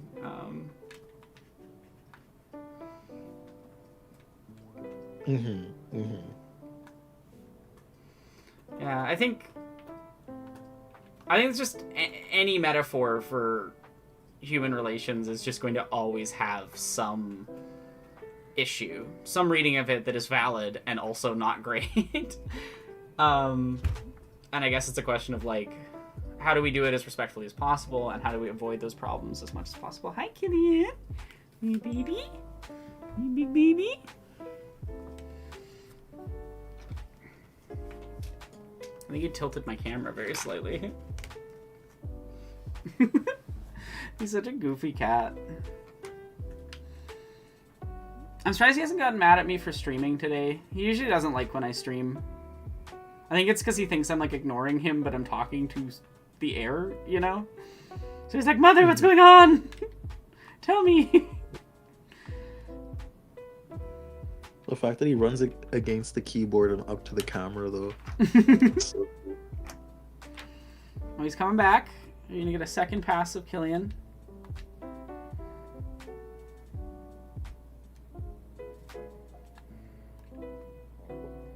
Hi, buddy. You enjoying blocking the camera? You having fun? Oh, you're going to sit on the camera. I see.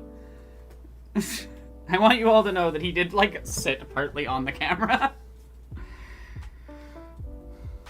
True, he doesn't like when I do certain voices, and I don't know why. Killian, do you like when I do Jennifer? Is that okay? He's coming back. He's angry. No, he's calmed down.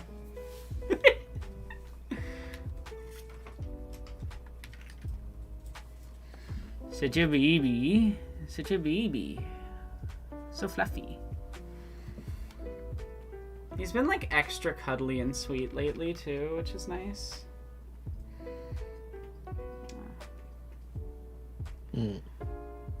You're such a good boy. Meh. He is nibble me. That was rude. That was a rude bite. Yeah, he wants me to go play. Well, seeing as Killian is wanting me to go play, and I should make dinner, and I went a little farther than I intended to, lengthwise. I am going to wrap up the stream here with Killian blocking the camera. Thank you all so much for being here for the first day. I hope that I will see you all tomorrow in the chat. And I will post when I am live tomorrow morning. Well, tomorrow will be like 1 p.m. CST. And you all have a lovely night.